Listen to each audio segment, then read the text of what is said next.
mic check, 1 2 1 2, mic check, 1 2 1 2. I'm gonna jump right in today because I'm late. I'm sorry. I'm late. Let me get a mic check. I see. Listen, I see y'all taking shots in the chat already. I love it. I love it. I love it. What's up, Co-Red? How are you, my beautiful black babes? Everybody looking good in their avatars. I can't see your faces, but them avatars sure looking good, okay? All right, let's get this party started. If you are here for the first time ever, welcome, welcome, welcome. Where you been? Where you been? That's what I want to know. Where you been? In the trenches? On them horrible panels? In them terrible chats? Where you been? You should have been here. Either way, if it's your first time, welcome, honey. You're late, but I forgive you. Welcome, okay? You're gonna like it here, I promise. It's gonna hurt a little bit sometimes, like I say, it's gonna hurt a little bit sometimes being here, but you're gonna love it nonetheless.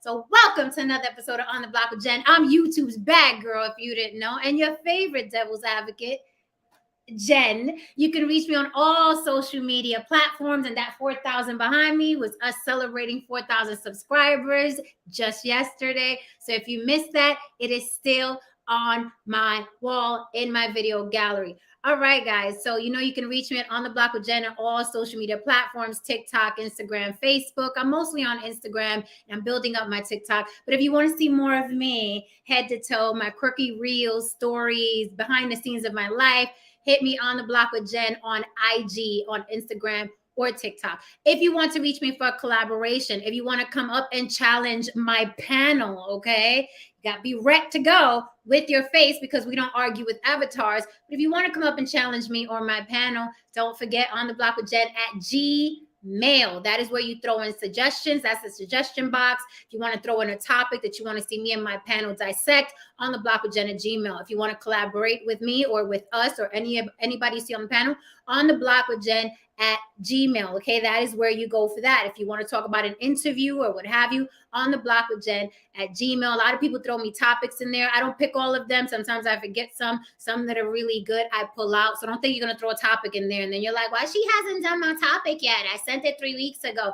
It's because I probably just didn't think it was the best for my panel and I to dissect. Doesn't mean it was a bad one. It's just, me, I like action on this channel. So maybe yours came and went, or maybe I saw it later and it's no longer a current topic. So don't be insulted. Just keep sending me topics and ideas and I will catch one eventually. I appreciate you nonetheless. If you want to support Mama and help Mama keep the church lights on, what you do is hit me with a super chat. It's a $ on the bottom right of the chat. You know where you go in there and argue and bark at each other all damn night.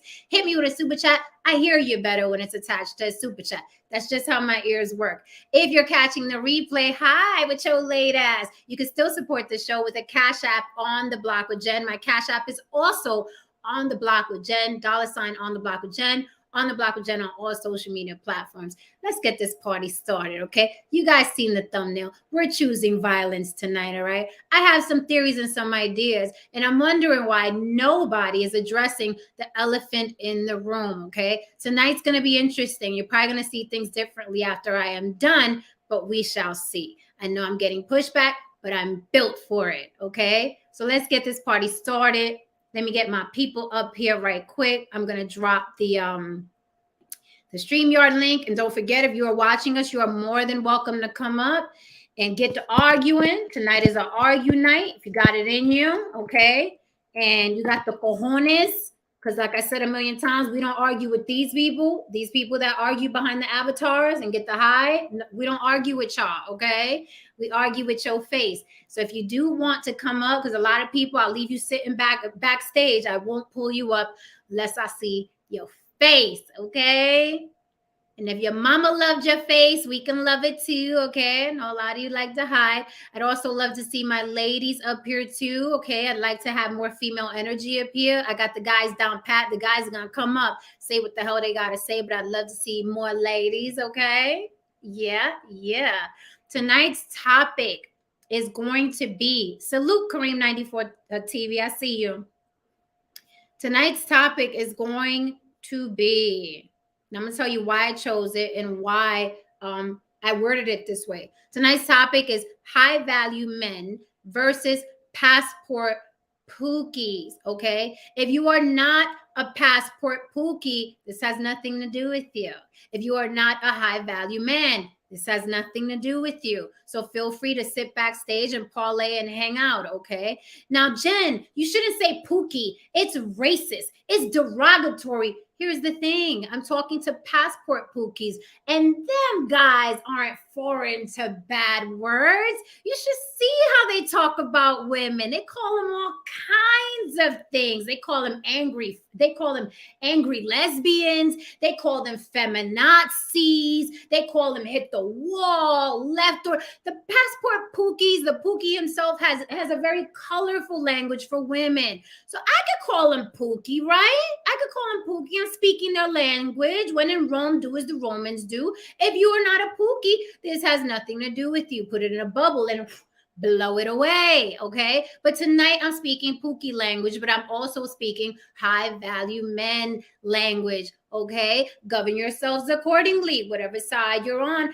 pick your player, okay? Now, I wanted to put this argument, the so-called high value man and the so-called passport bro, aka passport pookie, I wanted to put the men in the same room, in the same ring, so to speak, because I really do think this is a war between high value men and passport pookies, aka bros. And here is why, okay? Now, the passport bros, the passport pookie is, you know, society's kind of low level man, right? He can't compete in America, grabbed his passport, flew out to a third world country, got himself a little girlfriend or a little girlfriend experience because he couldn't compete here. Now, high value men can compete anywhere. Well, Jen, what's a high value man? That's relative. Well, Kevin Samuel said it was this, and Andrew Tate said it was that, and my dad said it was this, and my mom. Here's a high value man to me. My definition, you don't have to agree either, okay? A high value man to me is a man that is valuable in his community, to his family, to his friends, to his environment. That is a high value man. If when you're with your family, they're looking towards you like you are a value. If you're at work and your coworkers are looking at you like you are a value. Are you a value in your community? Are there outreach programs that you volunteer for? Do you have big boys, girls clubs? Are you volunteering for that? Are you mentoring a child? Okay. In my opinion, and you could disagree, well, it has to be 6 figures, it has to be 7 figures. I look at the word value. Do you have value? Or are you a just angry little ogre, bitter man, okay, who wants to fly out of the country to get some cheap ass? To me, you're not of value, okay? You're just taking your money, whatever crumbs you have, and you're using it to the best of your ability. That's not a high value man to me, okay? Where are you of value other than some young hookers in a third world country? Now, you're high value to them, but that's more than likely why you flew out there, because you're not high value where men are usually high value, America, right? It's harder here. And I think with the passport bros, aka passport pookies, I think they're really fighting versus the high value man. But just like low caliber men do, they turn the vitriol against women. See, the passport bros have you think that the enemy is the woman, right? But it's not. Their actual enemy, which they ignore and act like they don't see, hear, touch, or taste, is a high value man. So listen to that again. The passport pookie, aka the passport bro, his enemy is not the woman, though he targets the woman, right? His enemy is actually the high value man. But just like a punk ass and a coward, they ignore the man that's their competition, and they turn their vitriol against the woman, right? Because the woman is the weaker vessel, and they feel like it's easier to victimize women than compete against that man that will crush you with his value. And I'm seeing that a lot online, right? Where these guys congregate and they just spew the most evil, derogatory, just horrible things towards women. And I'm like, wait a minute. Women aren't even their competition. High value men are their competition. So I say it's high time we turn the flashlight on them and let them know their competition is actually men, not women. But why do these men choose to create these wars against women? That alone should tell you what kind of men these are. With that, I pause and I will bring up my panel, and we're going to argue tonight. Yeah. So let me bring up the lovely and talented Lily from YB Limited. Hello, Mama. Hello. Welcome. I said a mouthful. I want all the smoke tonight. Baby, they better be ready. Okay. They better be ready. Ron DeMarco, how are you, sir? Rocking the Pink Floyd. I see you. Right, I like this that top, that shirt. Thank you. Is that like a metallic, right? Yeah, it's metallic. Nice. Okay, I see you. Okay. You know, the people was loving last night's show. Oh my God, last night was bananas. It was bananas. Yeah, I've been getting feedback all day. They're living. Our resident white voice and our panel security. How are you, darling? I'm gonna tell you something, ladies. If I look like you two, I would be a rich man because I'd never leave the house. All right. I wouldn't spend the time. I'd buy myself a coffee. I'm giving you a little top tonight. Is this top, Lily? That's a top. Yes. Top. A top. Yes. Yes, a top, like hot. Okay, top. Yeah. Top. Okay, I knew I was in the ballpark. Top. I'm giving you the top tonight. Yes. Okay. Like girls, like the girls. Okay, the girls. Okay, I'm getting there. Guys, know I'm not girly. I'm not that girly girl. I cosplay girly. Okay, just for the record, I cosplay girly. I'm letting y'all know. I'm usually Tim's and hat to the back. I'm letting y'all know, but this works for YouTube. Okay. You know, though, like most of my girlfriends, that's so funny. I was thinking about that earlier. I was like, most of my girlfriends are super pretty, but they will be trash. Yeah. Listen, if I could do this in a damn trash bag, I'd do it in a trash bag and sit here eating Doritos and wiping my hand on my shirt. But I can't do that, okay? Yeah, you still get people climbing your DMs, man. Right. I would. That's how it is. That's just how it is out here.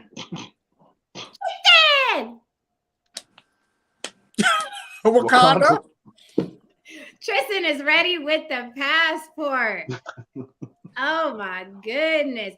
All right, listen, let's get into this because I am fed up and I feel like I have the privilege, right? Because I always say the reason why Kevin Samuels never like perturbed me was because he wasn't talking to me, right? So it's very easy to be, I'm like you, Lily. I could watch anybody, even people I hate, just to see how they think. Yeah. Right? It's interesting. Like, It's interesting. It's no different than when I was little and I used to put a fly in a jar and freeze them and unfreeze them, put them outside, put the magnifying glass on them and watch them burn. I'm that kid. I was that kid. I was too. Oh my God. Are you too? Yes. Yeah. Right? So we do stuff like that. So I'm able to watch you even if I don't agree with all your points. Now, with that said, I'm not going to watch you long because I get the gist pretty quickly, right? And I'm like, okay, I see what your hustle is, right? Fine. So I could watch people. It doesn't bother me. But, you know, when you have a critique after watching people, what these passport pookies, aka passport bros, do, right, is they trying to turn it as like, oh, you don't like him because he was telling the truth. I'm like, well, I don't like him or dislike him, right? I'm just looking at him. That's it. I'm just looking at him and talking about it, right? So as I watch these passport bros grow in numbers, because I promise you they're like fucking gremlins, these people are, except you don't throw water on them, you throw like Hennessy or some shit. I don't know. They're like Hennessy gremlins, right? So I'm watching them and their dialogue specifically recently, that Austin Holloman that got ousted out of Brazil. Now he ran to Thailand. You know, he's going to keep running to countries where he's of value to those women, right? I get it. I got it. I'm good. I'm gone, right? So as the passport bros, aka passport pookies, try to defend this very young, impressionable man, this ignorant man, because that's what I see when I look at him. I'm like, you're young, you're ignorant. Maybe you learn, maybe you won't. Who knows? We'll see, right? So these men are congregating on these panels, and the vitriol they have for the woman who began led the charge on ousting Austin Holloman because he was, promoting sex tourism. Now, some people would say, no, he wasn't. No, he was. But the interpretation is if some idiot is walking around on a beach talking to scantily clad women, asking them, would you kiss me right away? Would you come home with me right away? And then he looks in the camera and says, get your passports. Like, come out here. This is the type of woman you're going to get. Yeah, I see how, the woman in Brazil is looking at it like this is sex tourism, right? And the funny thing is that she did an interview with Tanya TKO, and Tanya TKO was asking her some tough questions. She asked her, well, why haven't you done it so white man?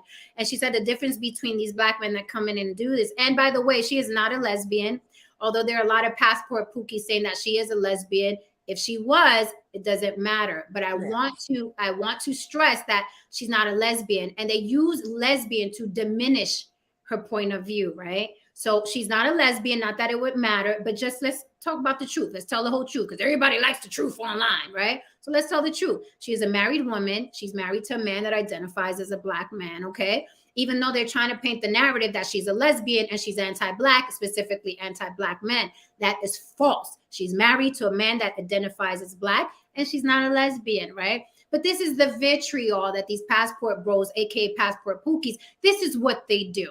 This is what they do. They attack women, and they attack them very, very relentlessly. It is usually a witch hunt. Now, do these guys have power? No. Are they annoying?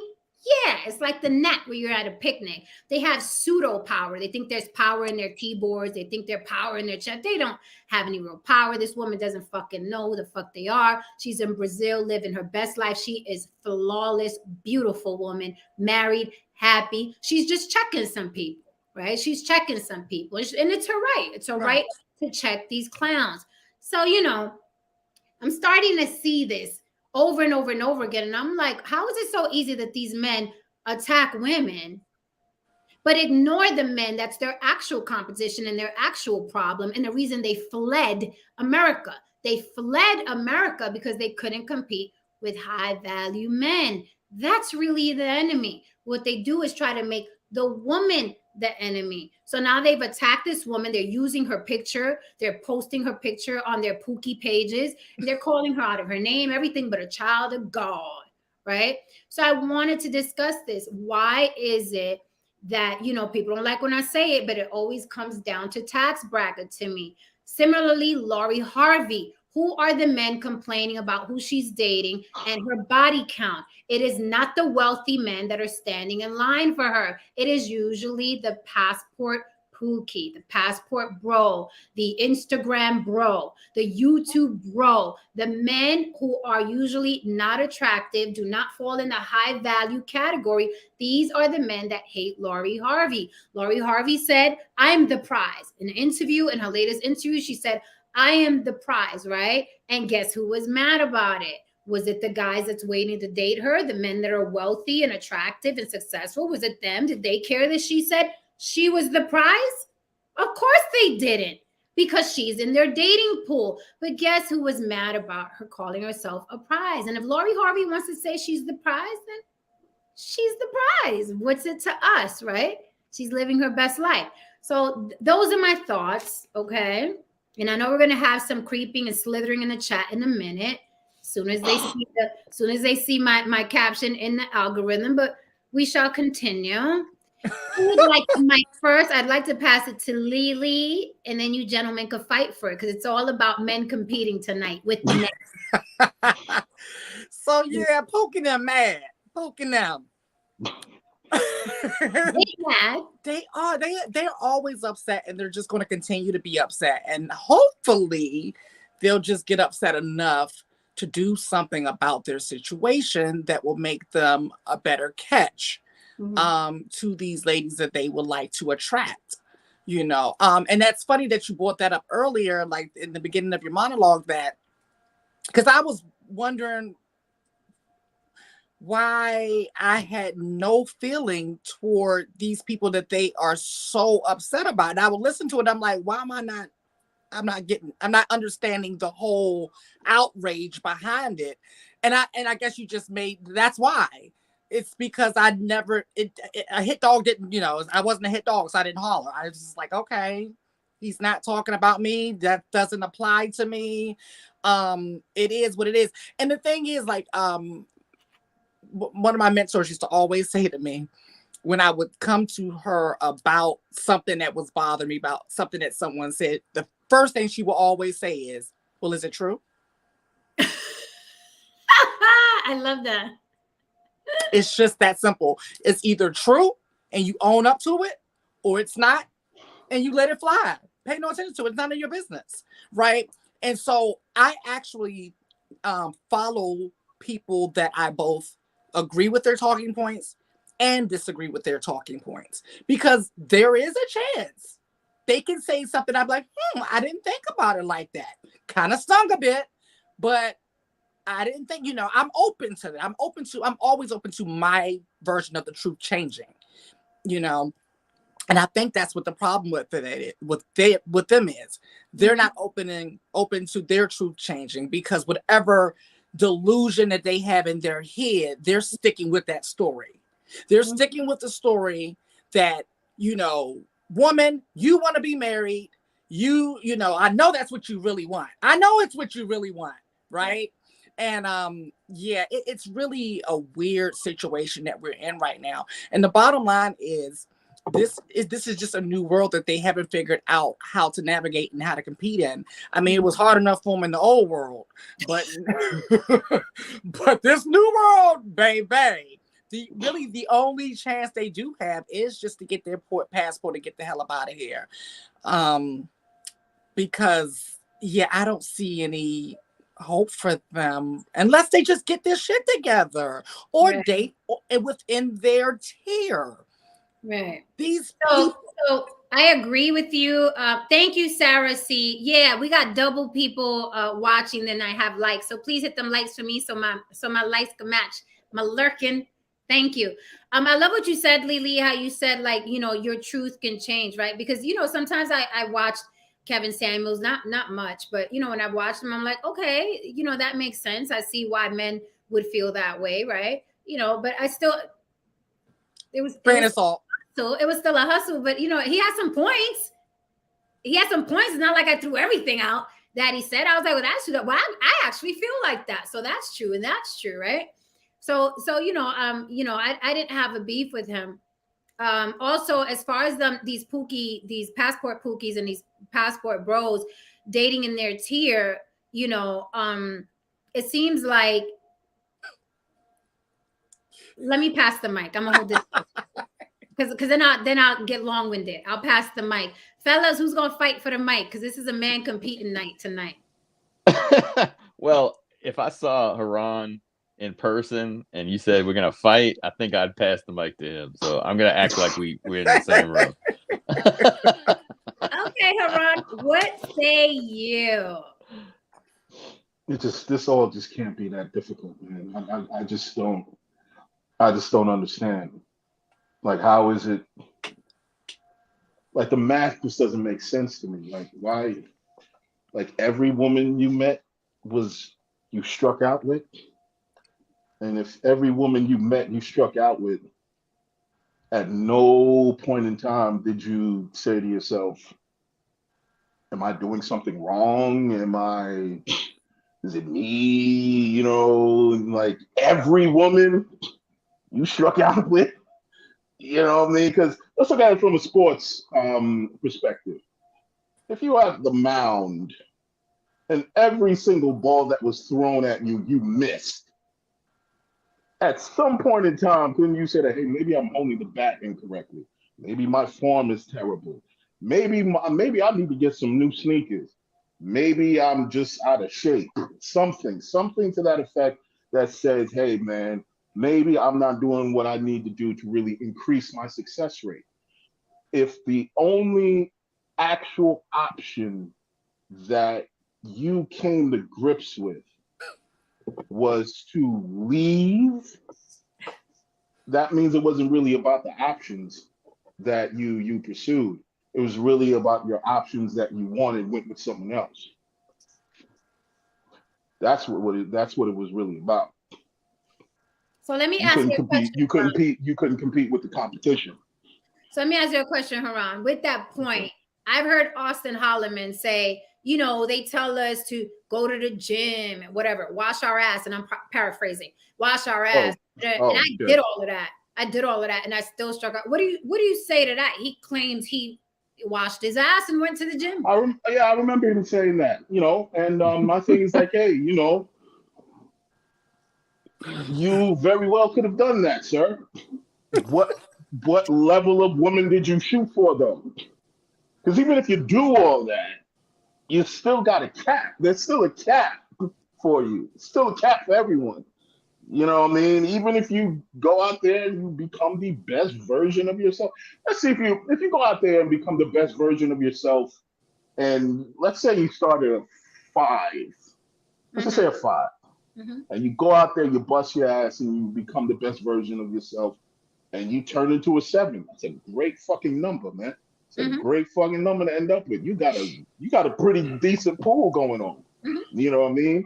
But if you went out there and, you know, you bust your ass and you went from a 5 to a 6, or God forbid, down to a 4, it's like, hey, man, well, if this is the best you can do, and you're going to have to be realistic about what your pool looks like and so on and so forth. Or, when in doubt, go get some more money.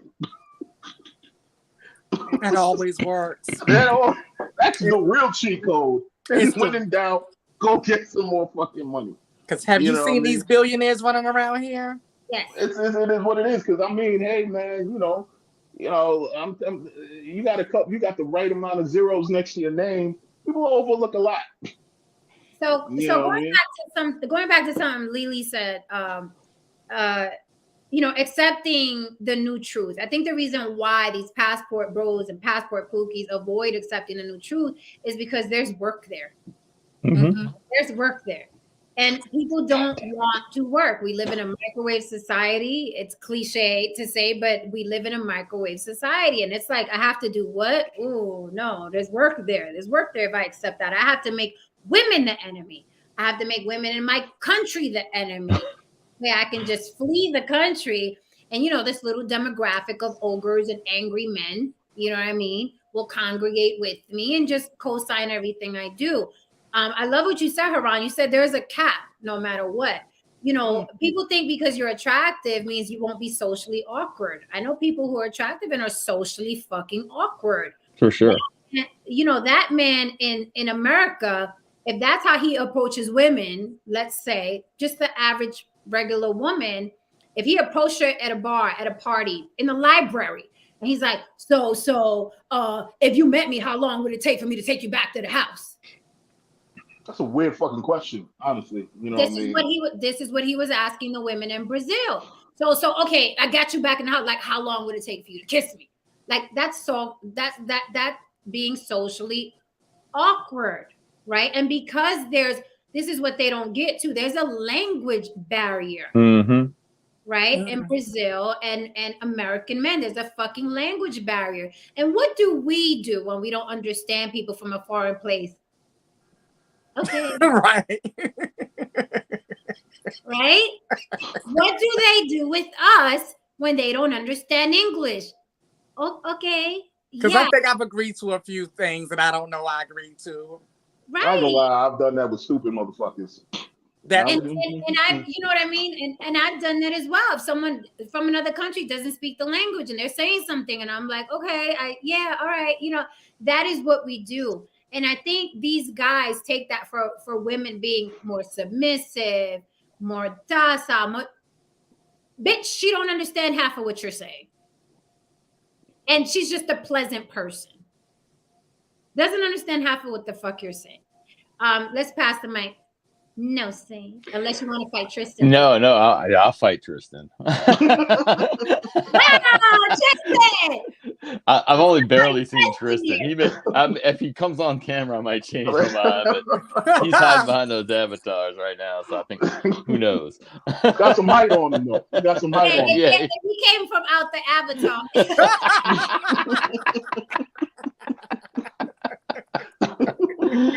Oh shoot. So I'm gonna have to give my points before you come back and speak, because every time you do, I'm like, oh man, come on. Because what I was gonna say, there's a couple of things I'm gonna say. First of all, exactly what you were saying. A lot of guys, even guys that don't have passports, but many guys they're gonna take the path of least resistance. It's like water. They're like water. They're gonna go, okay, what's the least I have to do to get the best option, right? So I forgot what Haran was saying. I had a point to what Haran was saying too. Gotta And I write it lost. down. No, Yeah, I'm gonna have to start writing these things. I'm getting, losing my memory or something. But I can come back to that. But I think that I know what I was gonna say. So he was saying you can work out, and you can only go so high, and if that doesn't work on making more money, right? And I'm gonna say, as someone who is not a super good look, I mean, I hate to keep saying that, but there's like I said, I know what I could do in high school, but what I did was I was persistent, and I think I have a pretty good personality, and I can talk about a lot of stuff. So there's more than one way to go at it, right? But you do have to. But if you don't want to work at that, so when he talked about money, that's essentially what they're doing with their passports. They're going somewhere and saying, "Now I am making more money," even though they're not. They're just making more money in that country, right? So they're taking it's another kind of shortcut. It's a hack. It's a life hack, basically. It's a hack. And another thing is that many women in those countries are looking to get out of that country, looking to get out of poverty. And if they stay here in this country, say if these passport bros stay here in this country, and let's say they get a girlfriend, in their lane, it's still harder to close the deal to marriage. Because there's a lot of other things that go into that. Like, yeah, I like you, but I don't like this about you. And yeah, maybe you're not making enough money. But you got to still work at it. Even if you're in your lane, even if you're not stepping above, where a lot of these women in these countries will overlook a lot of stuff because, yeah, poverty sucks, they're trying to get out of that. And they're willing to overlook your looks. And the cultural differences, they might not see as many things until they get over here. Then they start to understand a little bit more. But maybe they just like, I'm not sure what he means, language barrier, and then they get, and so I think there's a lot that goes into play. And like you said, it's a lot, it's less competition. And so it's like going, like, you can't afford a Mercedes Benz, but then the old lady who had the Mercedes Benz for 20 years and put 10,000 miles on it, she can't drive anymore, and she decides to sell it to you for cheaper. You'd never be able to afford it, but you found a way to get it. I don't know if that's even a good analogy. It is, because we've seen that before. So yeah, that's kind of from what you guys were saying. That's kind of my takes on a few of those things anyway. This comment here was interesting. Various scales are constantly being tipped for imbalance to allow the more fortunate to maintain advantage. That's life, bruh. I'm about to say. Facts. Cold world, dress warm. Like Haran says, cold world, dress warm. That's right. Men don't like how Laurie influences regular women. Like you don't like how Kevin influenced men to be sensible instead of miserable. See, here's the thing. I didn't care what Kevin was doing other than making men vitriolic, right? I didn't mind that Kevin was telling men, listen, have higher standards, or find this type of woman, or dress this type of way. Because remember, Kevin also berated. But no one shares that. No one talks about that. But the things that Kevin said to men were really, really just as bad as the things he said to women. But you guys don't share that. You don't want to discuss that. So that wasn't my issue with Kevin Samuels at all. I didn't think he was influencing men, to be. I thought he was incensing them. And because men like to, turn, we were talking about this earlier, Haran, people into deities. Right? More than what they are. Start getting tattoos. They get radicalized. That's my issue with people like Tate and Samuels. Not that he's telling men to have higher standards, And as far as Laurie influencing regular women, here's the thing. Women are naturally hypergamous. How many times do we have to say that? It's a broken fucking record. Women are always looking for the better deal. So be the fucking better deal. And even then, like No Saint said, you have to maintain the better deal. How good are you maintaining it? Just because you don't do life well, that's not a woman's fault. Tristan, what you got to say? 3, 2. Is he around? Yeah. Oh, I had the wrong mute button on. My bad. I was responding to No Saint this whole time, and I was muted. Oh my god. Oh, We missed it. no. Thank God, because we probably got demonetized. I brought up the ancestors and everything. I said, you damn Hebrew Israelite. I said, but you know why the guys on your panel don't argue or fight over each other? It's because we have class. Okay, that's one. Two, I think people forgot what alpha male is, or what it's supposed to be, because these men will do anything to do as much no work as possible I have ever seen. I mean, I remember my father embarrassing me growing up when it'd be like, I'm a boy, at middle school, grade school, running around playing sports, not showering. My father it was in Walgreens. I'll never forget it. That man says, he goes up to a random cute girl. The girl was cute. And he goes to her, he says, hey, ma'am, would you date a guy who didn't shower or wash his ass? I swear to God, my ass washed 3 times a day now, ever since. I said, these men can't take embarrassment. I said, they forgot, they like to stay a loser. That's what it is. Like, you go to another, how much, can somebody tell me how much is a plane ticket to Brazil? I don't know. That's just, About that's probably it. 500 round trip, I'd think, something like that. You spend $500 and you could just go on a regular fucking date and saved money. And That's really that's the other point that I was going to make. Like, if you kind of think about the whole thing in totality, you're spending more doing all this shit than you are with like 3 dates that you won't go on. You know what I mean? Because she didn't accept coffee. I'm sorry. This is utter madness. This is what my mom says. This is crackhead logic. I said this is what it is. I said, like, you're going to fly. You saying these women are easier. If I have $500, it ain't that difficult to get a date and say, hey, let me take you out. There is a woman in your life that wants to date you or that has interest in you. You just don't want to put in the work, like Jen said earlier. That's what it is, and it's sad. And you know It what it is honestly too? is. You know what You it is know, too? I noticed by a lot of these men, even just by having conversations with them, a lot of them just have no fucking taste. Just have How no so? taste.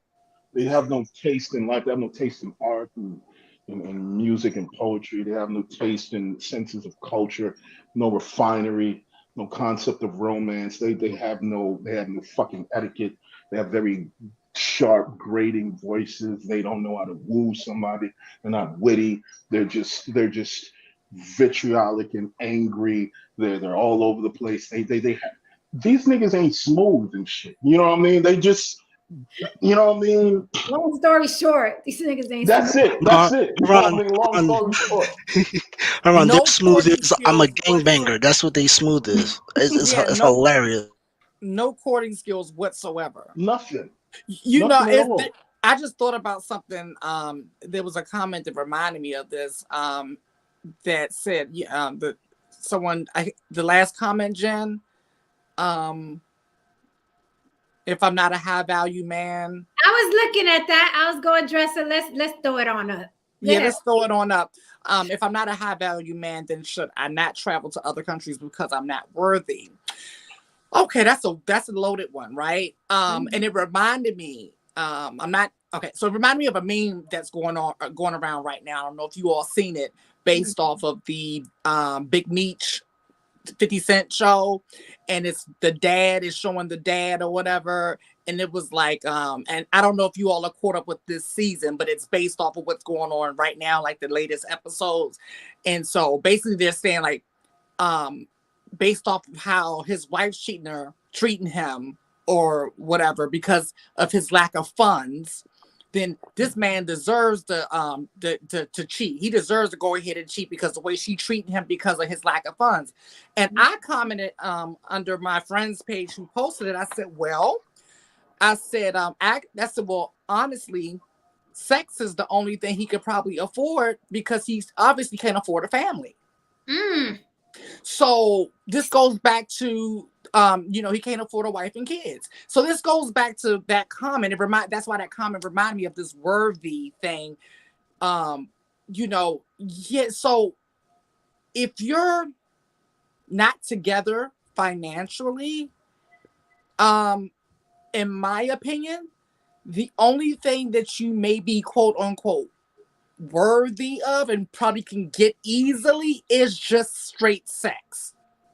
Because sex is easy to get for most people. But when you start talking about a girlfriend and or a wife, now we're going down some territories that it's probably answers some questions of why you may be able to get a woman in your bed but can't keep her in your house. Okay. It's because your shit's not together. Right. And like you stated, we state every single time that women are hypergamous. So, after a while when they realize, like, hold up now, this is what we doing? Like, we eating sardines again for dinner tonight? It's like, that's not cute. So the whole worthy thing, I think that they are misguided about this whole worthy thing. If you cannot afford certain things, like y'all said, if you can't afford to do one thing, why are you flying out of the country to get it? Like, save your coins and date within your means, or just have some sex while you're getting your coins together. I don't know, but it's just seeming like they're just delusional is the best way I can put it. It's delusional. So let me answer him because he said, go ahead, Tristan. Well, see, this is what I don't get, right? At the end of this thing, it says, because I'm not worthy. If you don't have earned confidence or an earned ego whatsoever, what makes you think you can date anybody in the first place? I said, confidence and ego is earned. I said, so you going overseas because you feel like shit? Okay, that's fine, I guess. But sooner or later, that is going to be a problem, whether it's this country, the next country, or the next planet, or the next heaven, or next hell. If you don't fix that issue now, it's going to remain an issue. Like, you can't keep running away from your problems. It doesn't make sense. And I love how they keep throwing in high value man. How can you be anything of value if you have no class or etiquette at all? You're just a high earning person. That's it. There, as much as 50 Cent is blasted on TV, as much as Dr. Dre is blasted, they still can't get into certain rooms because they don't have class or etiquette at a certain point, and that matters. These men do not have it. You're not high value. You're not even high earning. You're just a human being that decided to hop on a plane. Them niggas is just high. That's probably what the problem is. That's probably what it is. That's what the damn problem is. I have an answer as well for this question. I mean, I think it's a good question. If I'm not a high value man, then should I not travel to other countries because I'm not worthy? Here's the thing: go where you're celebrated and where you're valued. The purpose for the stream tonight is, why do the passport pookies and passport bros who don't feel worthy here, why do they make the women here the enemy? When your enemy is the men that you can't compete with in this country, not the women. And I think there's an underlying jealousy. Even though it sounds bizarre, I think the low value men in this country, the passport bros, the passport pookies, I think the reason why they also have this vitriol for women, specifically Black women, is because even though Kevin Samuels tried to diminish Black women by saying, oh, well, you're a single mother, or, oh, well, you have a college degree, men don't give a fuck about that, is because that single mother can still get men.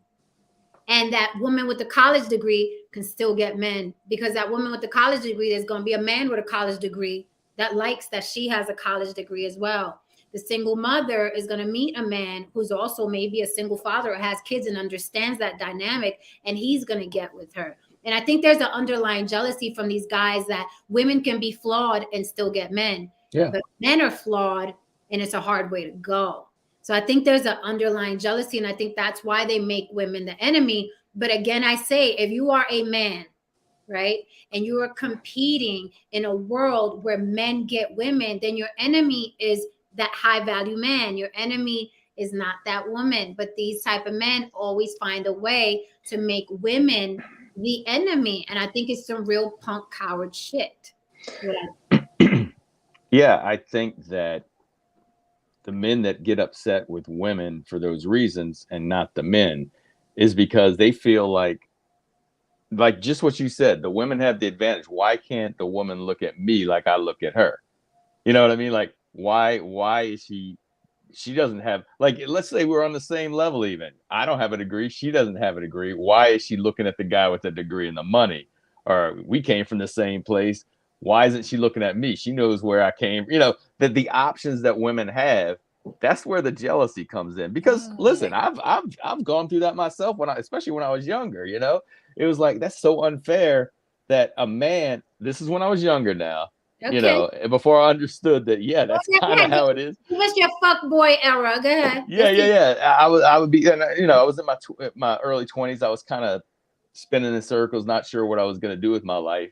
And it's like, it's so unfair that, say, my sisters can go and marry and have a success, but I got to go and better myself to be able to get married and have kids but that is the way. It's not a fault. That's just the way it is. That's an amazing point, right? Because me coming from the South Bronx, the worst of the worst. Long as I look like this, I can get one with millionaires. Yes. Millionaires, easy, right? Yes. Waiting tables. Comes from my neighborhood, who stands out on the corner every day while I'm going to work, he can't get in that same room. No.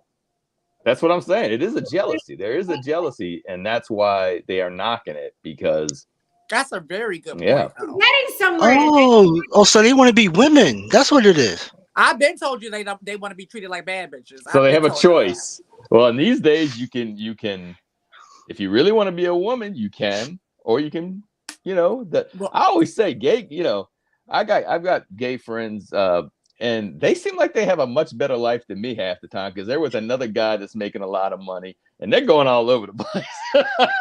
Yeah, I always say gays bring up the property value. Yeah, it's like, gay does mean happy. So there's some choices. There's some choices to be made. Maybe not easy choices. They hurt in the beginning. You're so stupid. You know I can talk a man into some ass play. JD Daly said, I didn't mean to make it a loaded question or anything. I was asking genuinely because I don't believe in that whole thing, but it seemed like everyone everywhere is talking like that. Thanks, everyone. JD Daly, you can ask whatever you want. Long as you're respectful, we are here to answer. And see how that's a respectful response? You see how respectful a response that was? It was. Very mature. That is like 80 to 90% of the problem. This is why you got to run over to some other country, because half of y'all wouldn't even respond like that. Mm-hmm. You wouldn't have the emotional intelligence or the class to respond like that. That's your real problem. Yeah. Right. Social, no, JD, you're good, JD. You're good. We're here to have, the discussions. There was nothing wrong with your question. It was actually a good question. And see, this is what I'm talking about. This is in my head. I had a whole conversation just now. So in my head, I was saying, instead of them being jealous of certain men, they should take cues from certain men. Because I was thinking about, even with ladies, with women, right?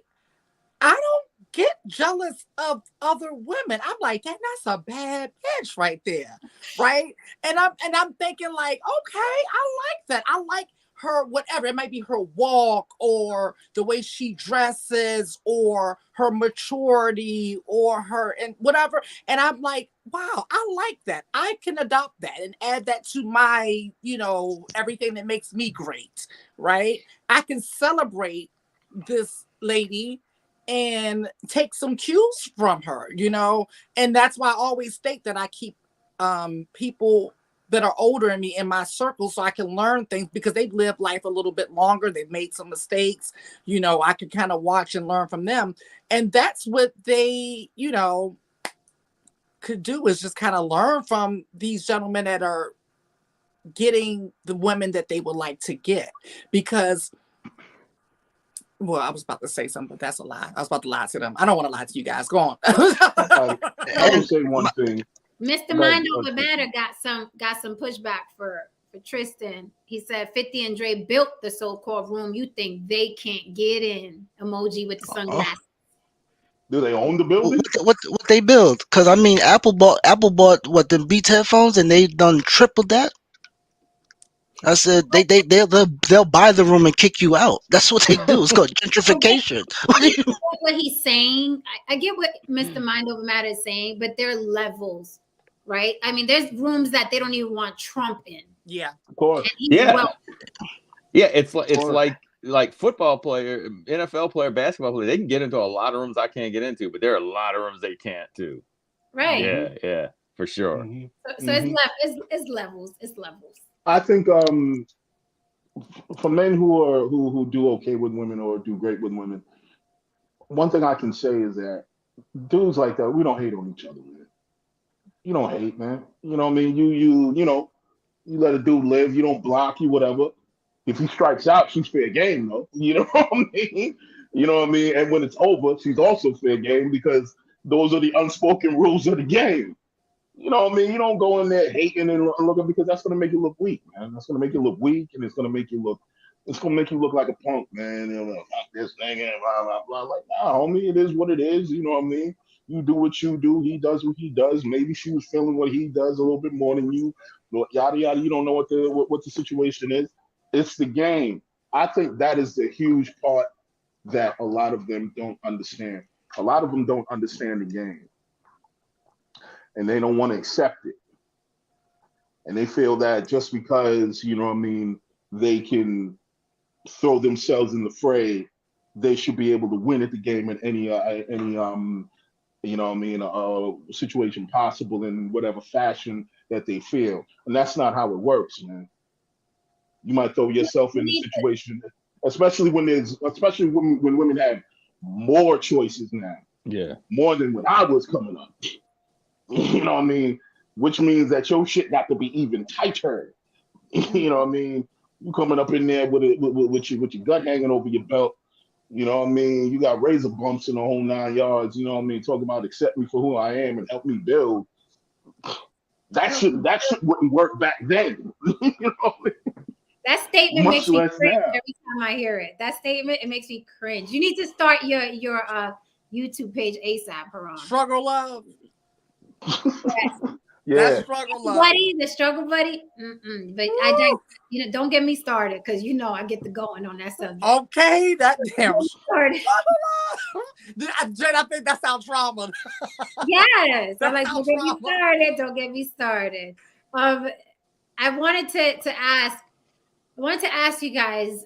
We've all seen it. I'm sure we've all seen the channels and the posts and things like that of these men specifically attacking women with such vitriol, right? But they never go after high value men. Do you think there's some bullying there? Do you think there's some cowardice there? Why do they constantly focus on the women? Am I missing? Well, it's an easy target because honestly, if they were able to, here's my thing. If so many of you in that sect feel that passport bros are the complete antithesis of what people are perceiving you as and what they're saying, then you should be able to be objective enough to understand why they're saying those things. And you should be policing your tribe. You should be policing your situation because obviously those dudes who are just running amok are ruining the brand. And eventually it's going to affect you. But you're not doing that. You're not doing that. And why aren't you doing that? Because again, it's easier to attack a woman than it is to attack a dude, even if he's fucking up your own house. I think for them, it's easier to attack a woman than to look in that mirror. Cause when you gotta look at yourself, Hmm. you ain't gonna like it. And then what you gonna do? You gonna lash out on the you should love me because I'm ugly. No, she shouldn't, sir. No. So that's what it is. It's when you have to realize that you are the problem. That's a scary place to be in, and that's a lot of work you have to put in. And a lot of people don't want to do that because isolation is a gift and a curse. But my biggest concern right now is what I've been seeing, the uptick of the physical violence against women, since this whole hatred toward women has become very, very normalized down to the internet. I've been noticing that more and more every day. More people posting about it. Brothers that I follow on my page, they're talking about it. Like, what is going on? It's not just us, Jen. Like, there's brothers like the brothers that are on here. They're talking about it on their pages. Like, they're noticing, like, hold up. So you all can't take a little bit of rejection? Like, and they're always the one that says, well, men are naturally hunters. Okay, but they don't catch every prey. So if you're a hunter, you keep hunting. You Well, know? well, from there was a report I think last year or the year before it came on my desk. Like there's a thing called upward trends that's going on the internet, and thing was femicide. Mm-hmm. Femicide was on an uptick, and they had Black Manosphere YouTube channels associated with that is causing the uptick in femicide. Mm-hmm. One of the components. Yeah. So, Wow. and I believe it was a thing where you starting to see when before Kevin Samuels started his rhetoric change because they were on a watch list. These channels are on a watch list because they're not saying it, but their audience is taking what they're saying as, oh, if you're not gonna love me, I'm gonna Andrew Tate you. And that's where the trend is going. And these men are radicalized. They want to be so alpha that you don't realize you are brainwashed at this point, and you are inflicting harm on women in a country that don't play that. As much as people want, as much rights that women don't have, one thing they do have is their life, and the laws will intervene if they have to. These men are these is about to it's about to hit its hedonic point and go back to normal, and a lot of men are going to be in jail. Yay. Wait, what? Yay. Yay. Listen, I don't understand how it's an attack. I don't understand how people, like I've been saying, it feels like it's just an attack on women. I said it before, and I said it before, and what I say last week, you can make anybody work hard, but you can't make anyone compete. Like it takes a special person to compete. I said I can tell you to go to the gym, I can meet you at the gym, I'll help you lift weights, but sooner or later I ain't gonna show up, and you gotta go by yourself. You And know, a lot of that's it. I had a friend of mine when I was living in Atlanta, and he needed a place to stay for a couple of months until he got on his feet. And so I let him stay. I had an extra room, and he rented the room, and he could barely do that. Okay. And having him under my roof, he was these guys that we're talking about. Okay. Mhm. This is before the manosphere and all of that stuff. And watching him like under my roof, watching his day to day, how he moved, I was just like, this exists? Like, this is real? Like, there's really men out here like that? Like, it just blew my mind because I'm not used to that. Like, all of the men I've ever been surrounded by have always been just, go-getters.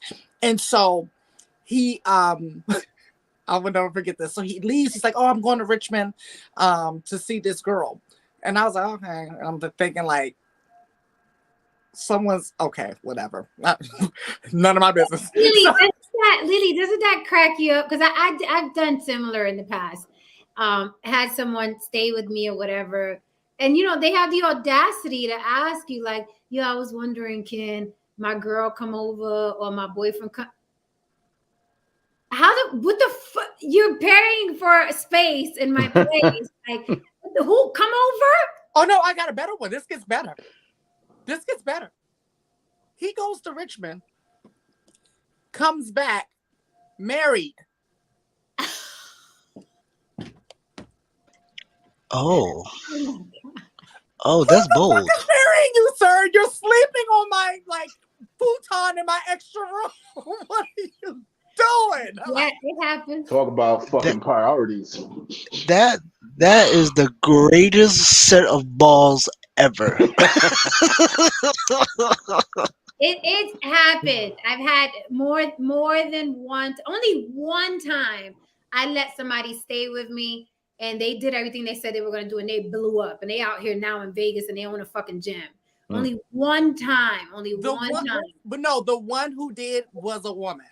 And same exact thing. She blew up. She's doing her she's doing all over the world. You know, she stayed with me. She literally said, I need to stay with you for a month. In 30 days, homegirl was out the door. And even when she was there for that month, I barely saw her. Do you know why? She was hustling, getting her shit together so she could get the hell up out of my place. But I've come home from work when I was doing my little corporate thing downtown in Marsha McLennan. Good morning, Marsha McLennan. Yeah, that was me. I would come home from work. I walk in the house. Smells like fucking beer, first of all. My daughter's looking at me like, Mom, like Jesus just walked through the door. I look in my living room and homegirl is there and her boyfriend and they laid up on my couch. No. And I'm like, his feet probably up, his balls probably breathing all kinds of shit. On my cushions. And I'm like, yeah, this isn't going to work. Right? And then you start thinking, this is why your mama won't take you. And this is why your sister won't take you. Right. So you know what? I can't take you. You and Hector got to go. Yes, so he was a homosexual, but that wasn't one that was going to touch me. People, you know, so I wanted funny to ask, how the Bible don't tell you how to deal with people like that. It talk about all kinds of other shit, but the Bible don't tell you how to deal with people such as this. Right. Like real shit like this, man. It does. It does. What? The flood. Oh shit. Yo, I'm leaving. She said, yo, what is up with you and your genocidal tendencies? What the hell? I mean, logically speaking, it doesn't. I mean, hey, they're rebooting the DC world, so hey, sometimes they got to reboot this shit, man. You know what I mean? I feel Jen was room for people to not take the vaccine so more can die off. The way she talking. I'm just saying. No, Saint, I got a question. Uh-oh. He was in the chat talking shit. He said, do you know how many women passport bros have to fly over? What you talking about, Iso? No, Saint, you frequent the channels of the coloreds. Yeah, Mm-hmm. that fair to say? But do you also frequent like white channels? No. Not really. Is that because they're not there? Like, is it not that many there? What? Code Red said I'm demonic and dreamy. I'll take it. Don't put that in my bio. I really have to think about that. I guess there's some. Yeah, there are some. Actually, there are some. Mm-hmm. I don't panel up on them though, but there are that I do follow. I mean, I guess white channels. It's not like they're specifically speaking on, you know, white issues or something like that. So I don't think that. So what makes our channels more interesting? You would say. Because I'm just interested. I'm interested in all kinds of people. I feel sometimes I'm surrounded by a white world, so I'm always hearing those kind of points. You know what I mean? Fair so enough. yeah. Okay, so I don't know if you're the person to ask this question to then, because I was gonna ask in the white quote unquote spaces. You let people tell it there's spaces on YouTube. I don't believe it, but you know, I wanted to ask in those white spaces, is there the same type of vitriol for men that are going their own way? Do they have that much vitriol for, like, say, white women, as you see in black spaces? Is there that amount of vitriol? Like, no, I've and I would have to, you know, it doesn't pop up in my feed. You know what I'm saying? So, yeah, like I was kind of fascinated that I heard about Kevin Samuels, but I started seeing like Cynthia G, and then who's the one you said earlier? What's her name? It's from Brooklyn. You saying that was yeah. I started seeing that, and I was like, wow, what's going on? Like, what the hell is going on? You know, a lot of beef. Yeah, like I didn't know this existed at all. So I can say I don't think it does. I mean, at least I haven't seen it on YouTube. Like but you know how the algorithm works. I mean, they're gonna feed you. They're gonna feed you a lot of that stuff too. So I visit them. I see them. I visit them. Do you really? How I often, visit them. how often, Haran, do you hear white men bashing white women? Like specifically, they do? Okay. It depends on the space though. Like in the black pill spaces, yeah. Oh, they have black pills now. Oh yeah, it's not even. No, here's the thing though. I have to ask Esau, what you talking about? He said Jen reminds me of the type that will allow you to claim her in order to make the dude she really wants jealous. Who got time for them games? What are you talking about? Yeah, but Jen will do the reverse. She's an actress. If you pay her $10,000 for the role, she'll do it. I mean, I told you, I've acted like my friend's mistress before to save his marriage. My friend called me and was like, he wanted me to act like the mistress that his wife found out about. And he wanted me to call his wife and say that I wasn't going to fuck with him anymore. That works. I didn't want to do it. He was like, you an actress. Now you're not going to do this for me. And I was like, fuck you, motherfucker. Give me the fucking number. That is hilarious. So I had to call his wife and act like I was the mistress she found out about and to tell her, listen, I'm not going to fuck with him anymore. My bad or whatever. He was a friend. I did it, whatever. Yo, imagine the wife see this. Imagine the wife sees this now. Imagine the wife sees this now. Years ago. He's still married, so I'm curious, what is the black pill? Because maybe I will start frequenting and watching some of these channels. This is what I wanted to ask Ron really quickly. I'm sorry. This is what I want to ask. In that those quote unquote black pill white male dominated spaces, I know they very much are often anti-women. Right? Women, anything with a vagina is the enemy. Black men are not anti-women. They're anti-black women. Right. That's the point I was making. And that's the point I was making. They make it clear. They make it clear. They don't say Latinas. The only time I've been thrown into that is because I defend black women. That is the only reason they attack me. If I never spoke about the manosphere and the passport, they wouldn't even look my way. I would be the preference. I would be the Latina. You know what I mean? Latina, all that. Right. But because I defend black women, I've been attacked and they'll throw me in there. Like, yeah, that bitch too, right? So that's I'll speak on that right now. I'll speak on why there's a lot of issues between black men and black women, and why you notice that there's a lot of black men who are anti-black women and so on. There's a reason behind it, and it's a very layered problem that needs to be addressed, but it's so layered and it's so complex that both sides really don't want to speak on it. A lot of it very much is especially particularly in America, a lot of it is very much rooted in slavery. In many ways, the black woman felt abandoned because the black man did not have the power to protect her during slavery and so on and so forth. The black man felt betrayed because there were things that were apparent during that time, such as housing for black women that is referred to as bedwenching and so on and so forth. So the past and the foundation of that is rooted in a lot of feelings of betrayal on both sides of the fence that neither really discusses. Also, there's also an issue of for the black male, there are issues in regards to displaced anger for not being powerful outside in the world, or not being able to attain a degree of power outside of the world. So they feel as if their power should live inside of the home, be maintained, so on and so forth. Regardless of which, even if they don't have resources or money, this is one of the reasons why you see like broke dudes basically say, "You will treat me like a king, even if I don't have resources," and so on and so forth. Even if she does make more money than me, blah blah blah, so on and so forth. There's many layers to this, but I'm trying to run through this as quickly as possible. But Karan, I'm sorry, really quick.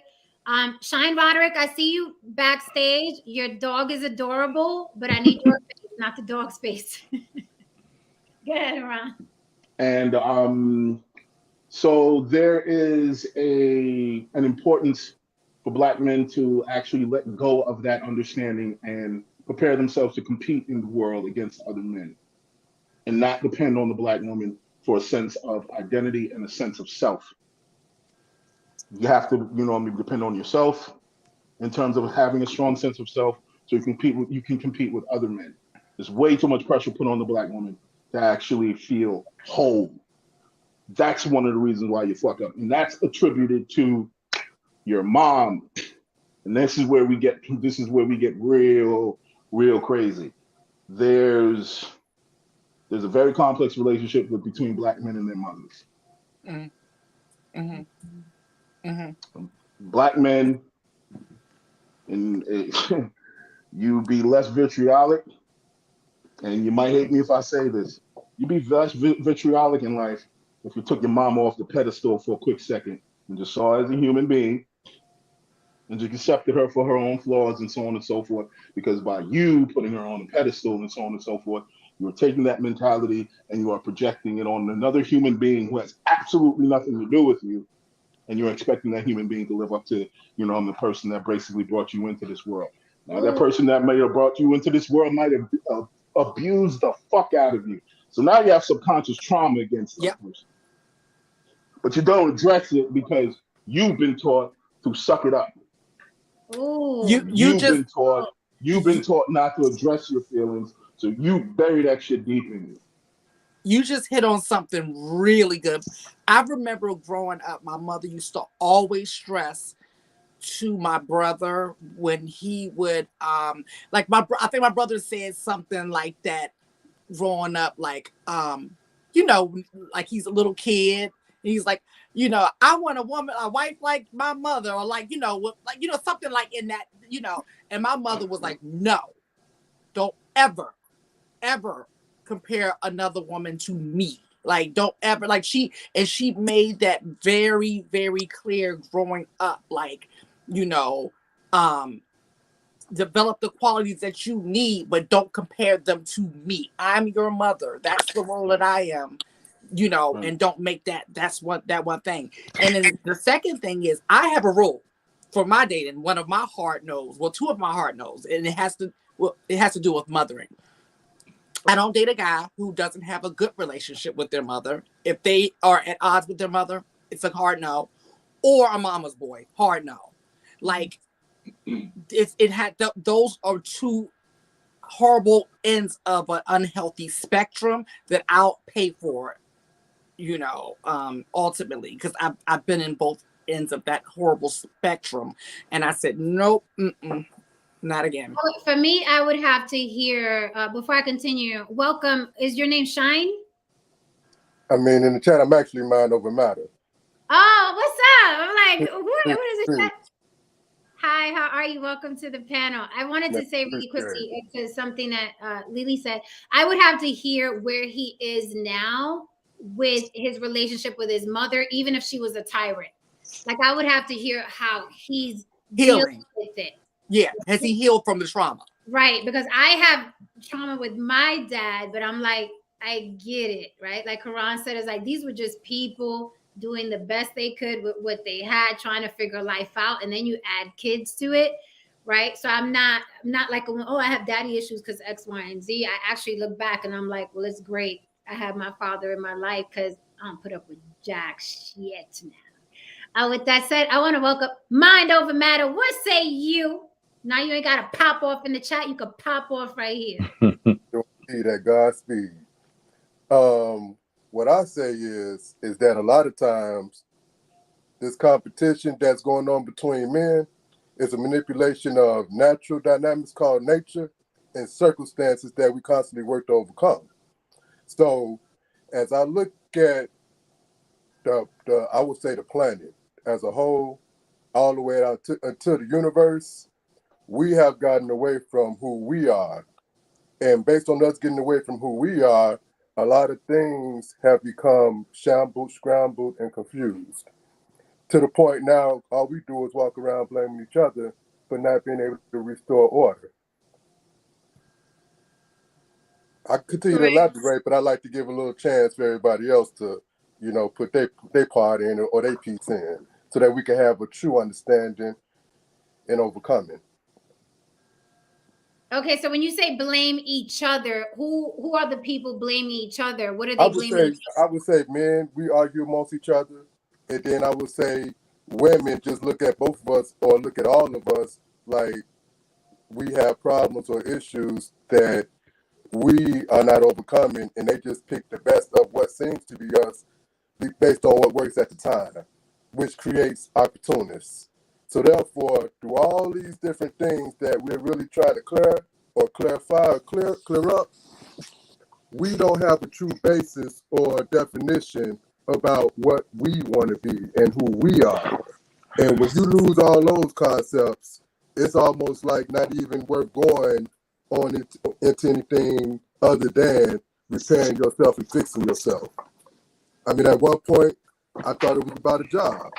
At this point, I know it's about independence in the business. And now it's at a level of institution, something that works 24/7, 365, while you sleep, and all those different types of things. That's what makes this podcast space so interesting to me, because I know a lot of mentalities need fixing. Your sound is off. Is that, you guys hear it too? There's a lot of Am I clear now? It's just some static. It's static. I apologize. You gotta excuse me. I'm down here in the basement where, like I said, I'm working on independence and reparation or repair of something that I'm working with. That's why you saw my dog earlier, because my dog right now is the true constant that I know what I get when I come past her, as far as give her food, give her water. That's for sure. Yeah. I gotta get a dog because I'm definitely not a cat person. I love dogs. I mean, well, the whole point is that when the original man, I'm talking about the true stomp down original man who stand for what they say and don't just believe because you know some things. That's what continues to ruffle feathers about other guys who don't really have no position. They just searching for a place. And so therefore we run all these different places and spaces trying to plead our cases, but we still stuck without no aces. So therefore, me, myself personally, I'm going to be the kind of man that independently and self-sufficiently overcome whatever obstacle that's in front of me, because it's just that smooth. You know, it's understanding. Yeah, your sound is no good though. You have to go out. Go out and come back in. You come back in? Absolutely. Thanks a lot, brother. No problem. So Jen, you know, I think, and like I said, the more I thought about it, I have seen, there's one particular guy that from Britain that does talk about women, like you said, a white guy.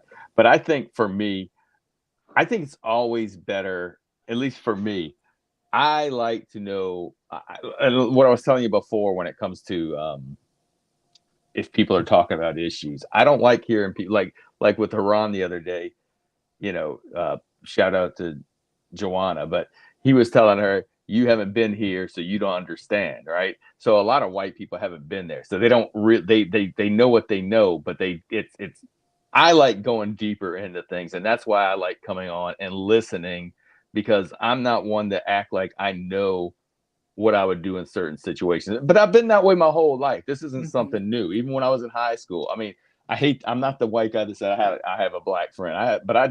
That's where I hung out. You know what I mean? I just felt, I don't know. You know, I got white friends too. I got all kinds of friends. But anyway, I just want to point that out. That's all. So I wanted What's to What's up? challenge. I wanted to do a little challenge, Haran, and anyone else who's up for the challenge. I hear a lot when I look at the vitriol between black men and black women specifically. I hear a lot. It always goes back to the plantation, right? And I call it plantation residue, right? We still feel a certain type of way around white people or about white people, depending if they say something a little funny, we already, you know what I mean? It's you're on guard differently. I know I'll speak for me. I'm on guard differently if a white woman says something to me than if a black or Latin woman says something to me. It's a different type of watch your mouth, right? I go there, whereas, with a black or Latin woman, I'm like, whatever, girl, whatever. But there's this different thing, like, bitch, we're not on the plantation. I'll take your head off, right? So it's a different situation. With that said, we all have that residue, right? With that said, when I hear the reason being black men and black women don't get along is because on the plantation, the men were beat. They couldn't do anything about it. The women were constantly getting raped, and they looked for their men, and the men didn't do anything about it. Now we've grown older, and there's still that residue.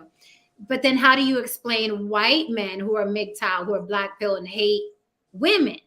They weren't on plantation. So is this really more a gender thing, a jealousy thing, an entitlement thing, more than anything else? Because white guys are doing the same thing that black men are doing, but white guys weren't slaves.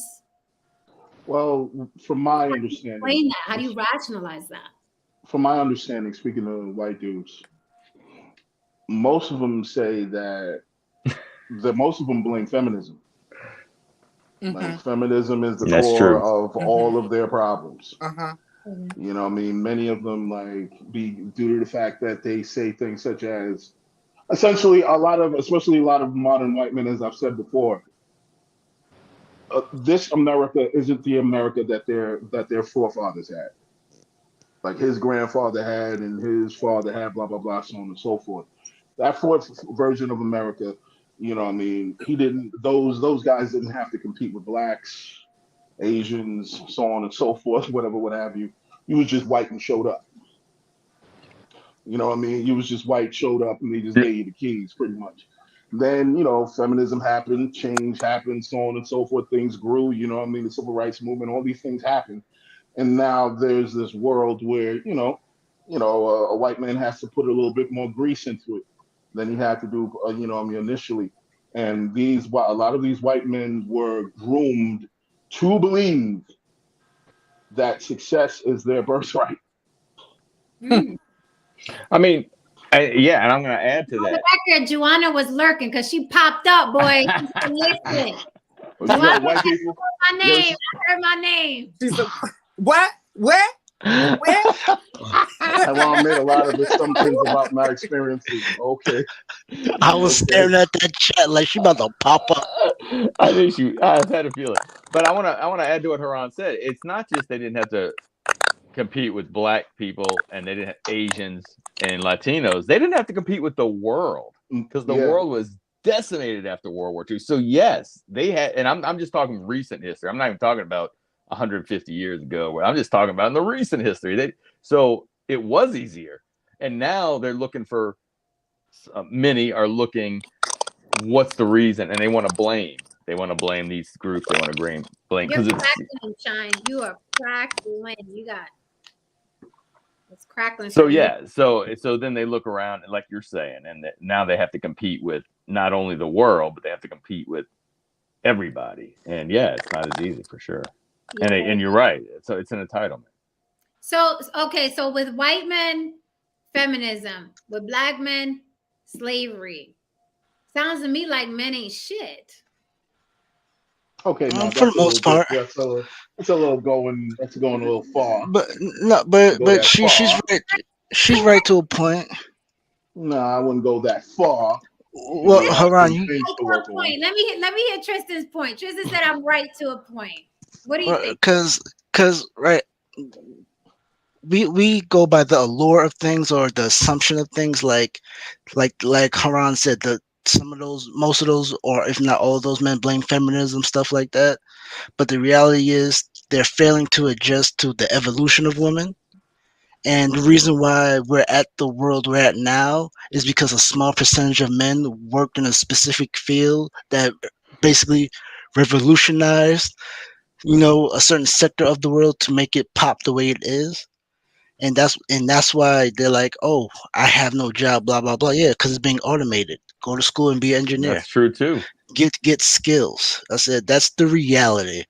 I said these men are not evolving to a point, and women are evolving, and they're like, wait, you can't evolve before me, because women are catching up at a historic pace, I believe. Last time I checked. And this is why it makes sense for them to go to an undeveloped country. But that's not race specific, right? Because when Tristan was saying that, I was actually thinking about white men and feminism. Like, so what women now, well, back in their day, they started voting and they started being able to work out the house. Like, white men panicked. They panicked. So they weren't evolving with this new woman. And again, I always take it back to my daddy. I do too, Jen. You know why? Because there is nothing that this planet would allow a woman to do. I don't give a fuck if it's a vote. I don't care if it's a fuck. She can make as much money as a man. No woman would ever make my father feel insecure. Mm-mm. No woman would come. He would never call a woman masculine. How is he going to compare a woman to what he is? Well, I want to say this. I do think there's a part of faith that comes into play too, because a lot of people, the people I know that aren't like all ate up with what they feel like is Christianity and stuff like that, don't really. I've never had a problem with any of this. Never, like a woman, feminism or whatever. I've never had it. It's not an issue. But when it comes to religion and extreme religion, woman has a place. A woman has a place, right? Yeah. So now this is fighting against that. This is fighting against that, their beliefs as well as their pocketbooks in some cases. Yeah. That's a good point that you brought religion into this, because you're right. In all religions, the women are supposed to be oppressed by their belief system, whether it's overt or covert. Mm-hmm. Where's my Maleficent horns? I'll be damned. I just want to state something real quick, Joanna. I didn't make any assumptions about your experiences. You gave a scenario, and I said you couldn't relate to that, and you confirmed. That's true, though. I made no assumptions, ma'am. And then you went on and said you got arrested 6 times. I don't know why. Juana, you could come up and tell us why you got arrested. She had to get her cred, man, her street cred. Maybe that was it was. Maybe that's what it was. No Saint said street cred. She definitely coming up here now. Ma'am, I made no assumptions about anything. You provided a scenario. I said that you can't relate. You confirmed. That was that. No, you're right. As a matter of fact, you asked her questions to confirm her. Exactly.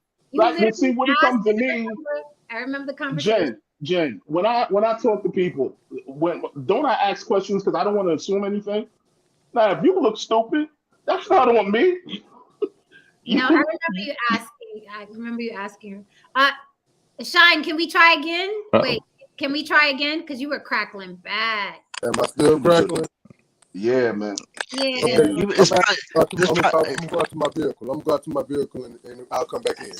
Okay. All right, man. All right. It's probably that basement interference. He gotta be in the basement. Snap, crackling, and popping. So I say it lightly, kind of, sort of, but I'm like, it seems like men are the weaker sex, except physically.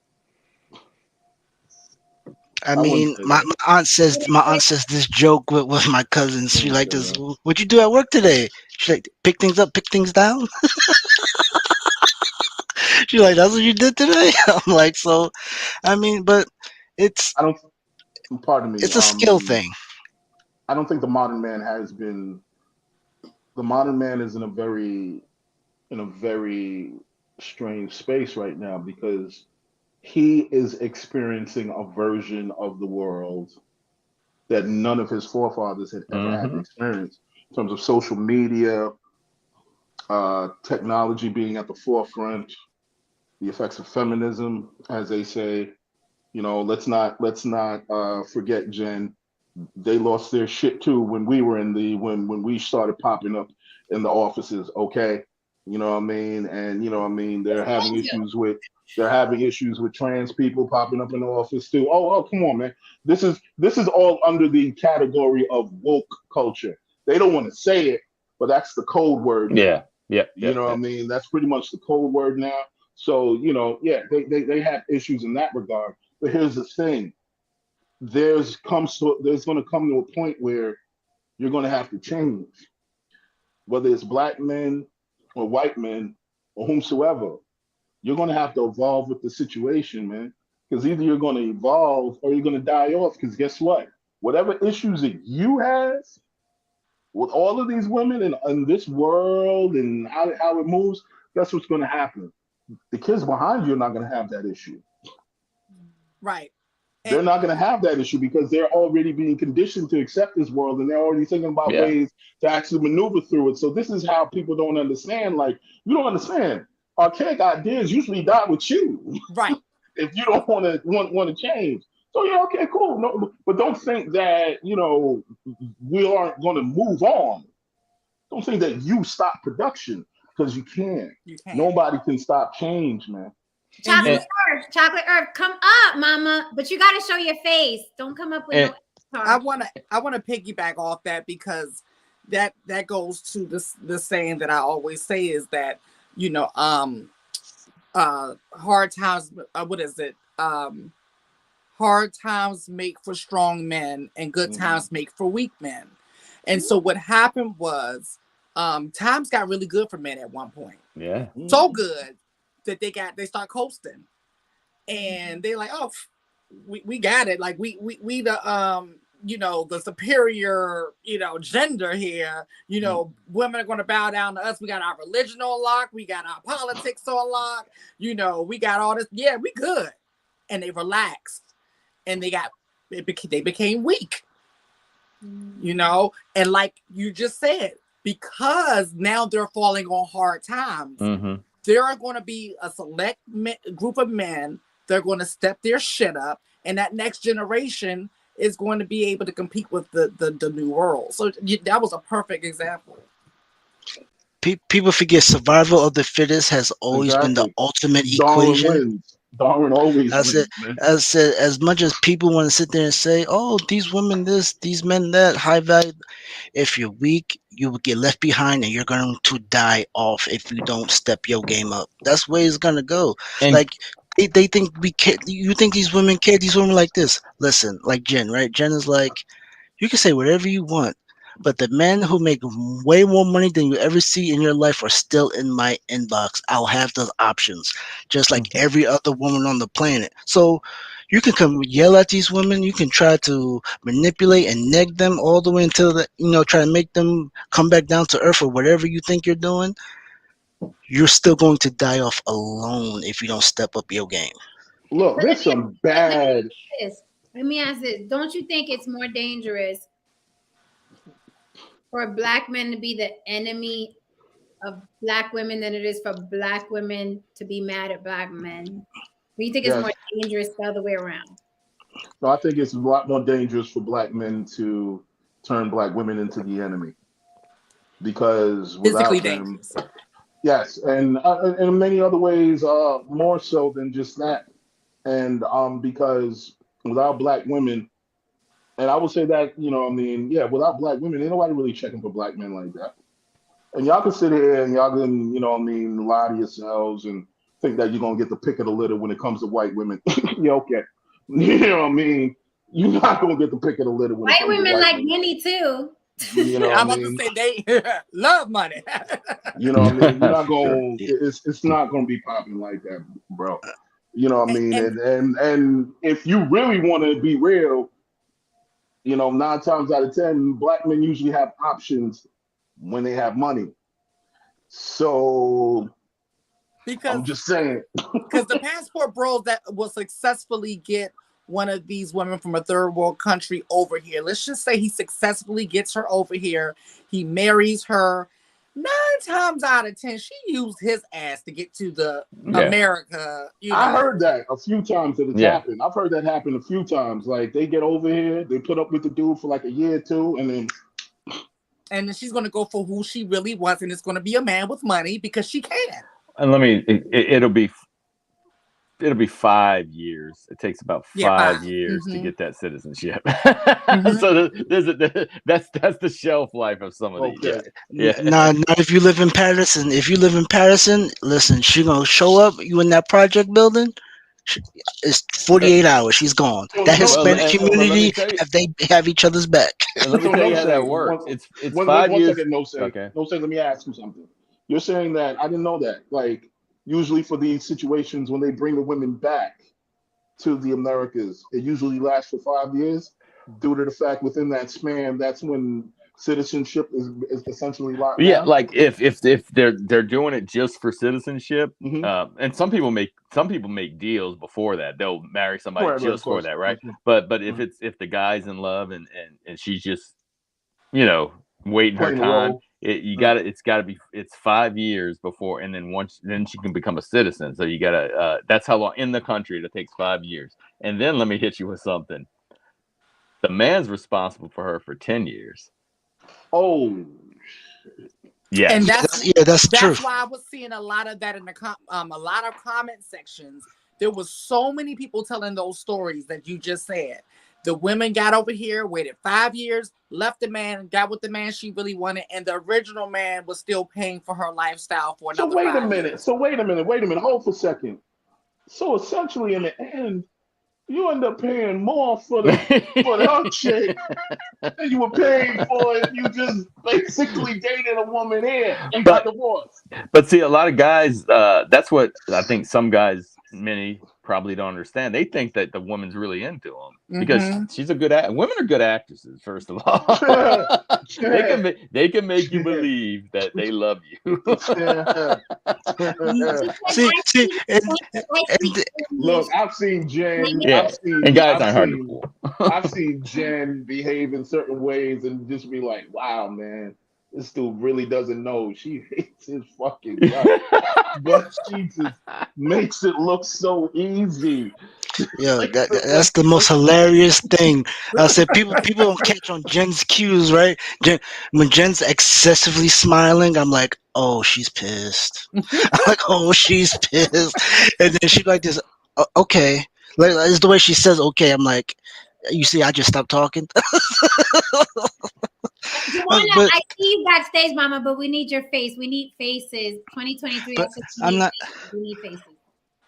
But I'm not sure what these men they understand ramifications or consequences at all. There no matter how you move in this world, there are still laws. Just because you don't get caught breaking them doesn't mean you're breaking them. I said when you go over there and you think you're gonna bring them back over here to the States, you are officially their sponsor legally. Yeah. Yes, that's legally in the law. It's when you get your passport, they tell you in the PDF that they send you about what you can do and what happens whatever you do when you're traveling. And it says that if you bring anybody back here, you officially and legally are responsible for that person. Yes, so they don't want. They're not going to pay for their. They're not going to let them be on the well. Basically, they don't want to. The government's not going to take care of them, so they're coming after you. Is what it amounts to. Like, so essentially, she's in a situation where for the next 10 years, she could just sit back, collect your dollars, put it in a little bank account while her new husband is basically taking care of her. Or she can not to say once she gets married, you relieve that. But like if she leaves you in 5 years and she's dating for the next 5 years, you have to take care of her medical. You have to take care. Yeah. Haran, you said it the wrong way. You're supposed to let it sting. Like after she leaves you after the first 5 years, the next 5 years, her other dude is going to pound town on her, and you paying the bill. You have to make it sting. I mean, what do you think about the guys who are quote unquote high value. Let's get off the passport pookies for a minute and just let's deal with the passport bros that do have, a certain amount of money and they go out to like Colombia and Brazil and get themselves a wife. I still think that there's still a tinge of they couldn't get a woman here in the States because that's the excuse for them. Like, hey, I didn't need to do this. I have money. I have status. But I still think that there's something off about them. I'll tell you what it is. Easier for them. It's easier for them out there. I'll tell you what it is.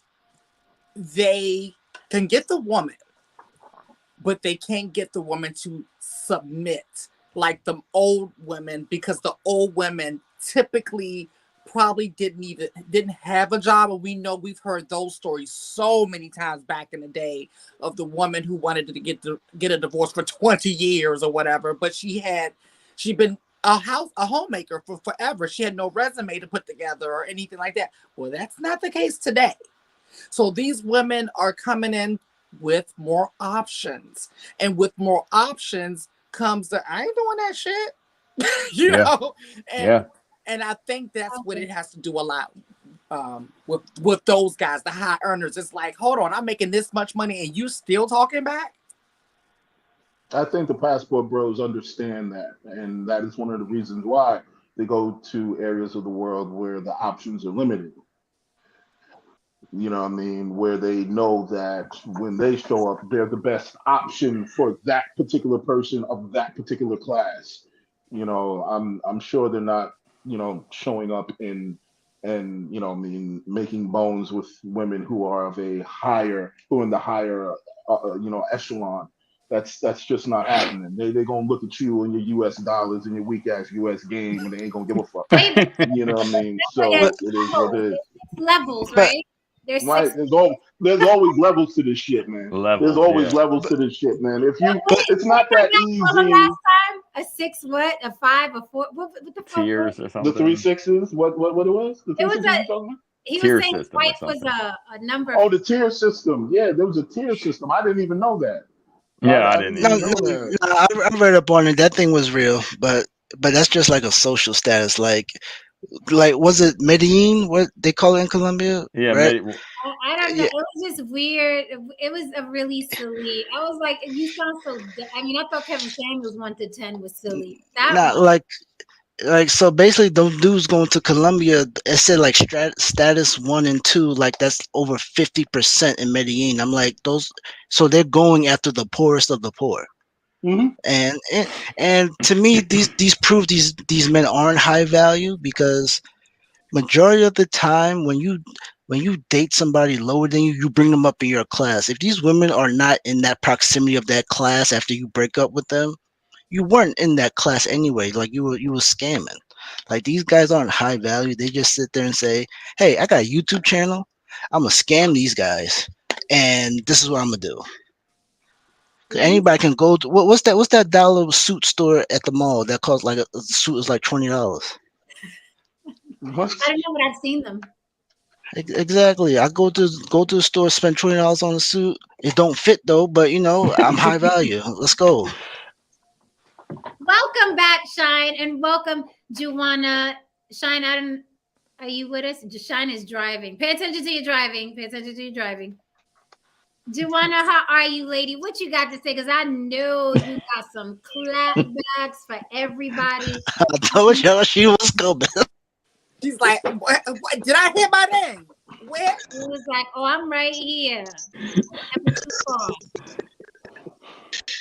You never know who's listening in these YouTube streets. You have to walk in silence. Oh, listen, most people are listening, Juwana. I know that. They stay on a lurk. That's why I always say hi to them. Hi. Yeah. And I'm always, I told you, I'm always in bed when you're on, and then I get up a little later. I always have to be somewhere early in the morning. Your sound is off, Juwana. Sounds like you're underwater. You got some static going on. You got some things happening. Okay, I'll try again. Okay, thank you. Okay, thank you. It's something with the lower left bottom box. that lower left just comes in crackling. Get your bandwidth up.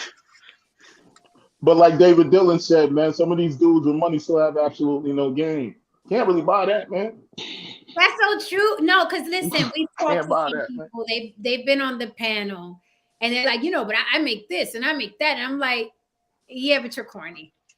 Yeah, Real and you have corny. no class. You have no class nor etiquette. Like, is it that difficult to let people finish or not call somebody out their name? It's not that difficult. I'll give you a charisma hack. Uh-oh. For all the brothers listening. Well, if you want to get put on the game, I'll give you a charisma hack. If you want to be interesting as fuck everywhere you go, learn how to tell a story, man. Because if you learn how to, I'd be lying. because if you learn how to tell a story and it's witty and it's funny, it's creative, everybody will be like, "Oh, yo, man, tell a story about blah blah blah, yada yada." And you'll always be the most interesting guy when you come into anywhere you go. Be like, "Yo, he's always got these wild, crazy stories, yada I know yada." guys like that. So on and so forth. And yeah, these guys are charismatic as shit, right? Yeah. I bet you the women love them too, don't they? Yeah. Mhm. Yeah, because they're interesting as hell. You know Or what I funny mean? guys. Right. Hold on, Exactly. hold on. What was that sales class you took? What was that sales class? That is such a salesman pitch right there. Oh, it's called being broke and living in the 90s, man. Exactly. It's called poverty. That's the sales pitch, poverty. It's called New York poverty. That should have teach you how to be. That should have teach you how to be charismatic like a motherfucker. You all had mentioned Pete Davidson like being the dorky funny guy that gets all the girls, but but hold on, he's the new age guy. Y'all forgot before him who it was from SNL who was getting them all. Who was it? David Spade. I knew. Yeah. Yep. Little David Spade. You got a point. Yeah. Yo, David Spade was running through him, man. Running He was, through yo. Yep. They were some nice looking chicks, man. They were some nice looking girls, man. I'm the trial for SNL. Hold on. Yep. That's the best bet. Get on SNL. If I was at gunpoint, I'd pick the other guy, the tatted up guy. Over David? Yeah. Pete gives me. Jen says that until she starts cracking the fuck up, and then she's like, "Wait, where did my drawers go?" Right. I was about to say David Spade. I do that other guy because he looks like he's kind of like wild, like that Tommy Lee thing, Yeah. Dangerous. Yeah, Dangerous. Yeah. I don't know if it's dangerous, but more like no, just fun. Yeah. Yeah, just real fun. And he just look dangerous to me. I could picture if we got into something, I'd probably have to, stand in front of him like, no, don't beat him up. He didn't mean it. He just put it up. But Pete Davidson gives me emotionally disturbed. Like I see that all over him. I mean, he talks about it. Oh, okay, good. All right. He's Good. a fun. He's a good storyteller though. Like, oh, he is. like He's a storyteller and he's funny. That's it. I mean, See, there you go, man. And Like, he got a big. he's so like flat with it too, like so deadpan. Yes. Like, this is what it is. It's like, yeah, what he said. He told he makes jokes like about Kanye. He was like, yeah, I say he should take his meds. I take mine.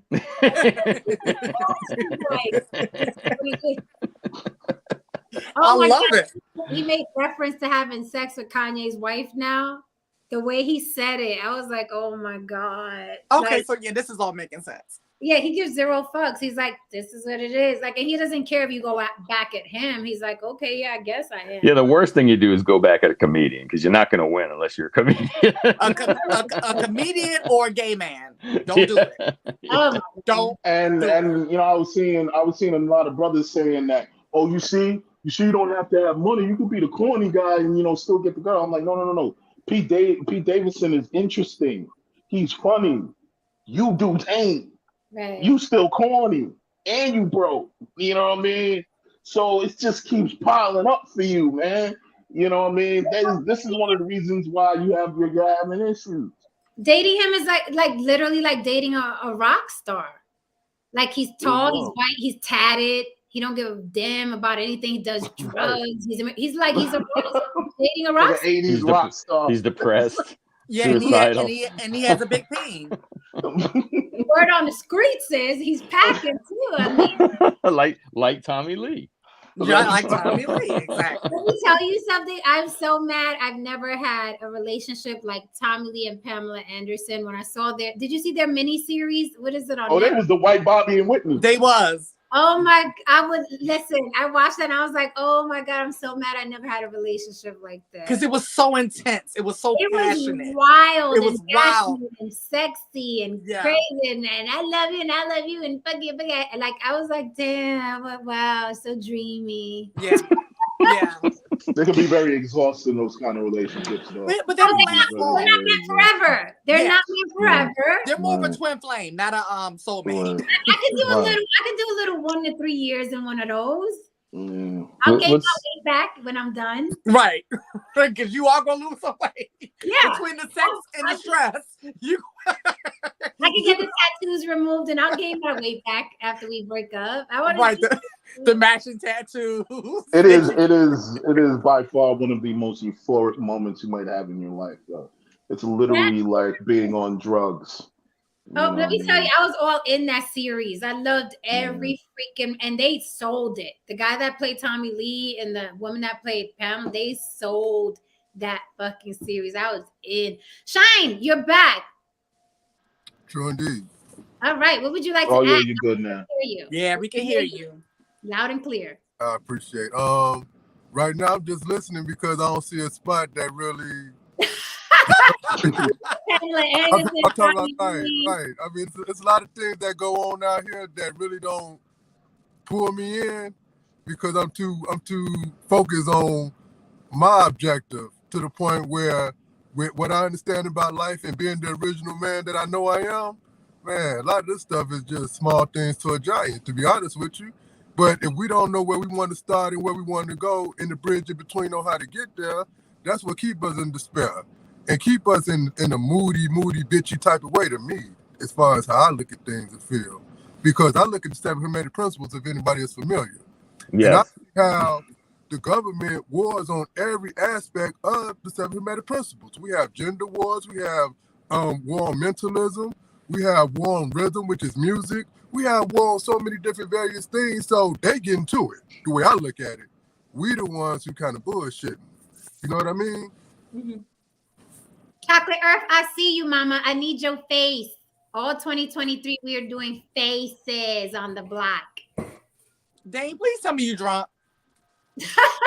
I've been Now he drinking, home but now. I He ain't home drunk. now. Mm-mm. He home now. I Got that warm. don't want drunk Dame on the brown liquor. If we're gonna have another drunk Dame, I need him on the white liquor. right. That's all I'm I'm not saying. not Go out tonight. with your white friends and And on let them get you cool. sauced up. And On the cool, they fucking with that law of correspondence too. So every single platform that you go to across the chat deals with the correspondence law. And you can tell based on us coming half cocked, half informed, and then sometimes even some of us being a little more informed. We still don't know how to present who, what, why, doing whatever it is we're doing. We don't know how to execute our intent. So I look for the conversation to get to such a level of expansion where we can start getting solution oriented instead of being problematic or dwelling on the problems. Yeah. Because How are you, over Dame? chat and start telling you where I'm at, it's gonna go a whole nother direction, and I don't want to do that. I want to be considerate because this is not my platform. You know what I mean? I don't know what you're respectfully. I don't know what you're talking about. Are you talking about the topic tonight? I mean, it all yes, it relates to the topic, yes, but I don't want to get away from the focus of the topic that the people in the audience that are listening may be while they're here. I don't want to get away from that part. I want to add to that aspect of it because that's what I think brings this together properly. You know, if I start taking my interpretation and all those kind of things, it's going to go into another tangent, and I don't want to do that. So that's why I sit back patiently. Tristan, stop. Well, I didn't say anything. But I want some challenges now. I'm up for challenges. We can boogie. We can boogie. For sure, we can boogie. I'm here to let you know. Okay, so can you boogie on the topic high value men versus passport pookies, aka passport bros? Okay, Can you boogie on it? if you that's the whole point. I don't see no competition because me on the cool could go either way. But I don't choose to define myself as part of either design because it limits itself to what I'm about anyway. It doesn't cover the full spectrum of me. So that's why I can't even draw into being a passport brother, because I do have a passport, but I don't go out for the same reason these other brothers go out for. I go to country to crack codes. That's what I'm on the road for. I'm not out here to just, pleasure my flesh. It's a little bit deeper. I'm sorry, you go to other countries to do what? Crack codes. Crack codes. Okay. Go to the wall and read the hieroglyphs. Yeah. I go look at the artifacts and see where I put my imprint there and how I put it there. I go at it like that. So then I can bring it back to where I am and where I'm trying to be.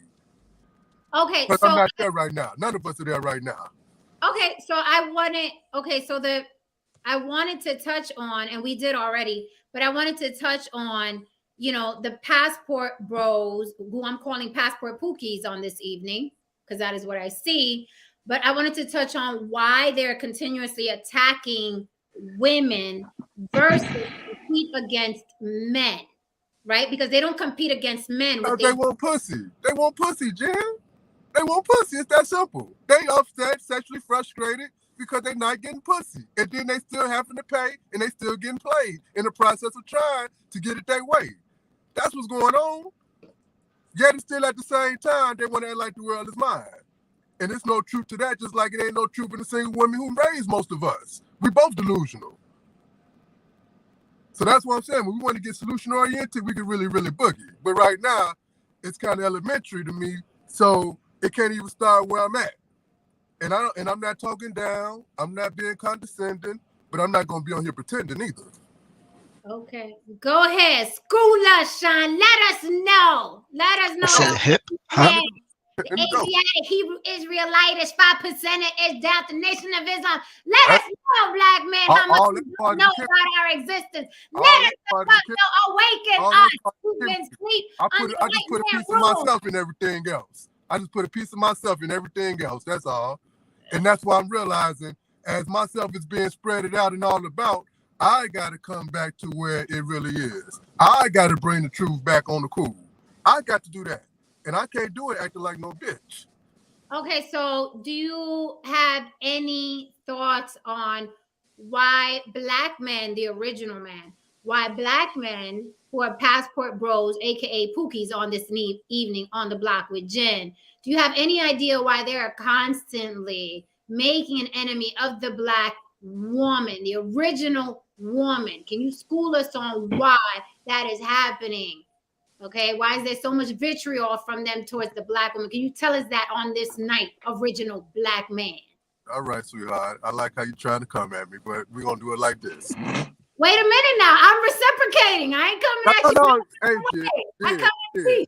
Yeah, I'm with you. But I'm really good at speaking someone's language. Right. But Jen, I've been peeping your style for a while. You know what I mean? All right. So give it to me now.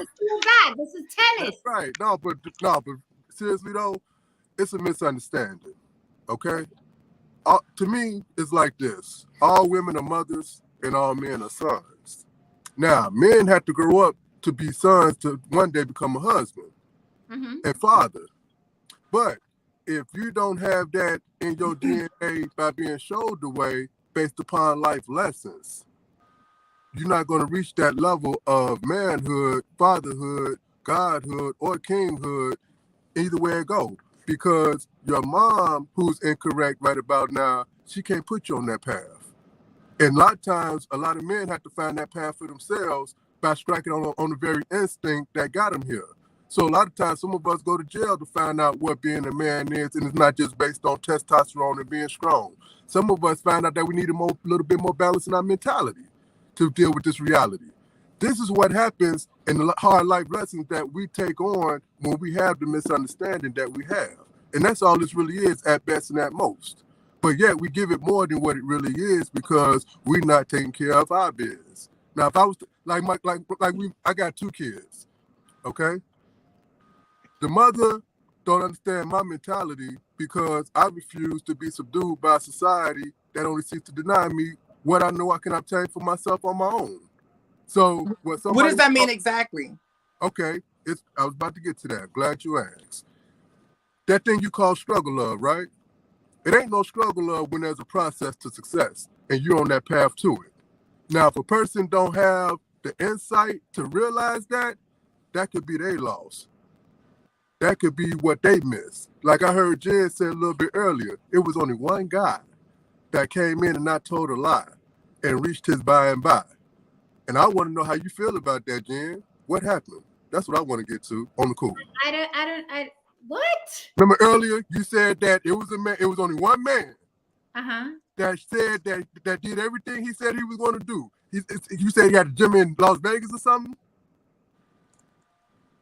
Didn't you say he have a gym in Las Vegas? Yeah, he's talking about the guy that stayed with you and got a gym. Oh, okay. Yeah. Because I've let people stay with me before. 2 women and 1 man. And the man is the one that went on and did what he had to do. Because sometimes people stay with you and they say they need your help, but it's just it's actually their lifestyle. So they're couch surfing. But that person actually said, I'm gonna need to be here a couple weeks. He was there a couple weeks and then he was gone to Vegas and did his thing. I got you. So he had his own purpose and intent, and y'all never had an intimate relationship or situation. No. I apologize, Miss Jen. I misinterpreted that, man.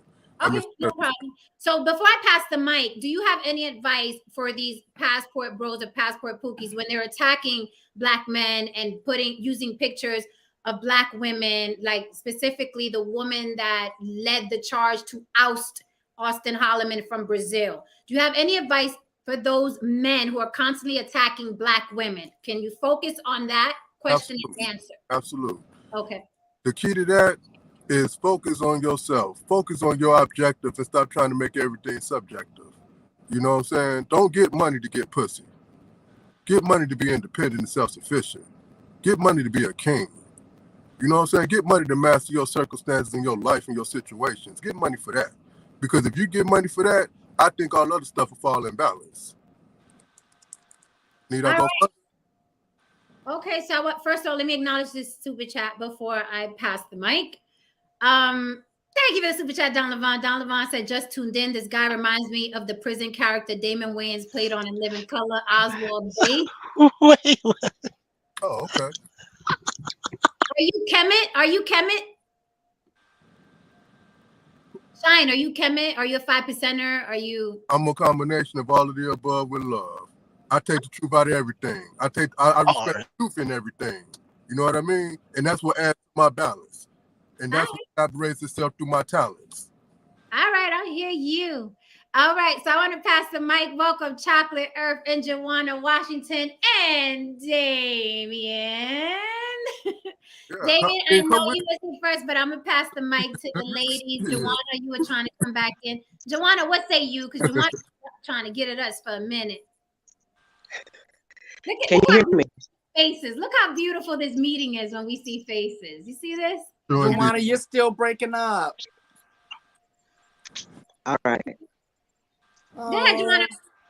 She's still breaking up? Yeah. Darn. Yeah. All right, Earth, you're up. Chocolate Earth, can you hear us? You're mute. You guys hear me? Yep. Yeah. Hear me okay? Yes. Hey, it's been a minute. Yeah. I've actually been following like this whole passport bros thing. I have did. Huh? What is it with Say it the again. Hey. I'm a delay. So what did you say? I'm sorry. I think she's had a timing issue over there. I think she's either having a delay. Okay, I think I know what she's doing. Jen, I can hear you. Yeah, she I think she's on a computer. It might be better if she goes on her phone. Me? Yeah, are you Is on the it computer? me? Yeah. It could be the video. You're That's frozen. what I'm saying. You're frozen right now, Chocolate. You're frozen. Oh. I am. I'm on my laptop. I'm on my computer. Is that Try the your problem? phone. Can you guys hear me okay though? We could hear you now.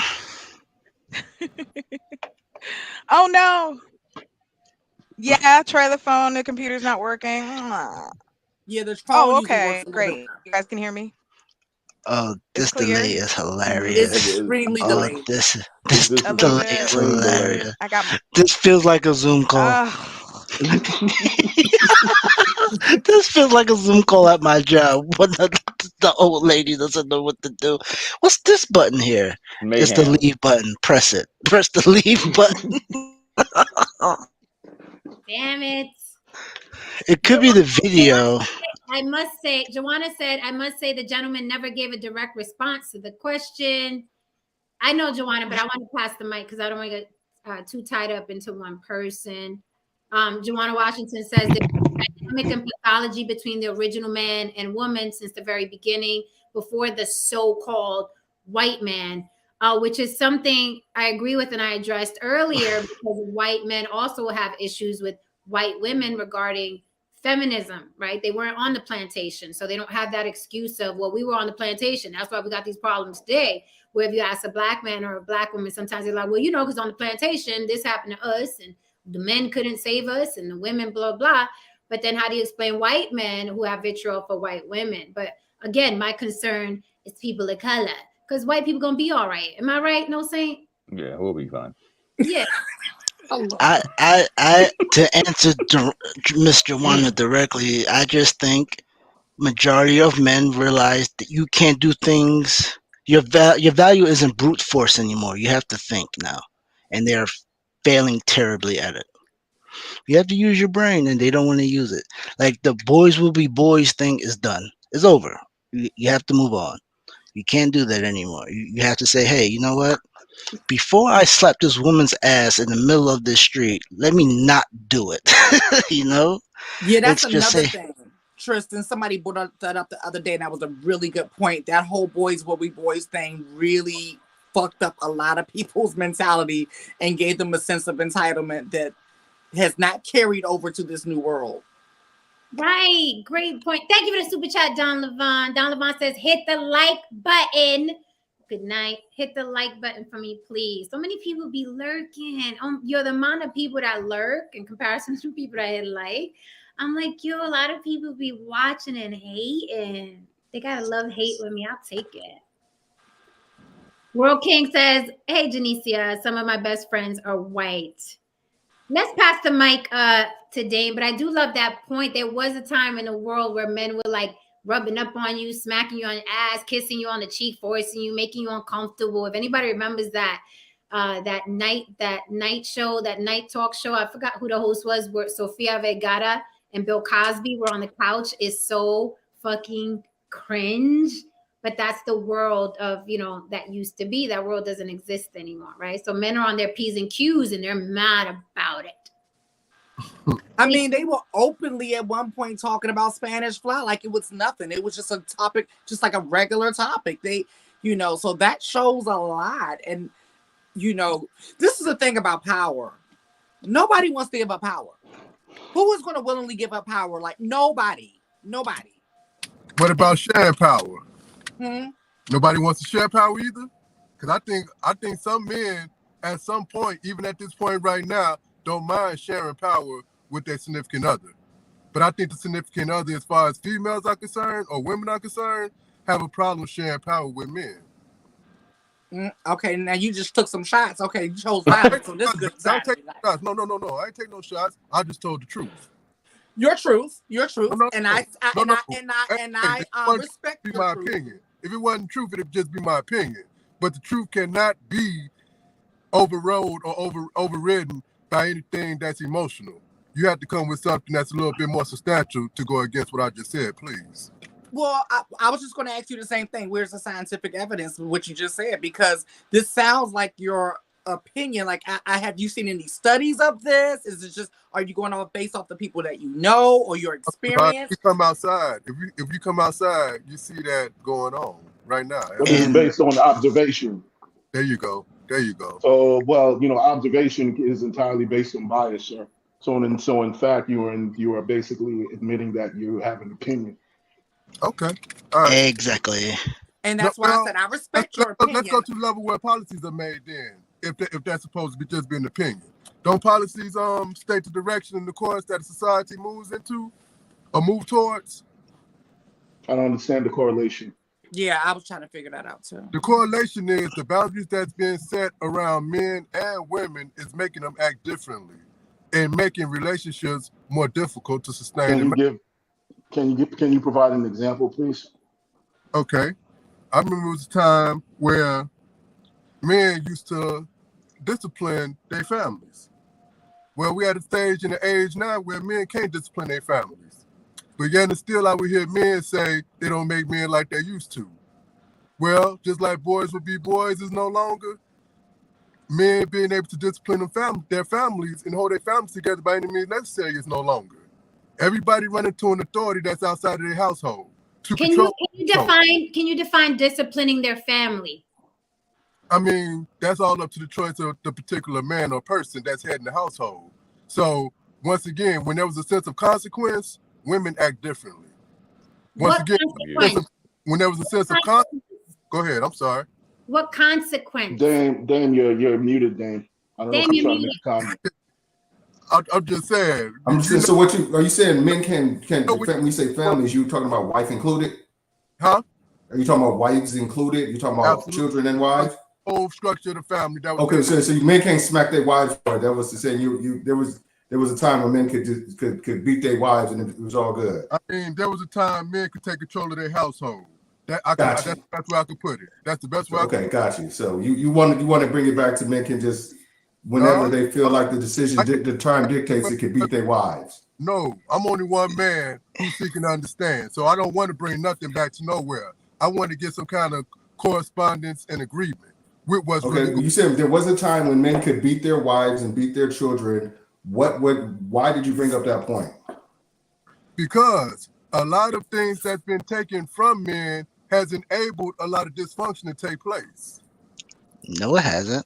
So you're saying if men were beating their wives, there'd be more understanding and there'd be less dysfunction in society, in the Black community. There was less dysfunction in society. Wow. No, there was an oppressive function in society. That's. You don't think that violence is dysfunction? You don't think you can?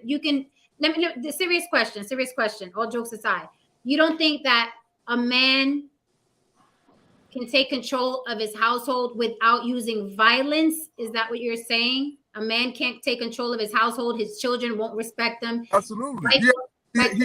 Unless he's being physically violent. He absolutely can. He absolutely can. There is absolutely a way, but that takes more of a perfected man in order to be able to do it that way. And should that be the expectation that men, before you decide you want to have a family, shouldn't you be already perfected to a point where you can control those urges, or you feel the need to beat your wife? If you can't, I understand this. Look at this. I feel like I'm a leader in my house. I have no desire or no need to beat anybody. My children, yes, I spank them every now and then if the situation calls them, but I have no desire to beat my wife because that's not what she's there for. That's not what her person. I don't have to discipline my wife. She's a grown person. She's a grown woman. And I'm not her father. You know, and I'm really not trying to speak of just a specific dynamic that works that's working for you alone. I mean, you got to stand on it. You said it. I'm standing on it, but I just said earlier, as far as policies were concerned. See, this is when policy play come into play, and that was the part. I think you're just trying to walk the fact. You just came on this podcast and said you wish it was of days, but back in the days when dudes could beat their wives. Now you're trying to walk it back. As a person who had a dad who was originally abusive and got help and figure out other ways to do it. Any man who puts his hand on his wife is less than a man. He does not have the capacity and the ability to lead, and he doesn't deserve to be put in any type of leader position, because if beating your wife is a reactionary thing, there's no proactive thinking when it comes to beating your wife. What do we go to war for? So here, my topic for tonight comes to life. All right, let's get back to the topic. Yeah, go back. I can go all over the place with this shit. This is it, Dame. This is it. Exactly. This is Dame. This is the topic. Though. Yeah, it's coming to life. My bad. I just the whole abusing. It puts me in a different headspace. So my bad. It does all of us. Trust me, it does all of us. That's why I was like, I'm just gonna let the men talk to the men, because it does for all of us. I had the woosah. I do want to welcome Chocolate Earth back. Can we hear you, Mama? Let's hear. She still has the computer. lag, I think. Gosh darn, we don't hear a thing you saying. Chocolate be having to say. She's about to go. She's about to kill this man. We was about to watch an intellectual homicide. Chocolate be having things to say, but we can't hear you. But this is the thing, right? You got to go back to a time of brute force instead of evolving and adapting to the times. I said, these are the people that are going to get left behind and died outcasts. I said, you can't fix that. Like, what did Sinbad say about racism? It's just going to die off. And the misogynist and all this other stuff is going to die off because everybody think it's I rule with the iron fist. You can rule with the iron fist. They're not going to be able to survive in this society, right? So Shine has a point, right? It's never going to go back there. They're not going to be able to survive in society. They will be arrested. They're going to catch cases. They're going to lose jobs. They're going to lose their families. The world has changed. You can't just go upside your wife's head because the beans didn't come out right. You can't put your hands on your children because CPS is going to be at your door. So men are going to have to evolve or they will evaporate. And then the high value men are going to be the only ones, as usual, kicking ass all over the place. Where you're going to have no choice but to run and flee to other countries. But you're even getting ousted from there because the jig is up. Now they're on to you out there. And now they're robbing you, drugging you. The politicians are going to get involved because, believe it or not, you don't add to their economy. You going to the cheapest Airbnb on a beach in the Dominican Republic and pay $40 for a hooker. You're not that tourist that they're living off of. So what is going to happen to you in the future? I'd be really scared if I was a pookie or a passport bro right now because you're going to run out of options. Then what? Send them to Mars. I don't know, man. There's always going to be some woman who's who's willing to be the third, fourth baby mama. There's always seriously. There's always going to be some. There's plenty of them out there. So then, okay, fine. Then why? The reason why I wanted to do this topic tonight is because there's so much fucking vitriol. If there's always going to be that third, fourth, fifth baby mama, why don't they shop there and stay there and live there? Why are they attacking all other women? Shop there and live there. That's fine. Go find your. But I said it before previously. It's the resentment. So any little one up that they can grab, they want to weaponize it. Like, look, listen. There was a time when white men were doing this, and they didn't tell nobody. So look, the black man, you know what I mean. You're running over there. You want to do TikTok videos showing up your passport. What are you actually showing a degree or anything other than that that's actually impressive? But anyway, you know what I mean, showing, you know what I mean, your passport, you're being vitriolic, you're telling, you know, you're making these jokes about why you're going over there. Like, it's not necessary. Just go. Yeah. There's a just go and do whatever you're doing. You want to be a trick in silence. Look, I've tricked before. There's a sense of entitlement. You know what I mean? It is what it is. It ain't tricking if you got like this Austin Holloman dude. He's not a bad looking dude, so I'm sure he could attract women in America. That's the thing that kind of took me out, Dame. Like, this guy's not a bad looking guy, but maybe he was just shooting past his schemes. That's what I'm saying. He was not in his weight class. He thought that he deserved the baddest of the baddest, but he didn't have the money or it doesn't look like he had the ability to kind of make it. He wasn't even have that potential that women could glam onto and see, okay, this dude's gonna be somebody. Plus, he's a decent looking dude. I think what it is he peaked and was like, okay, I need to put myself in a situation where my peak is somebody's my here is somebody's here for whatever reasons. But what he did is he blew the bag because I'm thinking, and I think this cat, what he did was he was going to try to go the route as some of those other passport cats where he was going to like put that shit that he put out. Yeah, get your passport. And then what he was going to do, he was going to start charging motherfuckers for courses and how to get put on and tours and stuff like that. Because a lot of them passport bros, they show this, and the next thing you know, they saying, you pay me $2,000 for the $2,000 package. We'll take you to Brazil. We'll introduce you to people. We'll show you how to get a hotel, a house, and we'll do all this kind of shit for you. He was going to try to probably turn this into a business. I don't think he was smart enough to do that, but I think he was one of them dumb motherfuckers who didn't know how stupid he really was and tried to start it that way. He was like, because other cats are doing it. This is one cat, what's his name? Zoom to Thailand. He has a whole business. At the end of his little thing, he tells you, hit me up and and we can do like a private class. And then when you come here, we can set up a tour, and he charges cats for that. Well, you know what? I'm going to add. Go ahead, Lee. Well, I wanted to add to that. The other thing I suspect is going on, because this is another thing.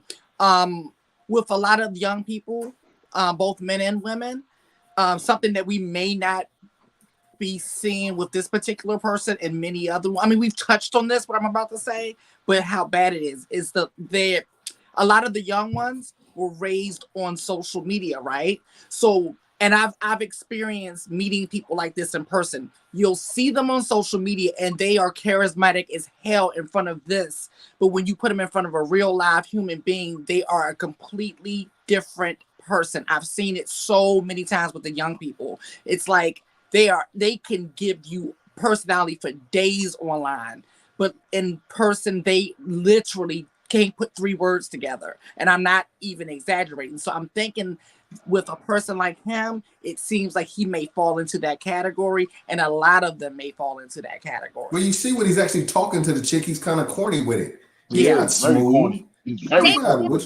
Damon, I mentioned that earlier where I said, yeah, he's not a bad looking man. And, your genes are your genes, right? You're going to look like whatever mommy and daddy look like. Except for me, I'm an alien.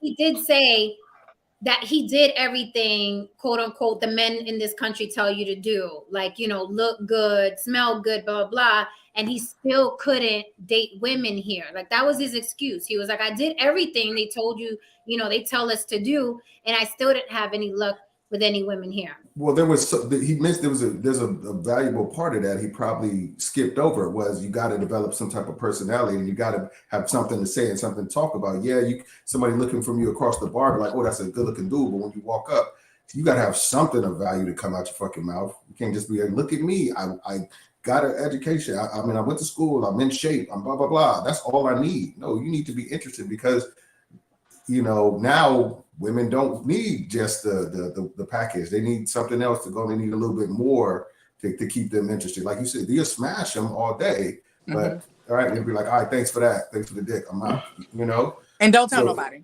And but a lot of these cats are socially awkward. They're dweeby in person. We've all met them in person, and they are socially. I've met a lot of buff ass, good looking dorks.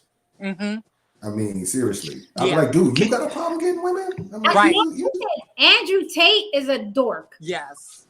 Now, Andrew Tate is charismatic as fuck. I ain't gonna take that away from that. That's one charismatic motherfucker. He is not. He's not. I listen. I not.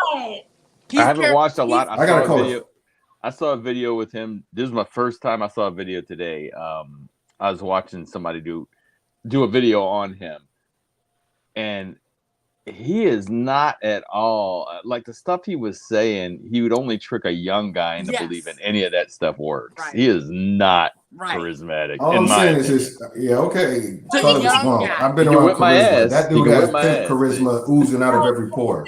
No, Damien. Let me say this. And these are just opinions. You have your opinion. I got mine. Yeah. But here's my thing. He is good looking. He is tall. He dresses well. If he walked in the room and he didn't open his mouth, I'd be looking at him. I'd be like, holy fuck. The minute that man sits down, his voice, his cadence, and the way he spits when he talks. Yes. He spits when he talks a lot. He was in a car. He was talking. He has a very strange way of talking. I would get dried up immediately. Yeah. Now, he looks good. He looks good. He probably smells good. He probably walks. The moment he opens his mouth, I'd be like, no, the fuck. He talks like this and then he's constantly spitting because, right, this is what's supposed to happen. I would be like, yo, I just talked to this guy. He spit on my whole fucking face. Yeah. Yeah, but to an 18 to 28-year-old, but that shit is like saying. poetry. Yeah, but he's not, but that's not charisma. He's not charismatic. A charismatic man carries himself a different way. Now, what he does is he's a bull in a china shop. We've seen Trump do it. Trump will walk by a man and push the other one out the way so he can walk in front of him. That's not charisma. Yeah, I don't know. Like I said, I think he's deplorable. I think the things he's done and the way he in real life, behind the scenes, treats women is despicable. But like you said, on camera, from what I've seen, he has charisma and he is a charmer. Okay, so I'm telling you, as a woman who's been around charming men, who fucks men, right? Because you don't fuck men, I fuck men. So I'm telling you, as a woman who's turned on by charisma, who's turned on by a man's presence, who's turned on by a man's aura, he does not have charisma. He is a bull in a china shop. Now, if he walked in, I would say, fuck, he's tall, he looks good. What did you say he does? He's a fighter.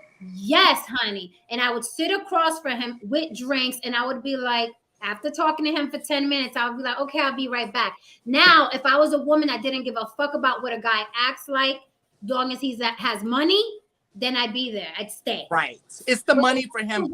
Charisma and has options of men with charisma is not going to stop at Andrew Tate. Now, some young girl who wants to be Andrew Tate's girl with the big tits, she is going to stay. But a woman that likes charisma, he has zero. He is a bull in a china shop. Matter of fact, when he speaks, you can tell it's going to be a bad, brutal fuck in bed. Yeah. When I heard him speak, I was seducing. Andrew Tate cannot. Charisma seduces. Yes. Andrew Tate doesn't have a seductive bone in his body. That voice. That voice, that the way he talks, like everything about him is like nails on the chalk. And I'm not saying that because I'm able to separate things, right? So I'm not saying that because of who he is. Because if it was opposite, I would be like, I'm going to give him his props and then say, yeah, but he's still trash. Like when Jen sent me this one video of him talking, I was just like, oh my God, I'm trying to sit through and listen, but I'm like, this is horrible. Like he sounds horrible. And I know I always talk about me being sapio. Like everything in my sapio bone was God. Now I can separate the two. I can separate the two. Right. He's very good. People disagree with me when I say he's good looking. Yes. He's good looking. He is. Yes. And but he has the full lips on a white face. Like he's, you know what I mean? He looks exotic. He's tall. He has a long neck. Like, yo, you know what I mean? Your eggs start twinkling. Like it's like, oh my God, this guy looks like when he opens his fucking mouth. And you guys should be able to relate because I know you've seen girls with a little waist, big tits, a nice fat ass, and when you sit her the fuck down, all you're thinking is, I might fuck this bitch, but I am not giving her my real number. Right. Well, I know you guys can relate. You said no, you're not giving them a real number. Is that what you said? Yes. We give the real number because we might. If it's good, you want to do it again. No, I give you the Google Voice number. What's wrong with you, Dan? I give the real number. You know what I mean? No, I give the real number. You just ain't gonna know where I live. We're gonna go to a hotel room. Like I said, we'll have to disagree on that. All I'm saying is you ain't gonna know where I live. Absolutely not. Unless it's like I don't understand, like you said, maybe I don't understand like stage, like stuff like that. But I've seen I'm just one of those people. I just call it like I see it. I just see too many sit down where women have just been like googly eyed over this motherfucker when he gets talking that game. But what I think it is, he's good at selling the dream. He's saying, if you with me, you're gonna be riding a Bugatti. You're gonna be sitting on a private jet. That's what we're saying. It's money and influence. But I'm saying, it's just one of those things. And then they say, like, what was that one chick from England? And I was like that. Oh God, Charmaine. Her name is Charmaine or something like that. Charmaine or something. She interviewed him. She was just hating him. And then at the end, she was switching and was like, well, one thing I do say, he is very like strong-willed and he says what he thinks. And I didn't, maybe I will see him again. I mean, it was just like you see it's women. Money influence. His money is talking for him. He has no charisma. His money has the charisma. Dame, respectfully, you're being naive. I'm not being naive. I've been around too many pimps to know what's going on. No, he's not. No, I'm sorry.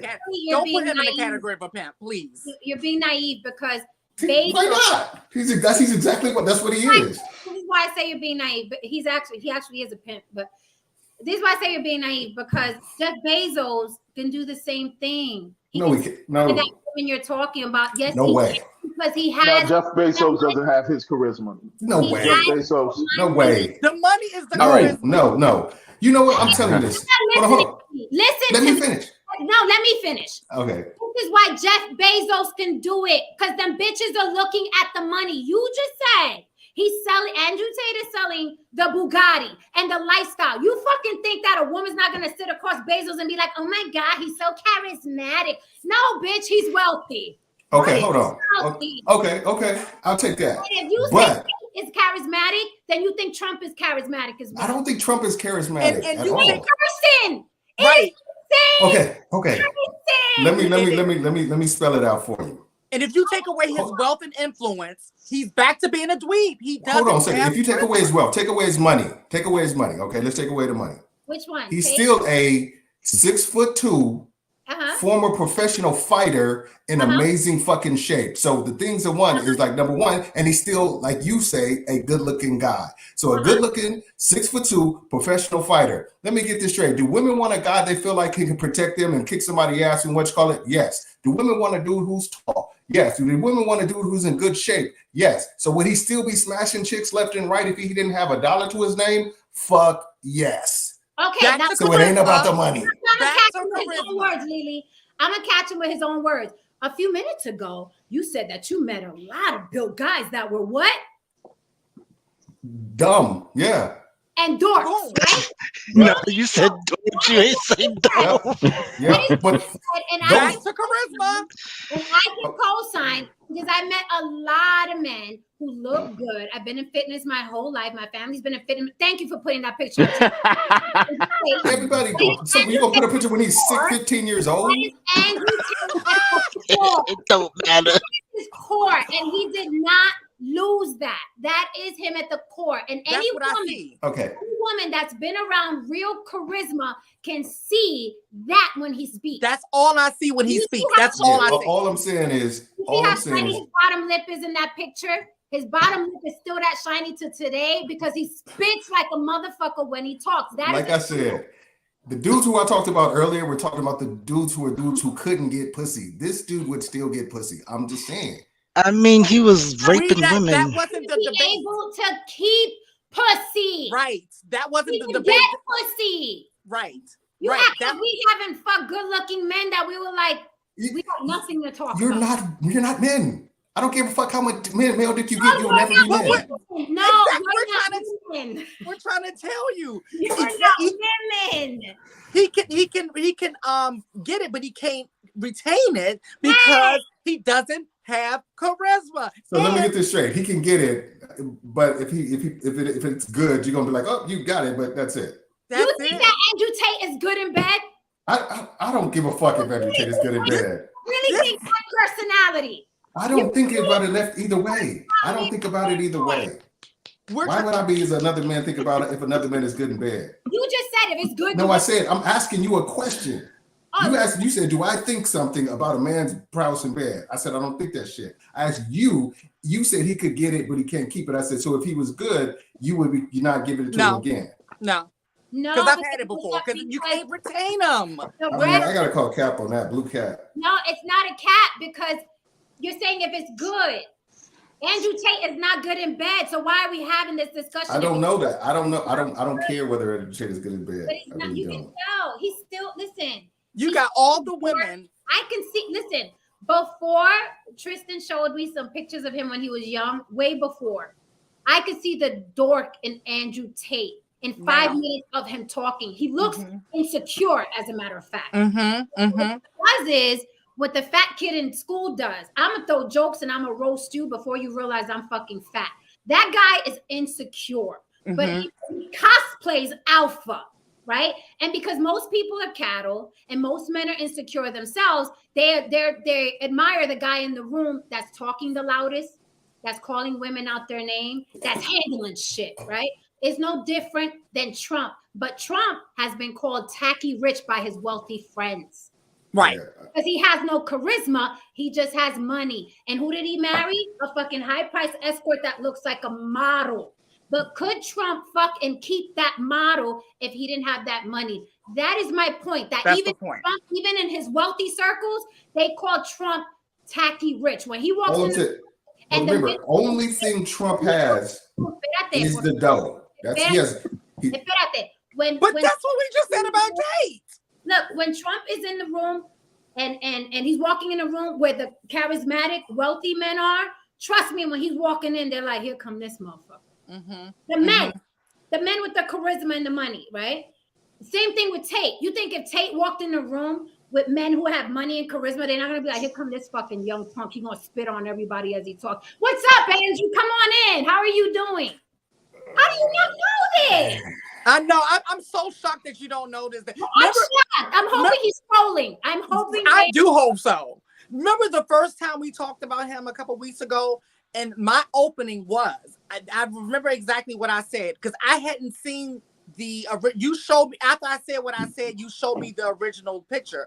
I said, when you sent me that video and I heard him talk, I said, all I can see was a dweeb that grew up and got some money and then put on a costume. And then you show me that picture and I said, oh, that's what I see. When if you all right. Let me say something, because I got both of y'all interrupted at the same time. So it's like I say 4 things and then I get all of my shit. Hold on, let me just speak. Lily, I just want to ask Lily something. Lily, did you not see this along with me before we saw his dweeb pictures? If y'all go back to the episode, if you go back to the episode, yes, we called it. And then you showed me the dweeb picture. I said, oh yeah, that's what I was seeing right there. That's what I saw. And you can go back and rewind that. That's what I said. He's a dork. He's a loudmouth dork, same as Trump. And I said that about Derek Jackson. I said him and Derek Jackson. I said that's all I see when they talk. Derek is another dork. Would I smash? Yes. Yes. Talking to other? No. No. And don't tell nobody. Right? I don't think they care though. They wouldn't care. They still smash. Neither do we. Okay, so what are we talking about? What are we really talking about? I'm just gonna say this and then I'm gonna let it go. It's like all the stuff, sans the dough.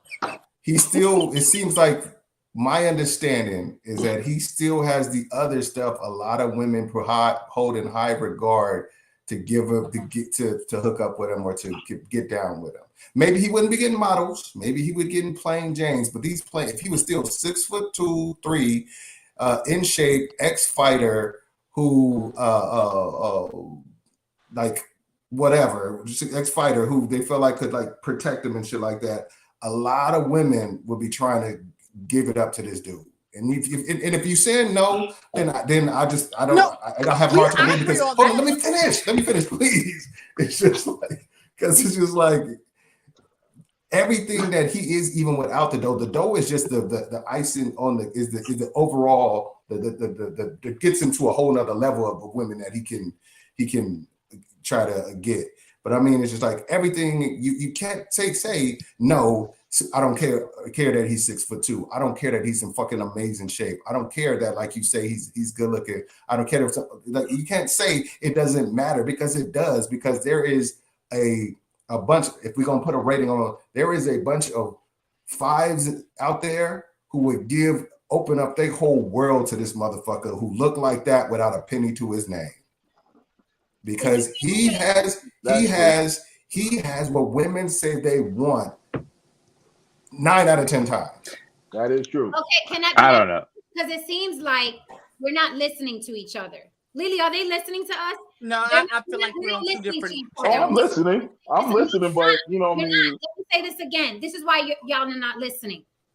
No one said that Andrew Tate, broke as fuck, living in a cardboard box on Hollywood Boulevard, cannot get pussy. Right. Who said that? Nobody. Who said that? I'm not saying my pussy. No, I said even without money, because he's tall, because he's fit. This is why y'all not listening.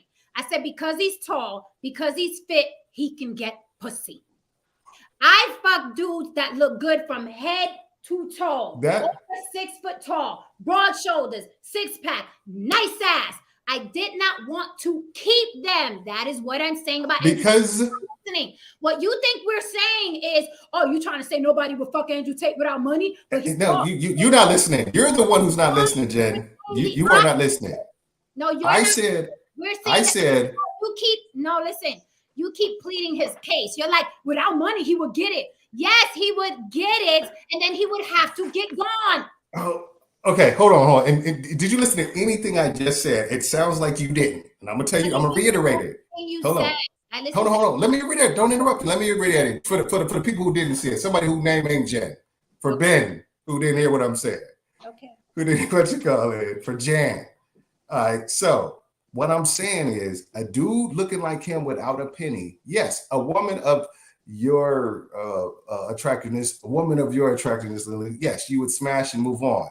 A woman of lesser attractiveness, a 5, sometimes maybe in a 6, would get him and be buying that motherfucker cars, would be signing and putting stuff in her name for his ass, would be doing all kinds of shit to wake his up. You know how I know? Because my brother is fucking like that. My brother is he was tall, he's 6'2", he's tall, in shape, and this motherfucker never had to have an apartment in his name because bitches moved him in every single time. They always want to have his baby mama. He dogged her out, treated her 1,000 times. She still wanted to have motherfucking kids with him because there are women who don't look like y'all who will see that as the mother who will see him and be like, I'm gonna buy that motherfucker a car.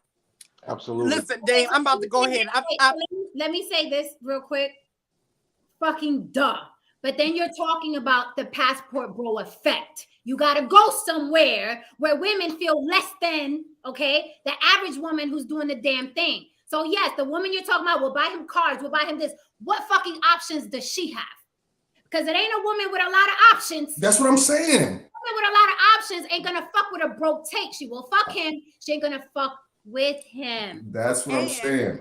We agree.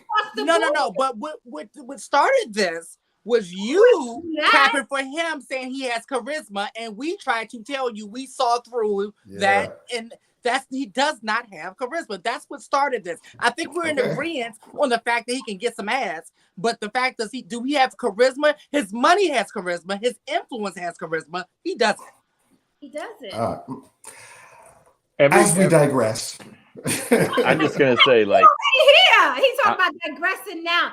Anyway, let's see if Chocolate Earth's mic works finally. My goodness. Can you guys hear me? Yes, we can hear you. This is the best we're gonna do, baby. We're gonna do this. You sound like you're under a pillow, but we're gonna work it. We're gonna try. We at least we can hear you, baby. We gonna, you know what I mean? We're gonna keep aquarium. Everybody put your volume up for Chocolate Earth. Exactly. There you go, baby. Okay. So listen, I've been fighting to come up here because I heard what Mr. Shine said, and I heard you guys still can't hear me. Hold on, we're gonna fix it. How about now? Can you hear me better? Yeah, we can hear you, baby. Just keep going. Good. Is it better? For real, don't lie to me. I'm serious. We can hear you good enough. We can hear you good. Okay. So, all of it being said, for me, my opinion, it comes down to this. It's all about power. It's all about oppression, and it's all about power, and the fact that these men don't want to do no introspection at all. If you feel the need that you ain't shit, but you think geography is going to make a difference, then you have a problem. And I watched this gentleman say this on a video where he's like, well, I had all these dates with these women here in America. It didn't work out. So I'm going to go to Brazil and find me a wife. I find it interesting he's not engaged. I find it interesting he's not married. I don't have a problem with any man going anywhere to find any woman at all. Like, I have no hate for that. Go find your love wherever, from Thailand to the bottom to Kenya. Go ahead, I'll help you pack, baby. My issue is this. You continue to compare Black women to these women. Why? if you're done with American Black women, then shut your pie hole. But you don't.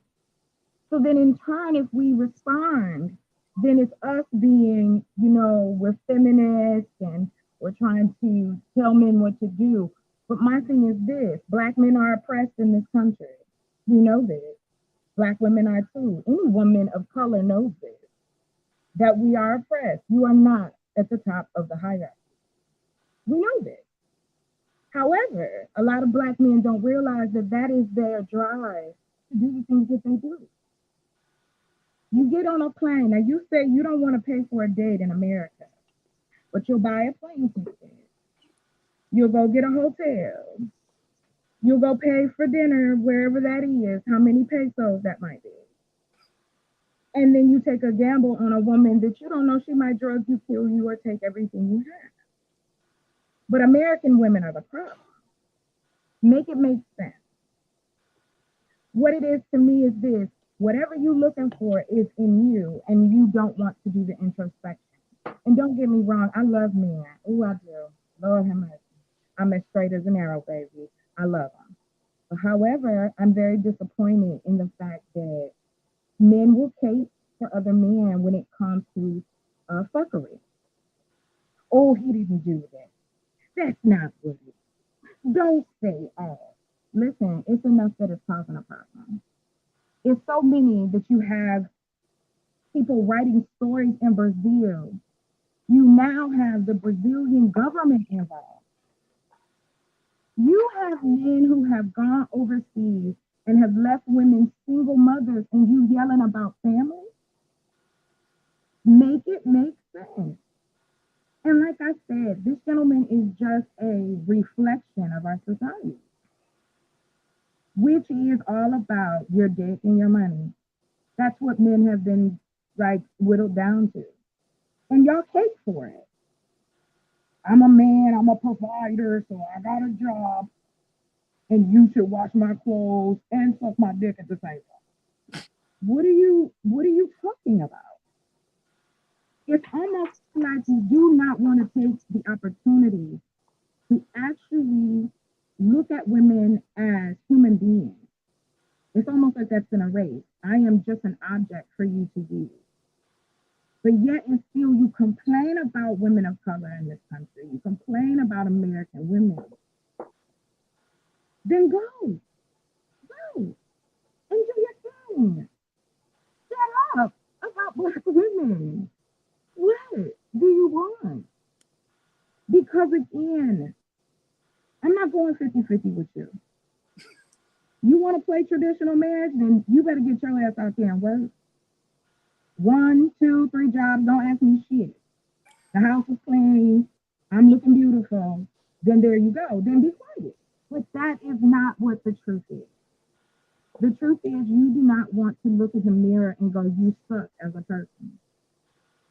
And no matter where you travel, you still suck. So that's my opinion.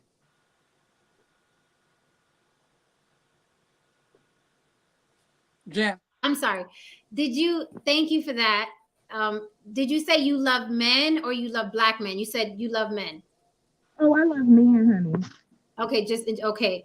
Also, yeah, I've dated all kinds. Yeah, I've dated all kinds. I am Rainbow Coalition over here. So you say there's a chance. Look at no saying. So this right here, this is why it's dangerous. Why it's dangerous, right? And we know, I mean, Atheist has been here enough time, so we know what his point of view is with life and women. We know where he's coming from, right? He says Andrew Tate is one of the most charismatic dudes on the planet. That's why it's dangerous, because what happens is older men, including you, Dame, will say that a piece of shit like that is charismatic, right?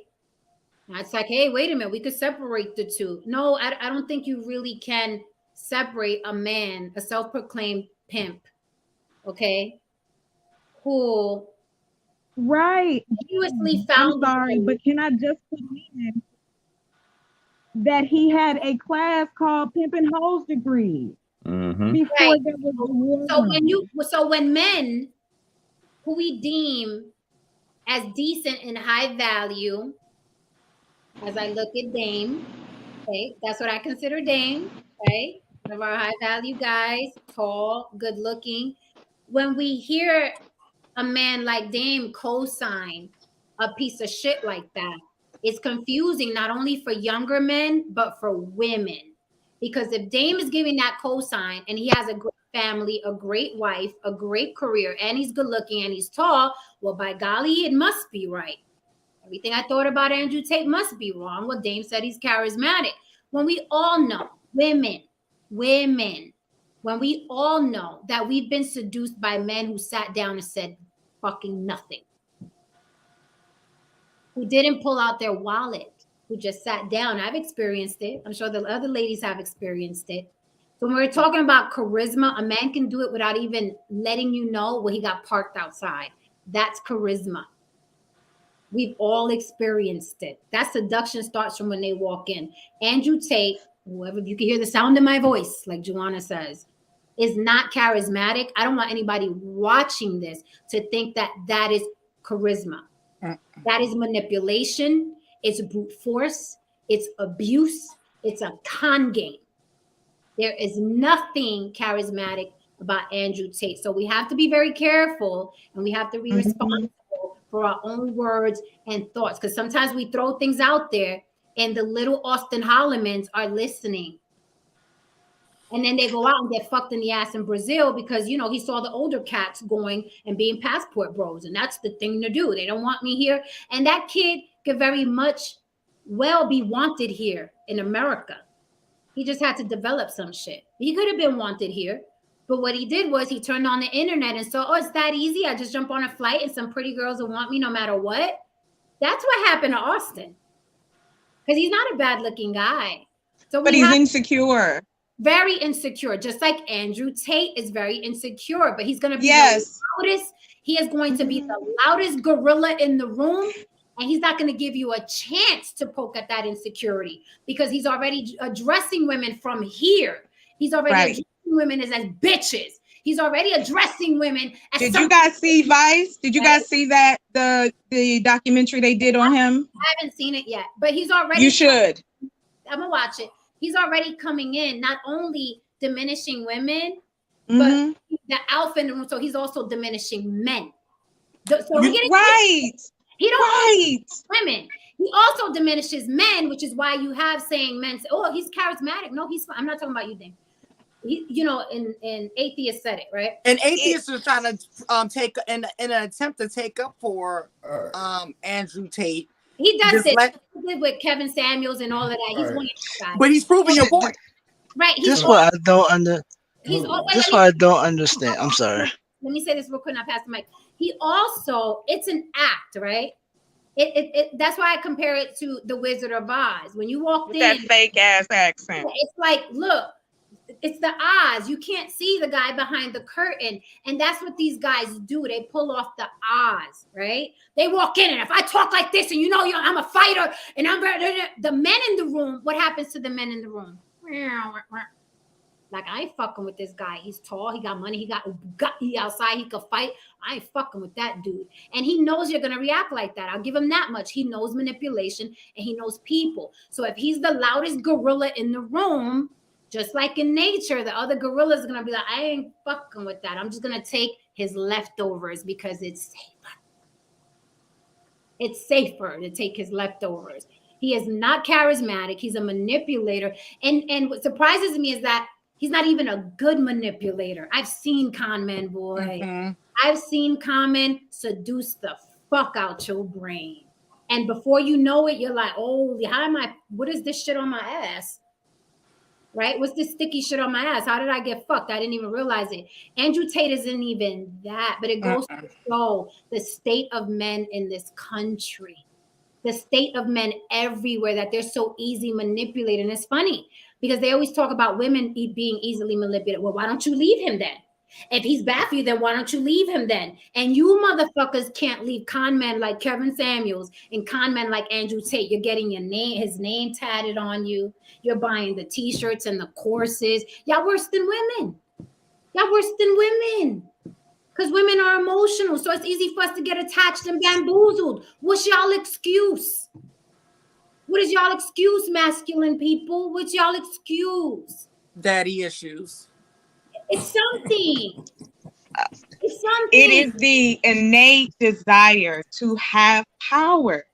Whether people want to believe it or not, there is that desire to be better than someone else. When it's almost like when people got mad when kids start getting participation trophies, right? Because if everyone is special, nobody's special. And a lot of these men on here want to feel wanted and desired and special. But can I just ask this question to the gentleman on the panel? Which one? When it comes to relationships and being with someone, where does the conversation of intimacy come in for you guys as men? Like, is there a moment where you guys look at yourselves and go, I can be emotionally available, I'm considerate, I have empathy, I can think about what I'm going to say to the woman I'm with, I'm going to be gentle, these particular things, like it's like that's completely erased from the relationship conversation, especially on YouTube. So I just asked that question to you guys. How do you feel about that? Can I just want to address the thing and then we can jump into that question real quick. So I appreciate all the compliments, I really do. But I am not co-signing for Andrew Tate in any form of fashion. I said that he is a shiftless piece of shit that brutalized and objectified women for financial gain. That's not co-signing for this man. What I'm saying is men need to recognize that these, outside of height, because that's one thing you really can't change, for the most part, he has the things that women identify as valuable. He has the ability to protect you. He has the ability to provide for you. He has the ability to, he's good looking. He's, for the most part, Dame, can you hear me okay? Because I've been interrupted like 4 or 5 times. No, I just wait. need to get a sentence I out. understand. It's rude. Please don't get upset. I'm not trying to be rude. But I really have a question. You won't be. Okay. There you go. I'm sorry that I came in on the last part. Please don't take that out on me. I just asked a question. No, we were. But you are okay. I said I'm sorry. Okay. I'm paused. Okay. Cool. But so it's not. Okay, but I'm just saying, dudes out there need to recognize that these are the things that women find attractive. So is outside of don't be like Andrew Tate. I'm not saying be Andrew Tate. Be the exact opposite of Andrew Tate when you deal with women. But recognize that these are the things that women find attractive and will put ahead of other things. Nice guy, who gives a shit? Great father, who gives a shit? Because I'm watching this, a perfect example of that is my wife and I, we watched this show called Married at First Sight. Mm-hmm. And the newest episode has this chick named, what is her name? Her name is Kirsten, this black chick, beautiful black chick. I mean, probably one of the baddest black chicks they ever had on the show. And she's in shape, and she said she's college graduate, got her master's. She said, I am looking for an educated, well-spoken man who has driven, who has who has a career that he's respected. And she said, all this shit. And they gave her all that. And he gave him, this dude is like this brother, decent looking, what have you. He's not the tallest, not in the best of shape. He's okay. But he is a high-paying job, and he's about to get his doctorate degree. And she don't like this motherfucker. And she was like, she said God-fearing. She put that first. And he's a God-fearing person. And she don't like that shit. So all I'm saying is, dudes, don't fool yourself and think everything a woman out there says is the God's honest truth. when it comes down to it, you could have all the shit they say they want on paper when they come, but when it rubber hits the road, they gonna fuck an Andrew Tate over a dude that other dude every day. They're gonna fuck a dude who is tall, who is in shape, who has a personality that's kind of bullish, who feel like can protect them all the time. So you need to make sure you develop as many of those other traits as possible in order for you to compete. That's all I'm saying. Okay, so let me answer this since you said something to the men.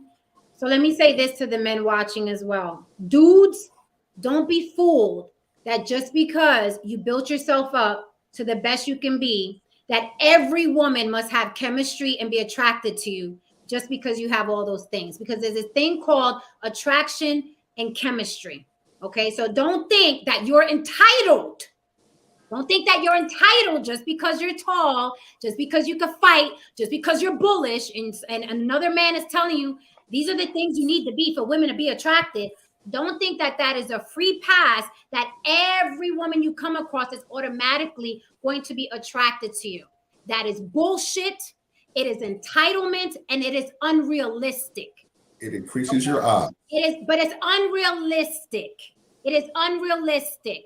And that's the problem that we're having, is that these fucking YouTube charlatans are telling men, and I said this on my last passport stream, these con men are the biggest mistake they're making is letting men know, the average man, right? Making them think they all have a shot. And that's the problem with men, that they feel like if I go work out, if I'm tall, I have a shot. At the end of the day, a woman still has to be attracted to you. But the way you word it, well, look, I was watching Married at First Sight, and they gave her the man that she. You like my wife. Why do men always have these strange voices? When women describe men, they always have these goofy voices. Wait a minute, because that's my man voice. I'm sorry. So the message that keeps being regurgitated and hammered into these men's head is no matter how much you have, women are lying. Don't take these women's word for it. What you're leaving out is you can be all that and still not be attractive. Tristan put up The Rock. He has everything. That's the most charismatic man in the world. Can't nobody tell me different. And has charisma. Since we're on this fucking subject of charisma. And we all know that The Rock will protect you. Okay? But he has charisma. He has charisma with children. He has charisma with his children, with his wife, with his mother, with his family, with his fans. Okay. Show The Rock when he was 14, Tristan. That's charisma. Did you see The Rock at 14? Yes. Show The Rock when he was 14. Fine. He was fine at 14. He looked like a grown man in high school. Show the turtleneck. Tristan, find that picture of The Rock when he was sitting in his room and he was 16 years old in high school. Please. Show the picture with him in the turtleneck and the chain. Please find it. So anyway, back to my point, which was at that time the fanny pack, the hairstyle, and the clothes. Everybody was wearing that back then. Yeah, that was the style. Yeah, that was the style. Yeah. Right. Everybody was wearing that back then. If I pulled up a picture of you, Dane, in 1985, you'd look like a goofy today too. Nah. Yes. I guarantee it. If we all pulled up our pictures from when we were 16, 17, everybody would look goofy. Right. Let's not fake the fun. Right. Let's not fake it. So anyway, my point is, let me finish this point so I can pass the mic.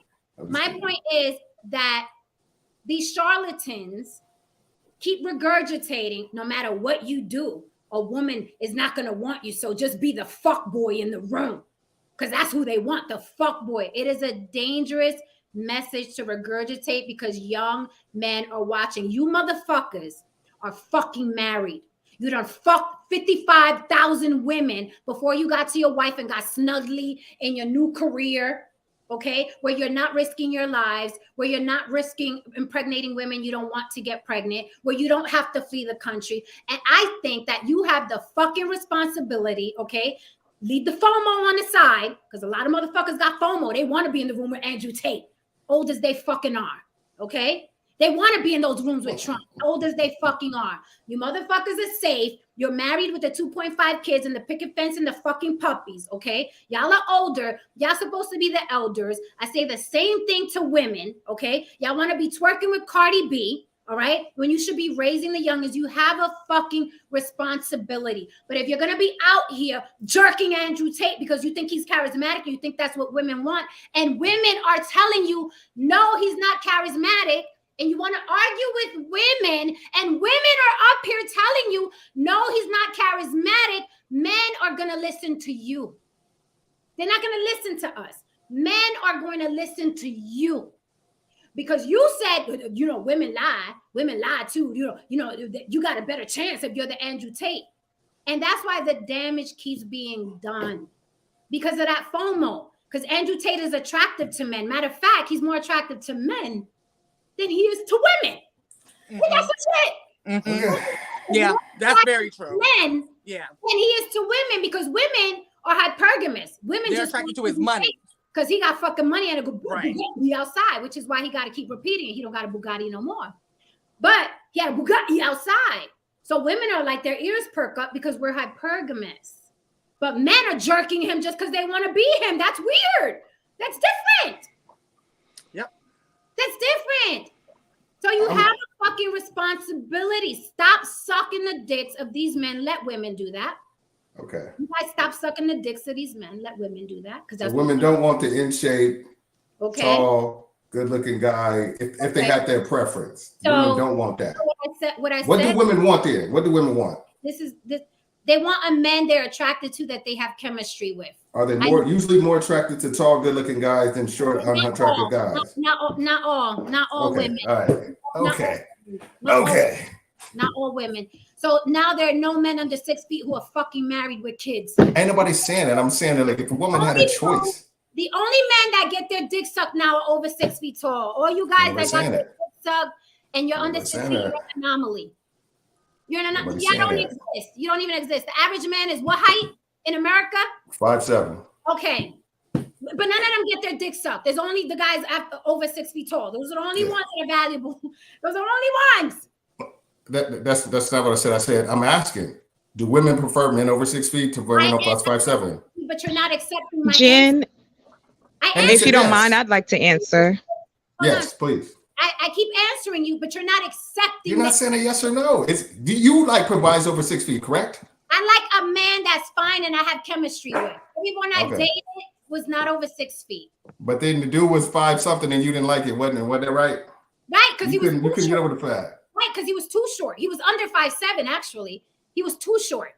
So you like him? Okay. He was too short. Okay. But he had more charisma than Andrew Tate. I will say you had chemistry with him, right? Yes. And that didn't mean shit, did it? Yes. No, we were. You can't use that. You can't use that because it did not mean a goddamn thing. Wife. Why aren't you with your ex-wife? Since you want to. My ex-wife? Game. Why aren't you with your ex-wife? Because she was jealous as fuck. I know, but you had chemistry with her, didn't you? Yeah, absolutely. So why you not with her? What happened? Because she was jealous for any woman. She was like how I can't live with a person who said how you said she didn't want nobody other women around me. So you proved that sometimes it just doesn't work out, right? But it wasn't for a physical attribute. I know, but it just doesn't work out, right? But we didn't work out with you because of a physical attribute he had no control over. No, that was the only reason. That's the only reason you've ever said. No, I said when I walked in with him in rooms with taller men, yeah, I felt the ways, but that wasn't the only reason. Oh, but my bad. That's the only reason you ever said on this podcast was like you couldn't get over the fact that he was so short. I'm not gonna put out somebody's personal business who I still respect. You said the motherfucker had ED. Come on. What? Is it okay? Could I jump in if that's all right, Jen? He said that I respect. And Damon is playing this game because he knows what he said was wrong. He knows what he said was some fuckboy shit. It was not fuckboy shit. Okay.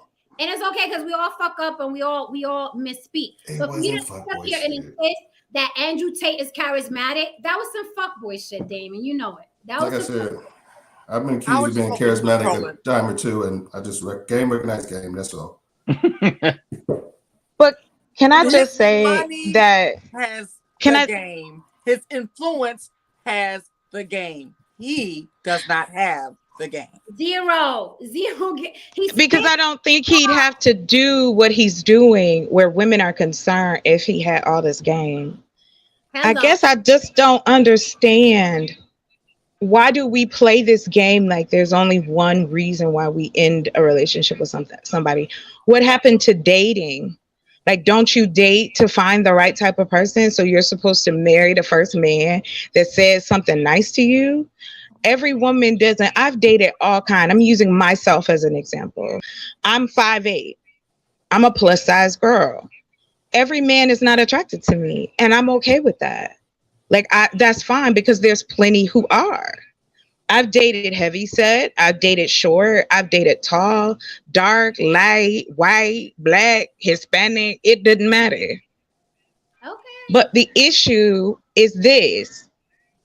It's like you guys don't want to deal with personality.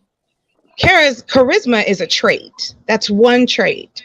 A person can be charismatic and abusive at the same time. We are not monoliths. All of us. I'm not talking about just women. I'm talking about men as well. You are not a monolith. And I think you guys don't want to recognize that how men are looked at in society. The reason why women find money and status and cars attractive is because we're conditioned to believe that that represents what a good man does. What a powerful man does is to have all this money and be able to travel. No, I'm not. Hold on, please, sir. Don't interrupt me. Thanks. Okay. So my whole thing is this. This is what has been conditioned the same way it's been conditioned by other men to other men, that a woman is attractive if XYZ or whatever those standards are. Like, for instance, does every man want a small, fit woman? No. Does every man want a tall woman? No. A lot of men are intimidated by tall women. When I put my heels on, I'm over 6 feet tall.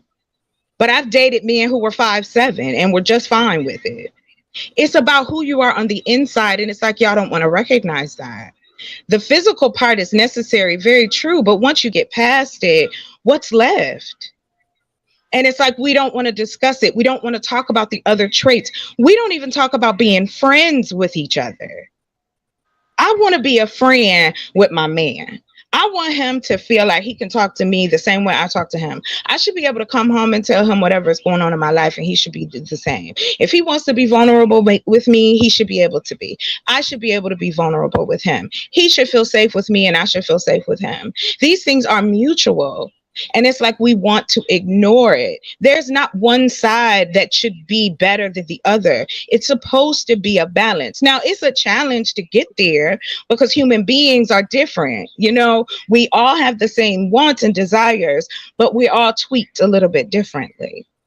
And I think it's a little unfair that women have been put in this position that now all of a sudden in this space and in our society now, that we are being guilted into dating less, dating more. We're wrong if we date a dude for money. We're wrong if we date a dude if he ugly. You know, we got to get ridiculed no matter what we do when it comes to it. Oh, well, you must be only with him for the money. Or, oh, you must be only with him because he got some good dick. It couldn't be that he's a good guy. I'm tired of the term nice guy. Throw that shit away. Because I'm going to tell you something. Every nice guy, man, I was always 2 seconds from calling the police on that fool. Because again, being nice has nothing to do with being an actual human being and caring about people. And we want to ignore it. And I think men on an emotional level, you guys starve yourself. Like every now and then, who the fuck hugs you? Who the fuck kiss you on the forehead and say, baby, it'll be okay? Where can you lay your head and be like, this is my woman and I know she loves me and I love her too? It's like the intimacy is gone and everything is transactional, but yet everyone's so surprised why people act the way they do.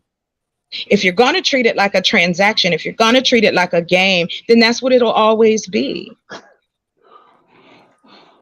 And I just think it's disgusting and exhausting. And I think that people should be tired of it, but y'all not. Because no one is stepping out. The good guys need to scream. Just like good women will come out here, and more of us are coming out here. And I say us because I'm one of them. I done held plenty of nigga down, excuse my language. And he done left me or talked to me crazy. I'm not going to be, my grandmother used to tell me this, you're not going to beat my ass and beat my ass at the same time. It just ain't going to happen. But it's like, I don't think men understand. It's scary out here for women. When's the last time you walked down the street in the dark and worried about somebody attacking you? That's what we have to think about every day. Every day. You can't speak to a dude. You can't smile at a dude. The next thing you know, he following you in the grocery store. This is things that women go through. And it's not flattering. It is not flattering to be stalked. I don't know if anybody on the panel has been stalked before, but I have.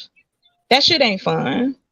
And all of these things add into it. And for us to uplift a man or say that you can separate the art from the artist is asinine and dangerous. And then we turn around and talk about the kids. But what are we representing? It's okay. Let me acknowledge this super chat. Men don't listen. I'm convinced y'all live in a world where it's like, this is, y'all talk about women don't listen. Thank you for the super chat, Don Levon. Don Levon says everyone's definition of what they consider charismatic is different. Some women think his abrasiveness is attractive, some don't. That is not what they're finding attractive. If Andrew Tate had zero fucking money and he was that attractive, and he was still attractive and he was that abrasive, women would congregate somewhere and be like, yo, did you see that dick in the fucking kitchen? Or did you see that dick in the living room? Did you see that dick that was in the fucking office? Do you know what he said about women? That is what women would do. What you're saying women find attractive is his fucking status and how other men cower in his presence. It's the silverback effect. No, there aren't women that find his abrasiveness attractive. His abrasiveness is attached to a fucking Bugatti. His abrasiveness is attached to millions and millions of dollars. That is what women are looking at. You think we've never been in a room with an attractive asshole that we had to call up our friend and say, yo, this motherfucker's not who I thought. He's a fucking asshole. Been there, done it. Yeah. Been there, done it. We keep telling them and they don't fucking listen because these guys have been the Kevin Samuels of the world, the Andrew Tates of the world. There's going to be another one next week. Andrew Tate is finished. He's done. There's going to be another one. He's going to be tall and built and talk like this. And men are going to be like, oh my God, look at all that charisma. That's why. Right. These dudes pay $50 a month. Into women. Women are telling you. Women are telling you. I ain't got to listen. Girl. You tell other men that women are lying. That's what y'all do. You look at other men and say, she's lying. That's not what she wants. That's not what it is. You just got to be 6'2" and have some money. And she's going to be on your dick. And that's why. You leave out hypergamy. That's why I Jeff Bezos. And what about men who marry women who have money? It's like y'all don't even deal with that part. There's plenty of kept men in 2022 and 23. Leave me and Oprah out of this, please. Leave me and Oprah's relationship out of this. Sorry, Tristan. Check this out. Jeff Bezos is a funny looking little dude. And if he sat in a room with them chicks that y'all claim, oh, there was this girl next to Andrew Tate, and even after he was an asshole, she gave him his number. If Jeff Bezos was sitting in the room with Andrew Tate, a bitch would punch Andrew Tate in the face to get the Bezos. Okay. She would punch Andrew Tate in the face to get the fucking Bezos. Did you see? I'm just asking you a question, and I'm sure. Now you sound like I can't even say 5 words. Now you sound like people asking me, but did you watch all the Kevin Samuels? No, hold on. Tell me that I see Andrew Tate in the room with some fucking hoes. That's what you're gonna do? No, I'm not even gonna say Andrew Tate. It wasn't gonna be Andrew Tate. So okay, you gotta stop, please. Go ahead. All I'm saying is, Did you see when Jeff Bezos went to an award ceremony with his chick and his chick saw Leonardo DiCaprio? Yeah. She was ready to risk it all, smiling, cheesing. She was seeing the side teeth in her mouth in front of Leonardo DiCaprio because you know why? Leonardo DiCaprio is what? Taller, better looking, and a fantastic actor. He has way more He's about to prove my charisma point. than Jeff Bezos. So the things she found that man, and it was obvious to everybody in that room. You look at that video, you can see she was attracted to Leonardo the fucking DiCaprio. It didn't matter what, how much, but she was like Jeff Bezos who in that moment. It didn't matter how much money he had. She saw something that she thought was good looking, and she was on it. Okay, you done? You finished or is you done? Who wants to compete this Leave out this, point? though. Who wants to go first? Like I'm saying, finished? I'm saying. Let me book in it with this. If Leonardo would have snuck her his number, he would have been smashing and give a fuck about how much money Jeff Bezos got.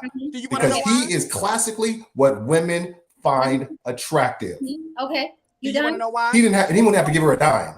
I'm not. Dang. What you say? He Can wouldn't I- have wine? Leonardo wouldn't have to give her a goddamn thing. But Oh Lord.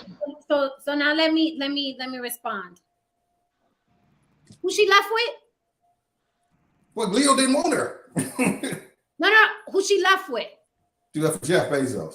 Okay, and who made fun of that situation because they had the power to do so? Who made fun of it? Jeff Bezos Everybody. made fun of it. No, Bezos made fun of it. Oh, I'm sorry. Oh, that was he has Bezos to make face. Bezos, but Bezos. What happened to celebrities? Nobody Yeah, is same excited if they see a celebrity. That's Like, what the hell? She was much That's more what than he's leaving excited out. when she saw him. So what? So what? Though, what does that matter? Did she didn't leave? Leonardo DiCaprio has been a heartthrob for fucking decades. Right. What? Fucking Exactly. decades. And Shit, if I saw Leo, he would be. I'd be like, "Hey, what's up, though?" But I'm single, so it don't matter. Billionaire man. This is the thing. Oh my God. This Because- is the thing that we're missing. Leo has money too, right? But He ain't got after Jeff Bezos spending, money. after spending more than 5 minutes with Bezos, she's like, you know what? I might need to go with this man with money. That's why. And that's her choice. From man to man with money, because when she realizes like it's just empty. They think Exactly. that If they all things are equal, they both have money. What does she want? The tall, good looking. Oh, but Leo, told he's you, not that what? tall. Wait, Damien, make no sense though. You're saying that's what she wants, but she left with Bezos. That doesn't How do make you sense. know? Did she say something? You Did gotta- she walk you over don't act as and if put it's her a sugar tongue in daddy his attitude. mouth? I never said that's not what she wanted. I said They said if that's all what she it wanted was. was money. She was supposed to push Bezos down and go and let Leonardo DiCaprio because he's 6 feet tall. All I'm saying is if Leo would have given her his number, Leo would be smashing. Why are these what ifs necessary? Like, why do you care if she would have or not? No, but here's the thing. I got you. Damien is talking shit. He doesn't know that. He don't know that. Well, let me ask this question, Jen. I just, for real. Many dudes who had more money than me. Women. Dame, how many women do you know personally? Hold on, hold on. He's talking shit because he wants to die on the hill that tall men win no matter what. I'm not talking about tall. It's more than just tall. It's just men who are more classically attractive or do the things that make themselves more attractive. If they have a more outgoing, charismatic, confident personality, you have the personality, if they are tall is just something that's just an extra. If they're in shape, if they speak well, if they dress well, women are more attracted to that. And y'all trying to tell me you're trying to tell me the sky ain't blue. No, because, and the reason why you're not listening is because I don't know if you're playing dumb or you are dumb or men are dumb in general, but this is why there's a disconnect, because you don't listen to women. This is why there's a disconnect. If you were in a room, right, and Halle Berry walked in, I don't give a fuck how married you are. You're gonna look at her. I see. You're gonna look at Halle Berry. This is look at. I'm not gonna be all in her face cheesing. She slips you her number. Are you fucking Halle Berry? Why? There's a rhythm to this shit. Why? Women, wait a minute. Why aren't you fucking Halle Berry? Halle Berry is what men like. Because I heard Halle Berry got whack pussy. But no, I'm just kidding. No, my wife's got bomb pussy. So You didn't hear that. Would you fuck? No. Not as a married man. No. I'm married, so I wouldn't do it as a married man. If you wouldn't fuck, how are you gonna say that if Leonardo would have slipped out the number, she would have been fucking him? Well, they ain't married. They ain't married. But how do He's you not know? married to this woman. How do you know? That Jeff Bezos was not married to this chick? No, how do you know that she would fuck Leonardo if he slipped her the number? How do you know that she would cheat on Bezos and fuck Leonardo if Leonardo slipped her the number? How do you know? And I'll tell you why. I'll tell you why. Wasn't she married when she met him? How do you know? Stop diverting. How do you know that she would have fucked Leonardo? I'm not talking about her past. I'm not talking about her future. You said, this is what you said. Had Leonardo slipped her the number, she would have been fucking him. That is what you said. I just want to know how you would know. That's it. All I know is this is how it goes. This is I'm saying I'm giving it my best guess. That's what I'm doing. I'm putting it out as my best guess. What is the likelihood from who? I'm talking about who she is. I'm not talking about she doesn't represent all women. I'm not using her as a representation of all women. You don't know that woman. You have no idea what she thinks, so you have no idea who that woman is. Zero. All I know, all I'm saying is no idea. I want to know how you would know, because this is how matter of fact these Andrew Tates, these Kevin Sam, they're very matter of fact. And when guys are listening to them, they believe it. It's just like church. That's why I said these guys are the new church.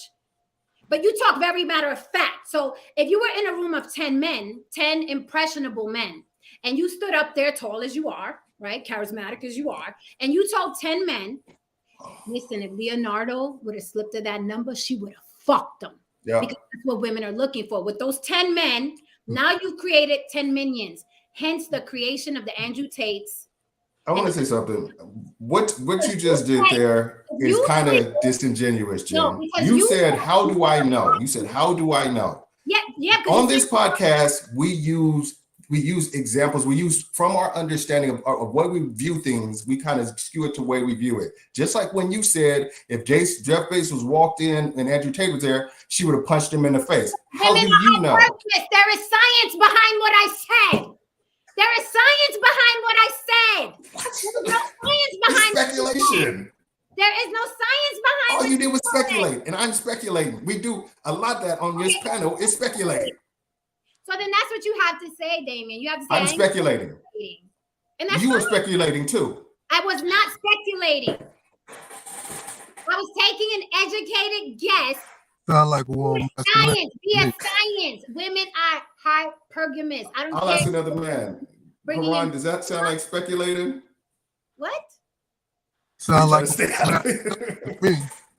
Well, can I ask a question, Jen, if it's all right? So wait a minute. Let me ask you a question real quick. Yes, y'all both speculating based on your understanding of the situation and your own experiences. I was wondering at what point in time I was able to answer. I'm just wondering at what point in time can I answer Chocolate's question that was like 10 minutes ago, but y'all control the goddamn motherfucking podcast. My bad. Going back and forth, and I'm just sitting here like, wow, I would love to answer this woman's question. All right, everybody, be quiet for her on. Okay, now your question, man, it was in terms of intimacy. Can you repeat that? Sure. So basically when men think about relationships or being with a woman and these particular things, are you able to be emotionally available? Are your traits available in the sense of empathy and kindness and being open and you know what I'm saying? Like just the same way, I'll put it simply. What is wrong with being friends with the woman that you're with? That is intimacy. When you're close friends, you guys can be open and vulnerable to each other. And I wonder if men desire that. I can't speak for other men, but usually I'm emotionally unavailable. I'm working on that. Thanks for being honest. But see, that's what's lacking. That's what's lacking. That sort of Right. self-awareness. Oh yeah, Juana, you seem to be very, very, very upset that you didn't get a chance to explain the 6 parking tickets you probably got caught with. You know what I mean? That put you up the river. You know what I mean? I disagree with a lot of times with Jen, with Jen, but you lived your little gangster moment. You know what I mean? So I'm sure that you were able to relate to the scenario that you provided. It's not my problem, sweetheart. It's not my problem. You know what I mean? Let's fix that. Let's fix that microphone. Let's fix that microphone. You come back down here and you explain your point again, and we go joust back and forth. Thank you so much, sweetheart. I love you, baby. Let me see. I'm being empathetic. That shows that I'm working on it, man. That's right, because you have to work on it so we could get on that balloon ride. I haven't forgotten about that. Let me say you understand empathy. You don't mean empathetic, quickly, because I this is a teaching moment. Okay, Kay, you're probably new to the channel, right? I keep seeing you barking about the women up here, the women up here, the women up here. On the block with Jen, women are allowed to have a voice. And the men here are respected, and we go back and forth and we scream at the top of our lungs. I have nothing but the utmost respect for the men on this panel who contribute to the conversation. Okay? And I know you're not used to doing that or seeing that, but that's what happens on the block. Okay, it's no different than when you talk in a barbershop and y'all are arguing about why did fucking LeBron James take his talents elsewhere. That is what happens here. We're shooting the shit. That is all it is. I know you're not used to that. I know you go to spaces where women are demolished by other men and kicked out. That doesn't happen here, honey. So if that's what you're looking for, if you're looking for women to be demolished and berated and shut down by the men, right, that's not what happens here. And the women here have the utmost respect for these gentlemen, and we let anybody up the monkey ass. Letting you make your pointless points. Yo, man, it's just like Haran can't live, man. It's like 1 minute I'm being cool and being like, and then I'll be like, oh, you're not arguing the point hard enough. Next minute I'm throwing my finger up at the camera, and all of a sudden I'm a brute, I'm an animal. Like, what y'all want, man? Y'all gotta talk to me, baby. I'm telling you, these people are so fucking divisive. Like, it's not gonna work with us. This is how we kick it. This is ain't nobody in there. Right. It's crazy. Why can't we? But why can't we just talk to each other and be cool? Like, it's like this is some kind of weirdo thing because we don't want to cuss each other out or we don't want to disrespect one another. I'm tired of that shit. Like, it's exhausting. Yes. I just want to say something. And if we're not having a real conversation, fuck it. Yes, that's where I'm at with it. This is respect. This is respect. This is what happens in arguments and debates. People talk over each other. Yeah, that's what happens. Can I just say one thing? Politicians do it. Politicians do it. Can I just say one thing? Can I say one thing? You know what I mean? I felt the fact that y'all two, with y'all little back and forth, whatever y'all was doing. You know what I mean? Y'all need to figure that out. But that was very disrespectful, and I felt a little, you know what I mean? Like, wow, y'all just dominating the conversation with y'all a little back and forth, just making it about y'all. And I just wanted to talk to this young lady, man. You know, I feel a little disrespectful. I feel a little something. As a wait a minute. As a Leo, I like to have my moment as well. You know what I mean? You know what I mean? So in the future, you know, y'all gonna have y'all little sidebar. You know what I mean? I don't know what it is y'all do, but you know, let's be respectful to everyone in the room. And you know, I mean, I just wanted to actually talk to the lady. Maybe wanted to talk about the balloon ride. You know what I mean, and all that, man. You know, I'm not gonna ask Shine because I don't know him like that. Damien, have you? I'm open book. I ain't no crook. Okay, Damien. Have you successfully dated and married in America? Yes. Haran, have you dated successfully in America? Whether you stayed with the woman or not, have you dated successfully in America and had women respect you in America? Yes, but I also like to say one thing. Just yes or no? Yes, but I also would like to say something else to that. What? And I can admit something else to it. Uh-huh. most of my relationships ended because I wasn't shit. Well, amen, brother. Okay. That's the Tristan. self I could have awareness. married maybe 3 or 4 of the women that I actually were with. But I was just like, I just wanted to do what the fuck I wanted to do. Unapologetically. Right. Okay. Tristan, have you dated women in this country, women that respected you in this country? Yeah. Yes, you have. Okay. I'm afraid to ask Shine because he still think women should get beat. So I'm gonna skip him. Go back to this. I think women should get beat. When Listen, you gotta hold that L. About beating no woman. But wait, I want to answer Haran's thing. Wait a minute, Haran, real quick. I just want to address this, and then we can move on. I would just want to address this. So when this guy here says this is a billboard for passport bros, y'all make them look right. You just heard from men on a panel who dated and married successfully in their country. So yes, some of you need to flee the country. I absolutely agree with you. But this panel isn't an example of that. You're just not used to seeing men and women disagree and respect each other. So say that. Do you know that you and Damien were saying the same thing for like a very long time? Y'all were saying the same exact Our egos get in the way. Like y'all really, I was really wondering at one point where y'all gonna realize y'all were really like, I don't know if it was I don't know if it was a. That's one of the reasons why I didn't jump in, because it was like, this is really the same fucking thing. Like, what am I? What is really happening right here? Not because we butt. You know what I mean? And yes, both of your opinions, both of your perspectives was based on speculation. Both of you. That's it. Science. Women are what science? What the science of speculation? The science of speculation, exactly. There you go. There you go. Yeah. Hold on. Janicia. Not the whole name. Those two things do not correlate. Yes, men and women are hypergamous, but that doesn't mean that woman would have 99.9% certainty punched that dude in the face, you know what I mean, to get to, you know what I mean, Jeff Bezos. You cannot say that because there's math involved in this. So you're still basing it on speculation. I will concede to that. Big Elvis, the Chef Rosenberg, thank you for the super sticker. I will concede. You're absolutely right. That was we were both speculating. Our whole arguments were speculation. That's why I was just looking at y'all. Y'all was kind of flirting too. But anyway, that's another. Hypergamy is real. That's another. He pushing that button.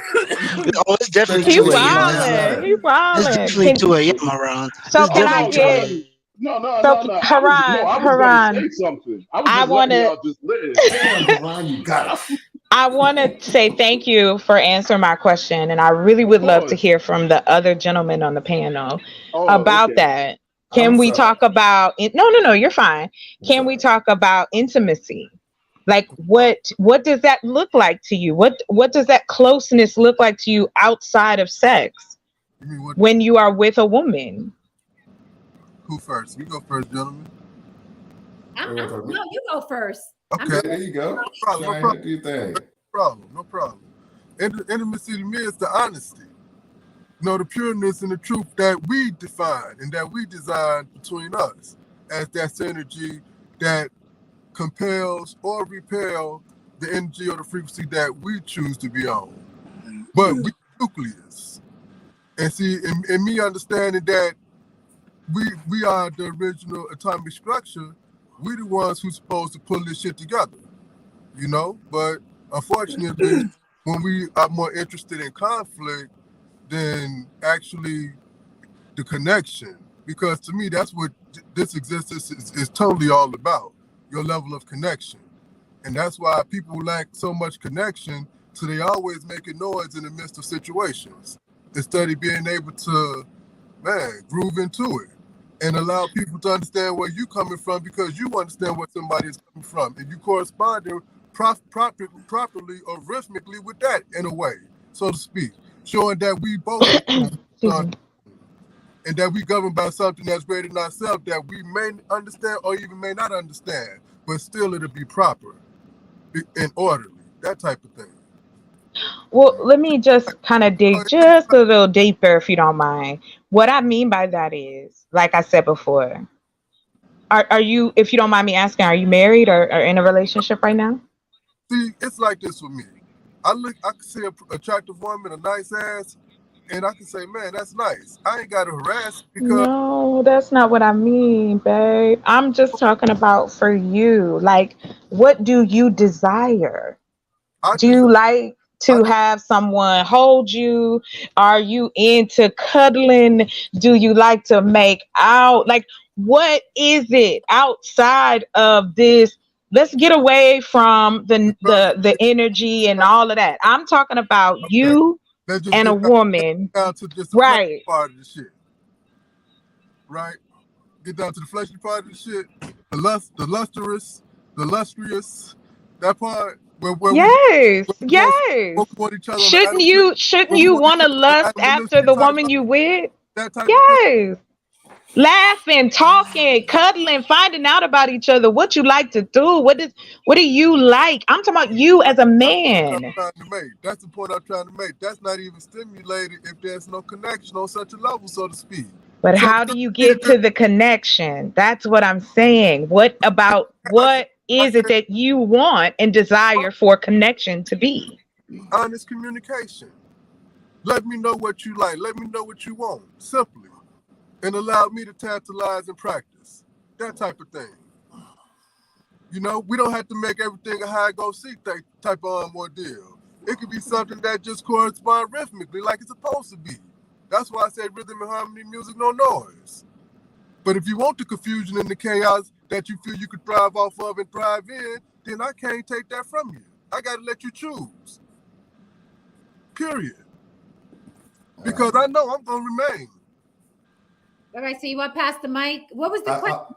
I'll ask the question. I'll keep it simple. It's like, because the other stuff, if you're talking about like intimacy, because you can't separate like kissing and hugging and stuff like that, because that's going to always, for a man, that's going to a lot of times going to lead to sex, and or that's going to stimulate who's going. Well, that's what I mean, Dame. Like for you, is that a thing that no matter what, like if your wife comes up and kiss you, that's it? Y'all ready to have sex?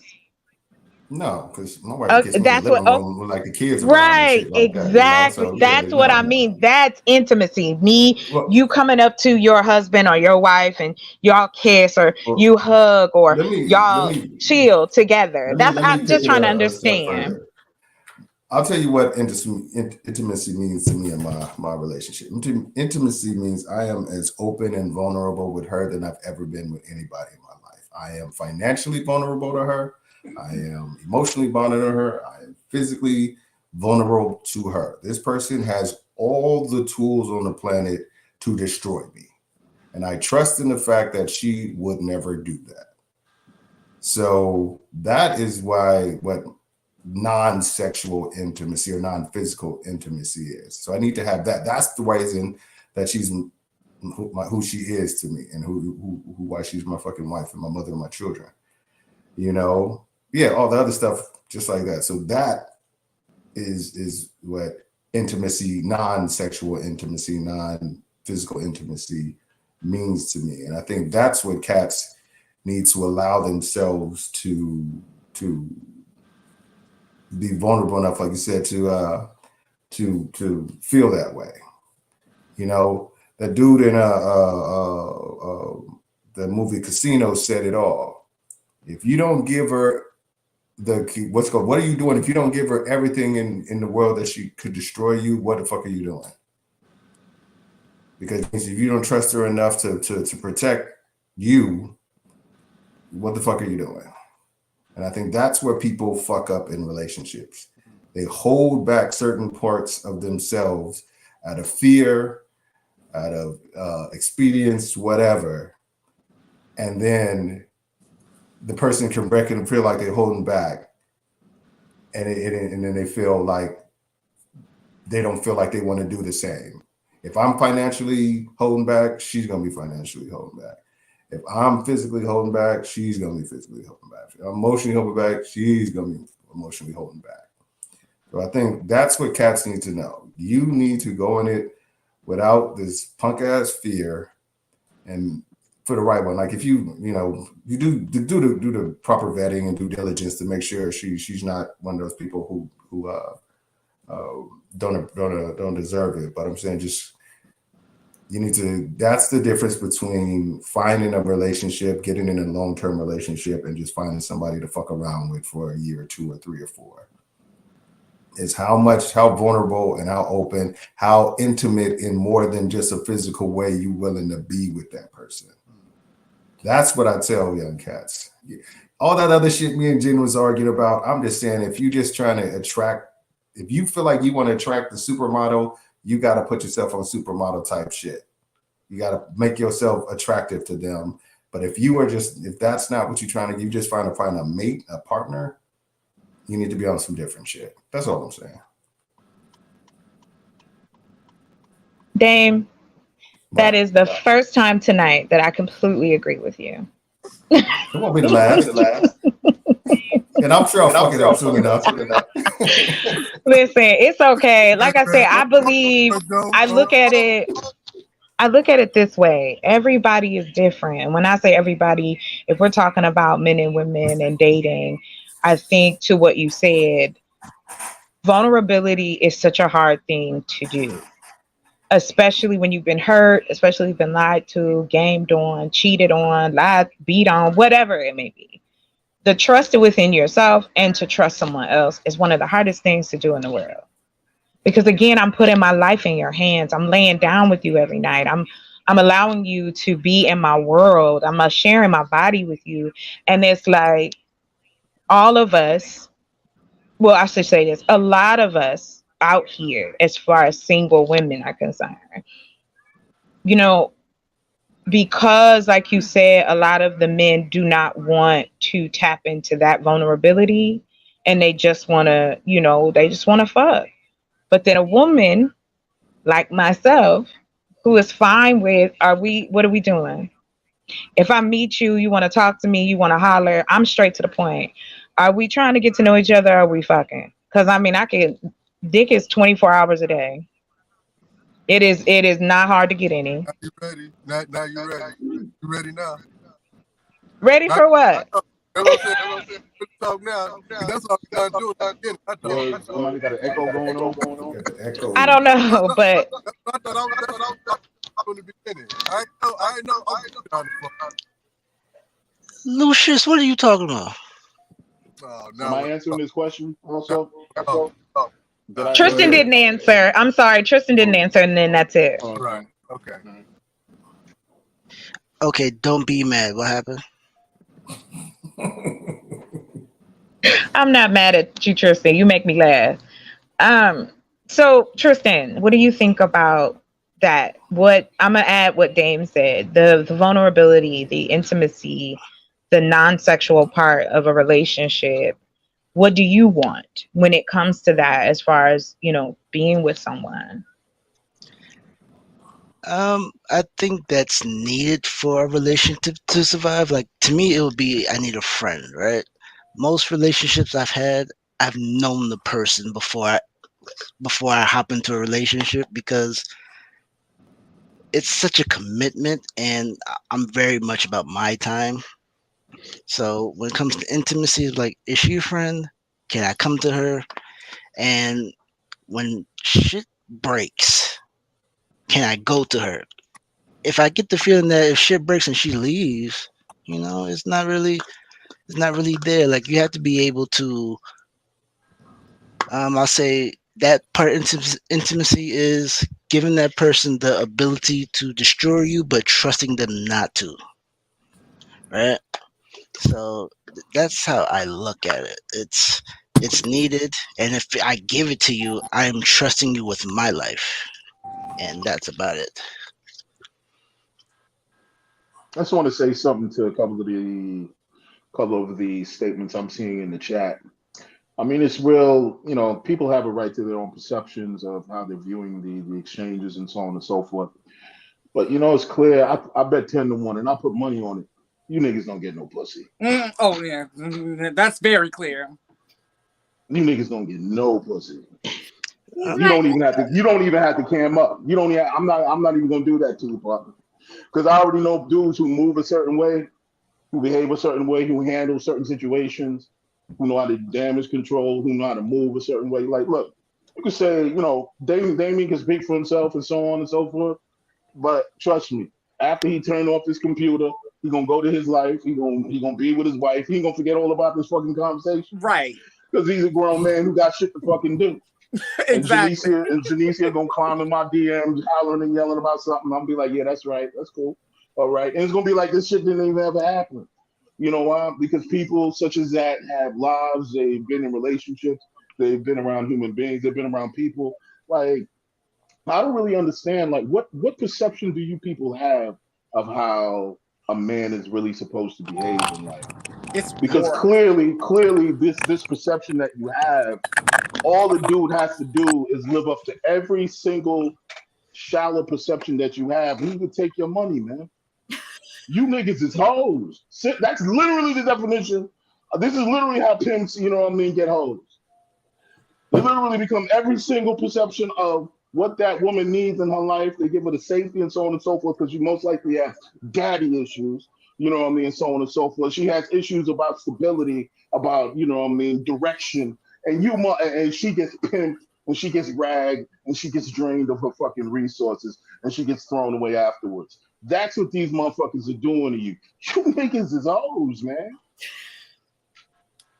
And that's why, at the end of the day, I don't respect most of y'all. So, yo, you can have any perception you want of Heron or whomsoever.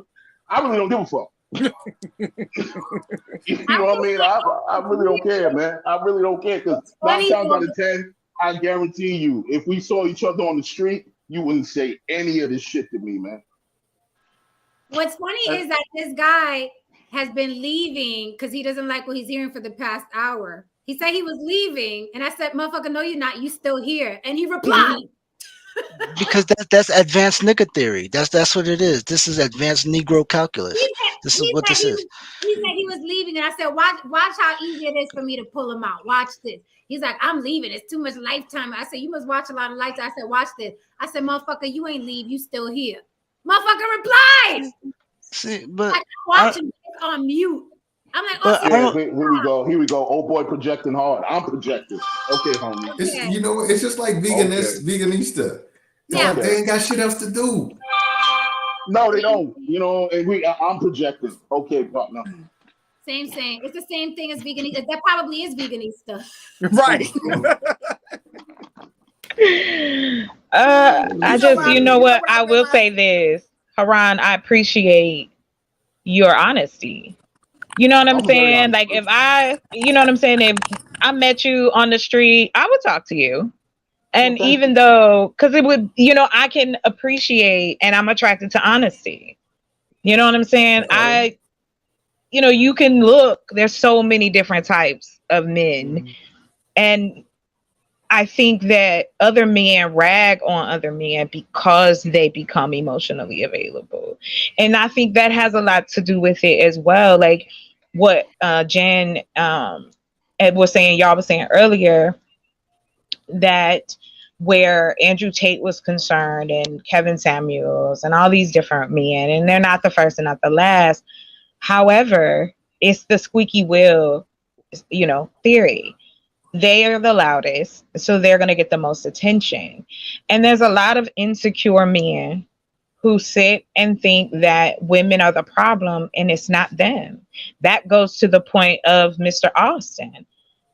I looked at all of his videos because I wanted to know what the hell was going on, and it helped me finish my homework. So the sad thing about it is that I'm looking at this man and these other men around them and what they yearn for. They're talking about, I just want someone that's going to be nice to me. I want somebody that's going to blah, blah, blah. All of these traits that they don't even carry or have tapped into to find out. These men are lonely. Mm-hmm. That's why all of it is empty. Mm-hmm. Yeah, you can have sex with whoever you want. Okay, I think the word you're looking for is filleting, not fellatulating. He's not exactly what he was looking for. I think you mean for Oh Lady my Rock. God. And Why He doesn't said, he hit I'm the sorry. link? he If said, he I'm has so much to projecting my say. failings. I'm projecting my failings. He's Oh protecting my you. God. He's saying you Projecting my farting, like you're doing failings. a lot I'm of done with farting that. in yourself. Really quickly. Yeah. Yeah, he says I'm projecting my failings. Yeah, Anyway, everybody Chocolate, say bye thank to you. K, Veganista 2.0. Say bye to K. What I don't like is torturing people. Bye bye. Bye bye. Bye bye, darling. Bye bye. Chocolate, thank you so much for the acknowledgement, and thank you for your kind words. Oh, Yes, of I course. am. I am a very honest gentleman. I am also extremely funny. Makes up for the fact I'm not 6'2". So you know what I mean. I'm not 6'2" either, so So there it goes. It just keeps lining up, man. See, there you go. I'm not 6'2". You want to ask the gentleman a hot button question, right? What's up? With no judgment, because you know me, I'm with all judgment.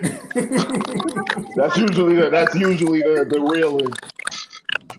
Yo, your mic shine. Like your mic. I don't know what you crackling over there. But it's past the 2-hour mark for me. So anything can happen. Okay. So I want to ask, no judgment, because first of all, I'm all about capitalism and minding your fucking business, making your bag and getting it, and let motherfuckers die on the vine who don't get it. Okay, this is what I'm saying. I'm giving you a pass for this.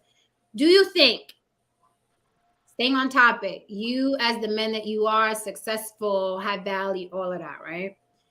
Do you think you have a place, or do you think you should intervene, so to speak, not so much getting in a verbal fisticuffs with these men who are constantly attacking women, but do you think you should be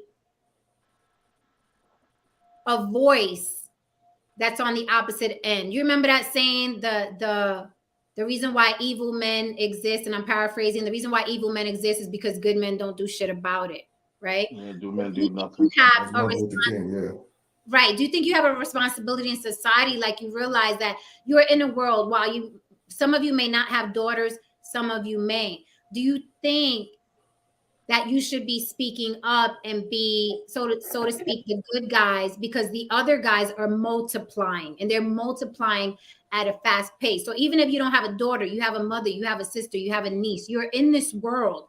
The women you know are in this world that is becoming more vitriolic towards Black women who you're related to, who you are bringing into the world. Do you feel that you should be saying something or doing something and not co-signing these dudes, even if it's in jest?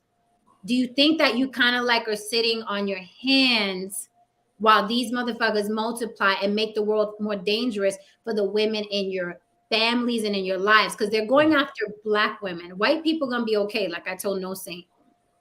But it's Black women that are catching the brunt of this. Are you guys cool with, hey, I'm taking care of my family? I mean, I could depend. I'm sorry, I mean interrupt, but just actually experiencing it on so many levels firsthand.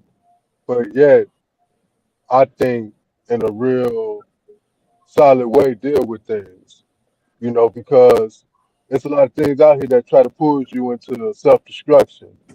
Uh, First of all, make you emotionally volatile as if you're not functional. And the whole thing about it is it's an insult if a man is even trying to just survive off a job alone anyway, because that's what really puts his mentality into a corner and effeminize him year by year, slowly but surely. But due to the fact that I've sought other means outside of what I'm able to do, tax wise or what have you, as far as working the job, that's what gives me a little bit more leverage to do and live and just be the way I'm like this at work. I could be honest just for the simple fact that I'm not dependent. I tell them we partners. Period. Do you feel you have a responsibility to be a voice on the opposite end of men that are vitriolic? I feel I have a responsibility to set an example. Okay. And the best way I can set that example is by how I actually practice how I live every day. I reach to help, man, inform those who are uninformed about what's going on in our environment so that they can survive better and more dignified, first and foremost. But unfortunately, Everybody don't carry themselves with that kind of pride. I never want my pants hanging off my ass ever. I mean, I always Okay, detest so it. I don't think you're understanding me. So I'm gonna try one more time before I pass Come the on. mic. All right. There are men, and they are multiplying in the hundreds of thousands, who are against Black women, who are berating Black women, who are bashing Black women. Okay. I don't hear that regularly like you're expressing it though, Jen.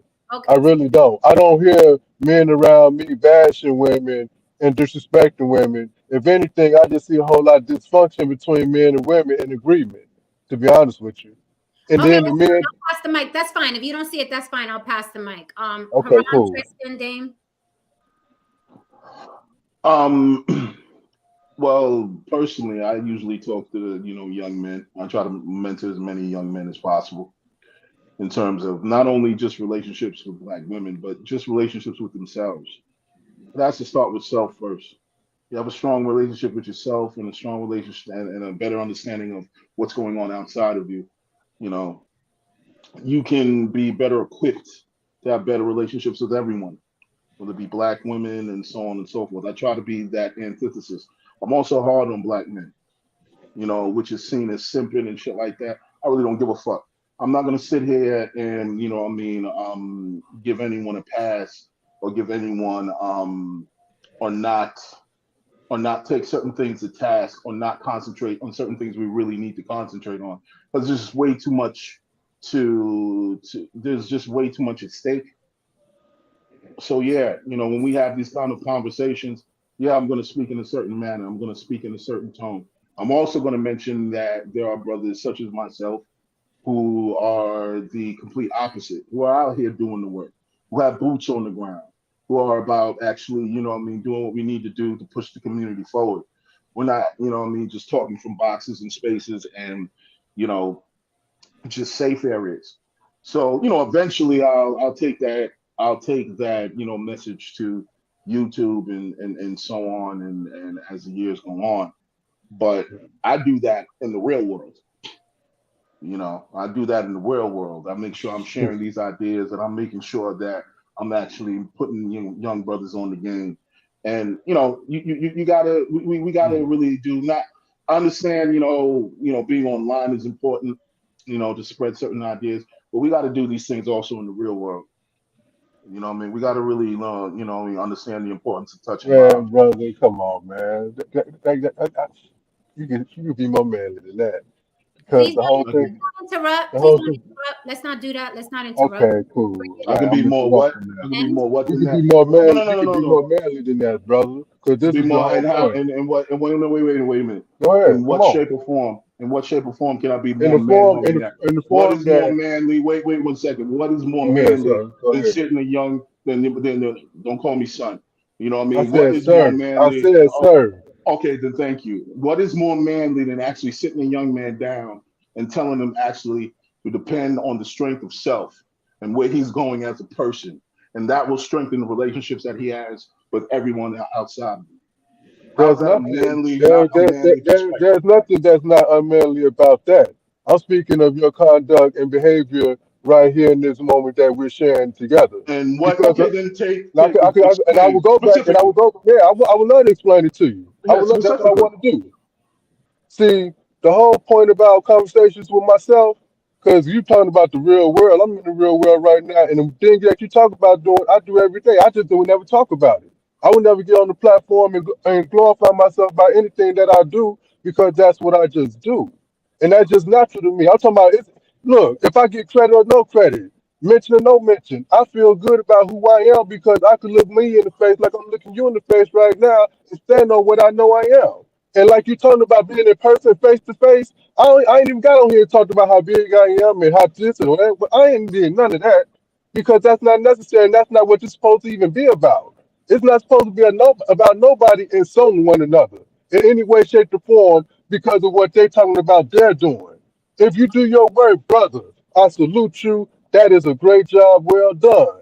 And others are adding on just like you feel you doing right here, right now. But the whole thing about it is, if it's really in you and it's really what you're about, you go out here, you live it, and you do it, and you pursue it. And and like I said, I run on multiple levels with this thing. That's why I'm not in no career. That's the whole point of principle and perspective that I put men in. The ones that walk on most and work around that, just bump it out because they don't take the extra pursuit as far as making themselves more independent and more self-sufficient from the job that they hold over their head. So I know the whole play on the cool. But the whole point is I keep it so original to a lot of brothers on multiple levels. The ones who like yourself who think they're extra professional, that's man. I see how you get mistreated up there and I understand how you get mistreated up there. I prefer to stay where I'm at on the line, where I got to put my honest 10 in.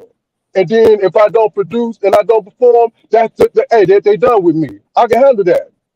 But the whole point is that we as men have to be cohesive and principled and perspective when we make our points. We just can't be out here reckless. And a lot of things in a lot of ways that you came was kind of reckless if you want to talk about men.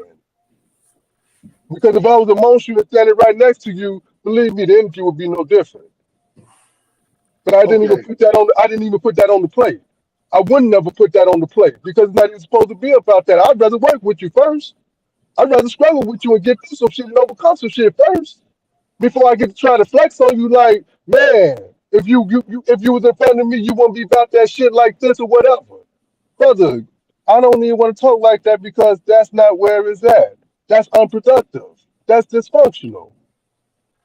I'd Okay, rather live. Are you Go ahead. no Go ahead. Go ahead. Jen? I just wanted No, to are get you back to the point. no He's no no gonna wait a take minute, us. 1 second, Jen. I Let didn't me get away answer from this the man. point. Let me answer this man. You did. First of all, this is about maybe the first time that I actually heard you raise your voice during the whole broadcast. So this means that I hurt you. No, you I didn't hurt your hurt me, feelings. brother. No, I hurt I, your feelings. you didn't. No, Okay, no, brother. no. All right. Can you slow No, This is down? gonna be okay. unproductive Okay. right now. You This know is what I'm this saying? looks like But this is going. This is I gonna mean, be something no. unproductive. I'm not gonna take it there. What I'm gonna Okay. sit here and say, is that Janicia, Jen provided a question, I answered, and just because you had an issue with my answer has absolutely nothing to do with me. No, I have an issue. That is your I have an perspective. issue where we That as is your men insult perspective. each And other I'm about the gonna leave it struggle. at that. I'm gonna leave it at that. Cool. You have All right. whatever issue you can have with it, and that's yours to take home with.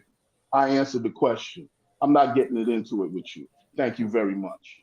All right. I wanna let me clear something out really quickly because we went all over the place. So this is my example. When I asked the question, maybe I asked it incorrectly, but it's basically what Don Harden saying here, and I'm gonna give an example. Don Harden said, but that means there are no counter voices to the vitriol online.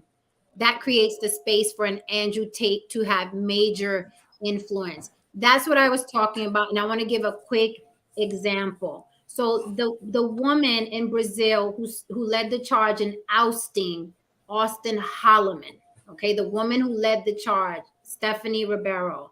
This is what they're doing to her online now. This is going to be really quick, okay? They post her picture. They said, this drag is every feminist wet dream, and she did to Austin Holloman what every other gay feminazi trash bag would love to do to wealthy, rich, and powerful men who are getting better deals than their dusty, dry, wet-ass pussies. We must never allow them to gain any foothold or control over our wallets, resources, or passports. The sentiments are then co-signed. No mercy, no quarter given because they would do the same to us. Well, we can agree to move in silence this time, Black men around, and stay on code for once. It's obvious we have enemies in Black women that want harm to come to us for us wanting to be happy. Another person, I say we put our money together and hire journalists or content creators to create a wave of hit pieces on this dog because her goal is to bring down Black men. Black men have to start thinking like other demographics and start uniting against these women. Another man, that's right. When it comes to these dusty hoes, remember to sweep that leg, have no mercy. This is what I am talking about. The thing that No Shine said he doesn't see in his circles. These men are multiplying. This is happening every day. They're becoming more vitriolic, and they made Black women a target. So my question was, what can you do if you want to do it? Even if you're a man that don't want to do it, don't want to get involved, you're like, that's not my fight. What advice would you have to a man that's listening that he wants that to be his fight? This is what I'm talking about. These men are multiplying. They're multiplying against Black women. You have Black women in your lives, okay? Before it goes on this, stop interrupting me. Stop interrupting me. Okay. So I'm saying that there are Black women all in your lives, mothers, nieces. This is the environment that's being created for Black women, not for Latina, not for white, not for Asian. This is the world that your Black relatives, children, mothers, these are the ones, this is the environment these men are creating. These men are out in the world, and your family members, your daughters and nieces are out in that world with them, and they are encouraging and inciting violence towards Black women. This is what I'm talking about. Can you be the counter voice, or are you like, that ain't my problem? That's what I was asking. I hope it was clear. Obviously, I address it as our problem. But the whole thing that I'm kind of interested in, as I was just listening to you ask your question, Jen, what gives you the passion for what's going on with us as people, so to speak? Because I don't mind you raising the issue or the question or the discussion, but I would like to know, based on communicating with you or corresponding with you right here, right now, what gives you the passion for making this a subject? Can I just answer the question? Can I just answer the question? Question, please. Yeah, I just want to answer the question before it goes off into a 10-minute tangent that nobody knows what the fuck anybody's saying. Right. I'm sorry. It's just like, so it's just, I know. Look. I know. Only thing I owe this fucking world, only thing I owe is the truth and fact. Like, this is what I'm going to say to people. Be an independent thinker. Don't feel like you need to be, don't be swayed either way. Take what you hear, the information, and use your independent thinking skills to determine which one resonates the best with you, and it only act on the ones that does the least amount of damage to the community or anybody as a whole. Like, for example, I am an independent. I'm not a Republican. I'm not a Democrat. It's one of those things. I hear shit from Republicans, I wholeheartedly believe it.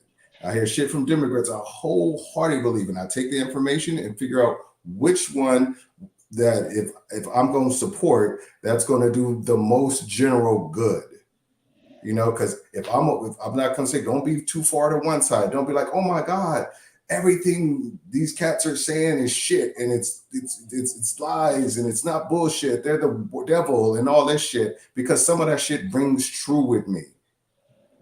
Some of the motivations behind it I think are shit, but some of it rings true with me. But I'm not going to be a detriment to women where we're like, oh yeah, everything they say is true, women ain't shit, and all this kind of stuff like that.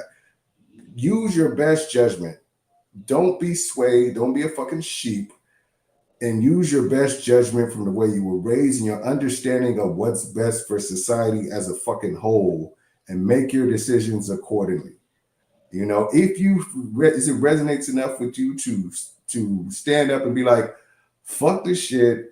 Something needs to be said as a counterpoint of view, and I'm going to scream it for the mountaintops, do that. But if you, in your heart, you believe this shit, don't fake the funk, because it's going to come off eventually. You won't be able to hold that bullshit up very long if you're just doing it just to be a counterpoint. Just like the same way as the other way. If you really don't believe that shit, that like some of the shit they're putting about women, don't say you do, because then you're going to end up being a hypocrite when the truth comes out, when somebody exposes you.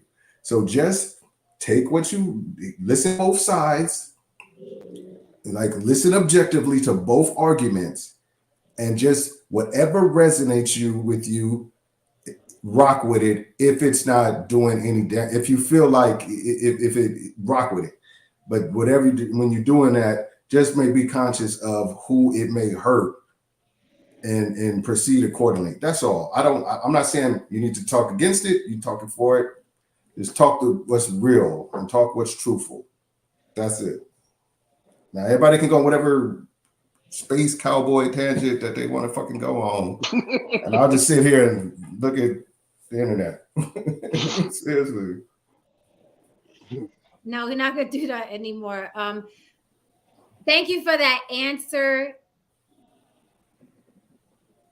Thank you for that answer, Haran. Tris. Yes, man.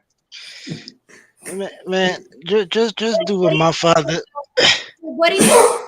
What do you think? Because these guys, they're out there. This is how they're talking. Do you feel it's your place to say anything against it? You're like, yo, caution to the wind. Every man and woman for themselves. Fuck it. Ain't got nothing to do with me. Let the motherfuckers thrive.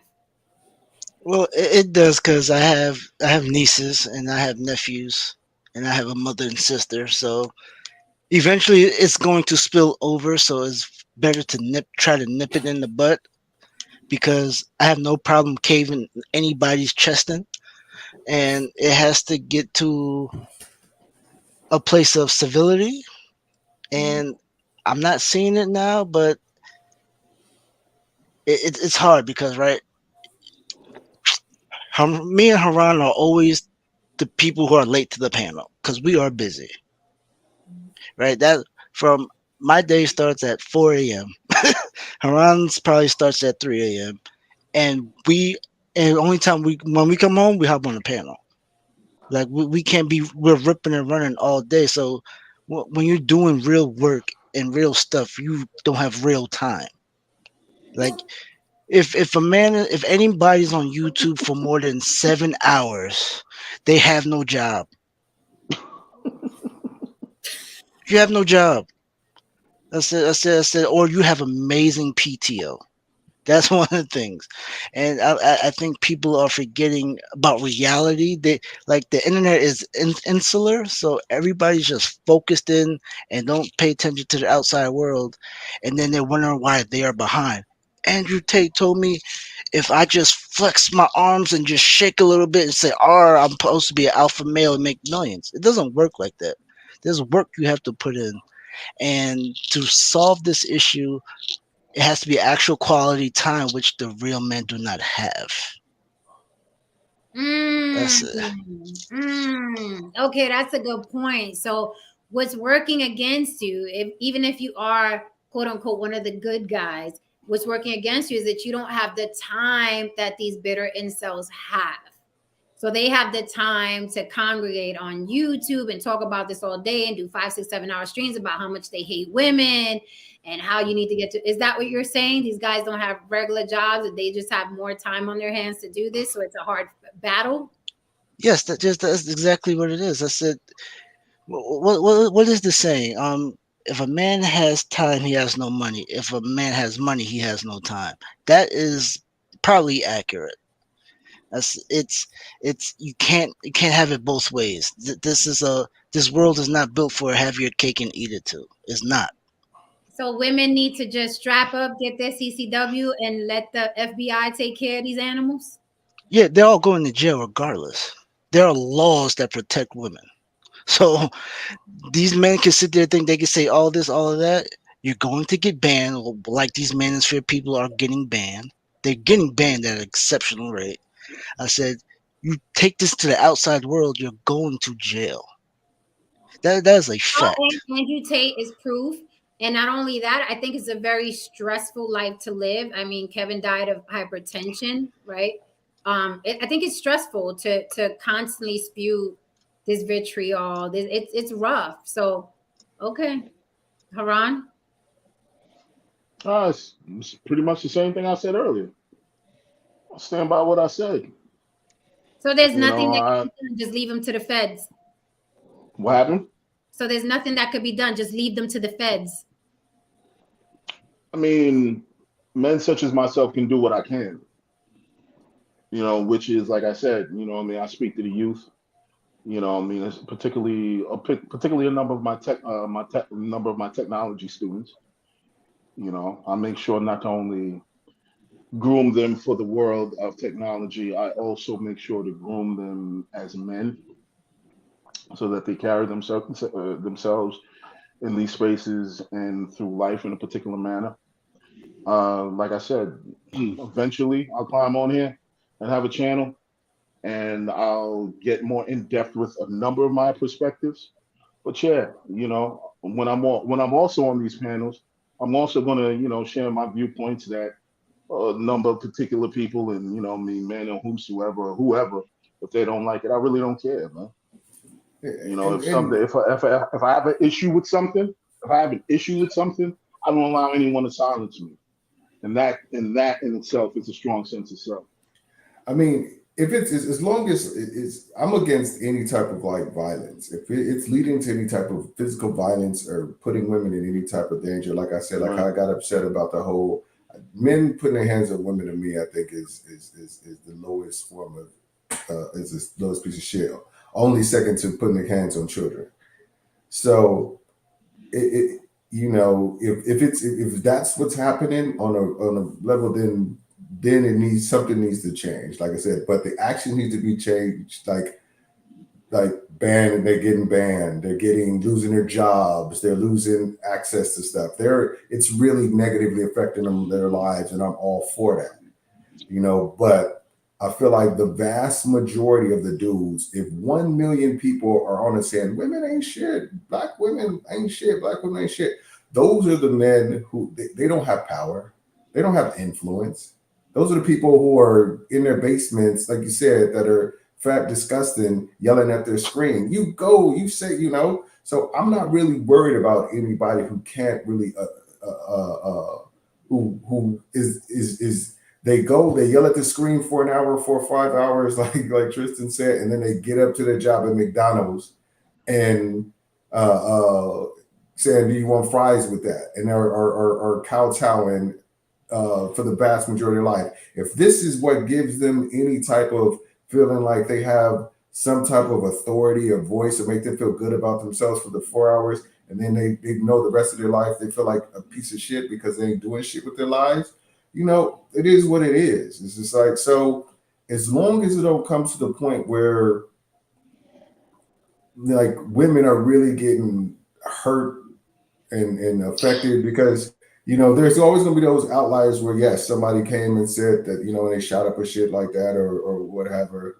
and then I think the proper reaction should be taken to that. But the vast majority are just these losers who will never have power, never have influence, or they're going to get their heads out of their fucking asses and realizing this ain't getting them anything they want in life. It ain't getting them power. It ain't giving them women, and they're going to switch up real quick. So do I feel the need to just overtly be like decide to be an opposing opinion? If they have power, and I feel like it was a real danger to society, maybe that would change my views. But like I said earlier, all I feel is just if you really are an independent thinker, look at both arguments and see which one is probably going to be best for society and best for you and best for your longevity and a happy life. You ain't going to just pick the one that's probably going to lead you down a shitty path. If you can help it. Could I rebut that if that's okay? Oh, go ahead. I'm sorry. And I'm gonna pass the mic to you, ladies.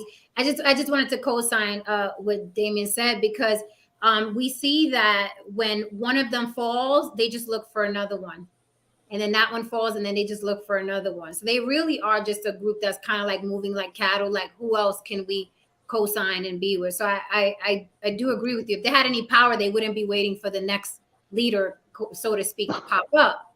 I just want to say one thing to this point. We have to really keep in mind what I always talk about. I always talk about the Pareto principle.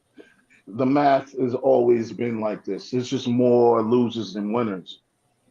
There's just more aimless, directionless, shiftless people in this world who are just looking for something to latch onto. And there are nefarious people who will take advantage of that, and they will make a dollar off of it. They will radicalize these people. They will do so whatever, because these people just want to feel important. They want to feel empowered. And this is what the Andrew Tates of the world and the KSs of the world do. They make these people feel empowered. Yep. Because they did not take the opportunity and the time to make themselves feel empowered. Guns and butter. Like Trump did. Exactly. Guns and Exactly. butter. Exactly. Exactly. But you know, unfortunately, there has been an uptick of violence against women since these manosphere spaces have been popping up everywhere, and I've been seeing more and more and more articles, more than usual. Yes, there's always been violence toward women, but this has been more senseless, based off of rejection and things like that. You know, it's been crazy. So yes, the overwhelming majority of people who are on the manosphere is not going to go out and be violent toward women, but they send out a lot of dog whistles. So that's just why it can get really dangerous. Because a lot of people they're not right in the head. They really aren't. And they'll take a message and run completely left field with it because so many odds may be stacked against them, you know? And the woman is the easiest. They're not going to go do that to a man. They're going to go after you know, a more dainty woman that they feel like they can overpower. So it's just, it does need to be combated as much as possible. And yes, like Haran said, your message is for who it's for. There's going to be people who are going to gravitate to you, and there's going to be people who are going to be like, oh, he's, you know, whatever. But we never should be concerned about that. You know, just speak your truth, stand on that shit, and your tribe will find you. But that's why the topic was high value men versus passport pookies, because these passport people, Lannister people, whatever you want to call them, Tate followers, Samuel's followers, they turn their vitriol towards women. They do not attack the men that are high value. They do not attack the men that they can't compete with. They don't attack them. They turn their vitriol to the women. And that was really my concern and why I wanted to have this topic tonight. Can I just say to you, Jen, go ahead. Yeah, let me read the super chat. Thank you, Fahim Jackson, with the super chat. Fahim says, no friends, no marital prospects, no kids, no job prospects. The most dangerous people in society are a bunch of men attached to nothing. Hey, Chocolate, I agree.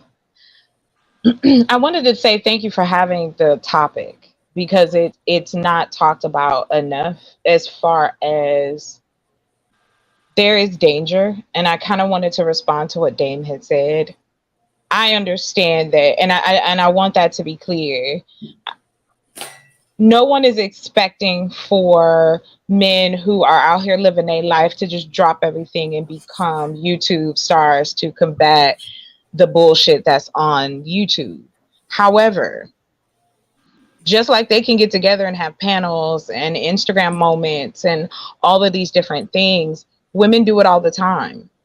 We get together and uplift each other. We get together and talk about all these type of things. Whether we busy or not, we'll say, hey, look, if ain't nobody told you today, bitch, you beautiful. You know what I'm saying? Just the different things that we try to do to uplift one another. And it's like, you don't hear that among men. And that's why I asked that question earlier, because it's like, it's almost like, oh, well, because I have these particular things already, then I've already made it. And too bad if you haven't. We cannot keep pretending that we're an individualistic society when we know everyone is connected in some way or some form. These things affect us. And as far as for me, I am an advocate for Black women who are going missing. We have an alarming rate of Black women who are going missing, an alarming rate of Black girls going missing, alarming rate of young Black boys going missing. And no one talks about that. No one talks about the young Black boys who are being trafficked across the country and outside of the country.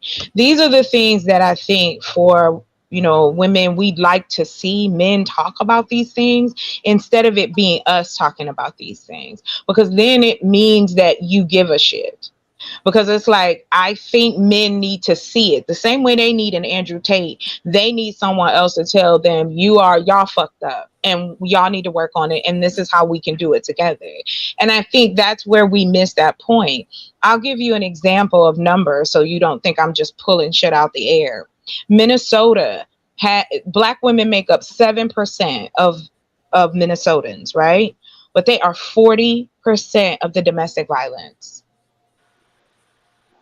How is that even possible? We only have, across the United States, cops only solve 2% of their cases. So you think they worried about some little black girl, black boy, black woman going missing?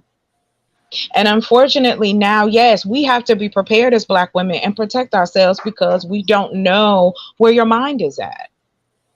I got to carry a taser. I got to carry a piece. I got to, carry a garrote if it come down to it. You know what I'm saying? Because I have to, if it's be down to me and him, oh, baby, it's me all day, every day.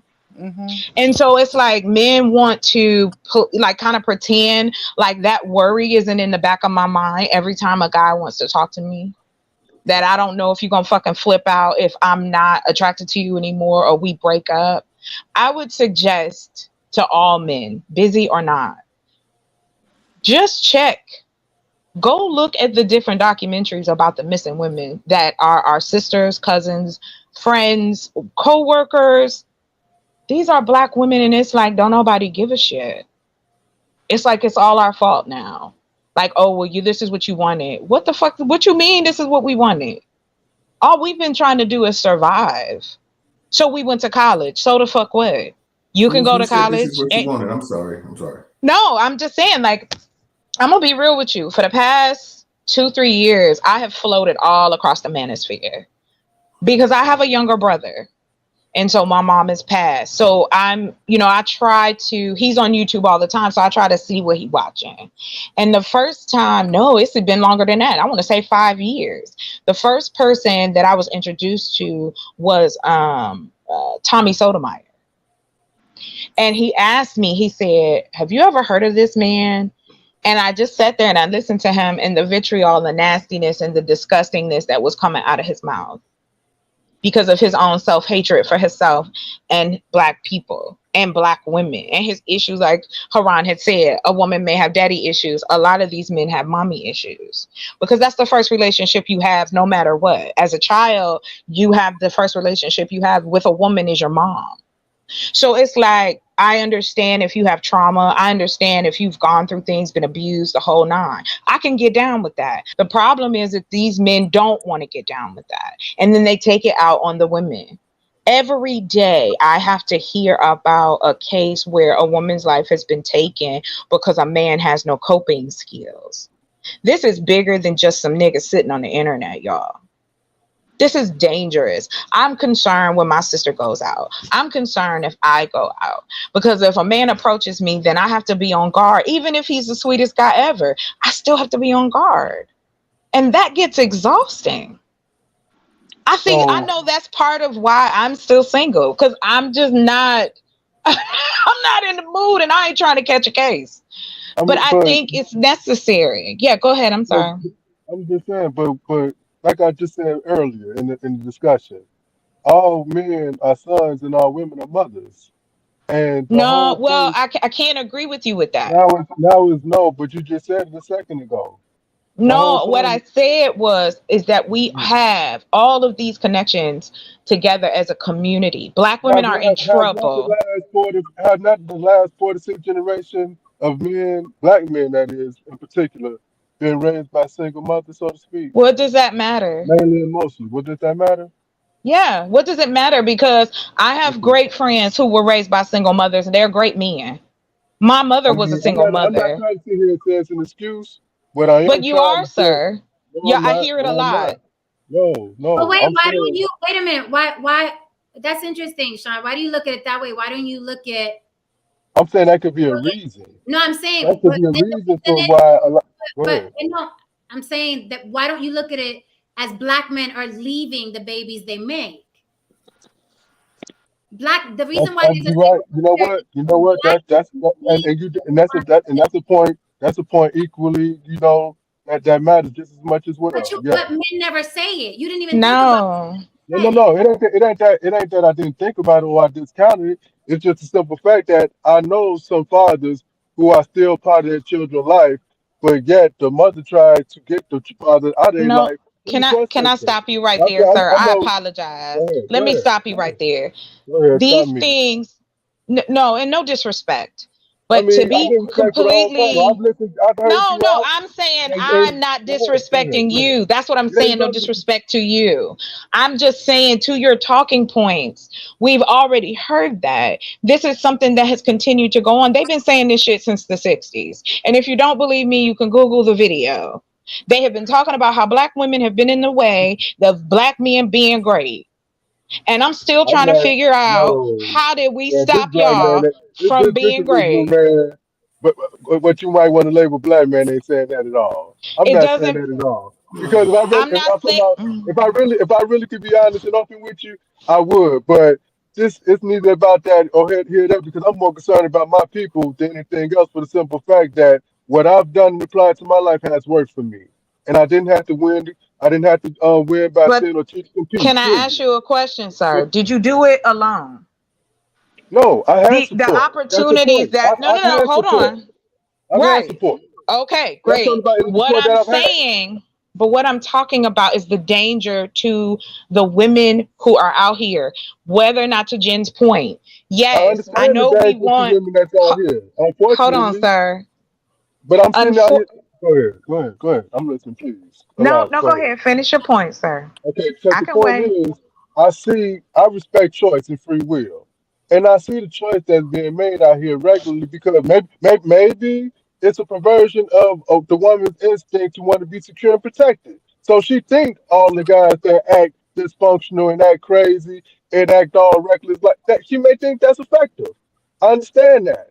Yet and still, it takes patience and it takes diligence to truly build something that really can give you a ground to stand on. But we can't get to that point, sir, because these men have no coping skills. They have no ability to take rejection, to deal with ending things, to see a woman walk away. We are not property.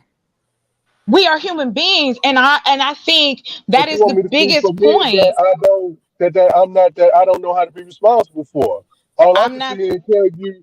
Sir, go ahead. I'm not saying that. And in the beginning, I said, I know that is not what is expected. But we can't keep calling ourselves a community and then individualize everything. It doesn't work that way. You're either a community or you're not. Yes, as Americans, we are an individualistic society. However, Black people by nature are a collective society. The sad thing about it is that mix has been put into there so that now we are all individualistic. We want to sit here and say, oh, well, I'm doing XYZ. I'm doing XYZ. That is fantastic. Jen, everybody on the panel is doing their thing.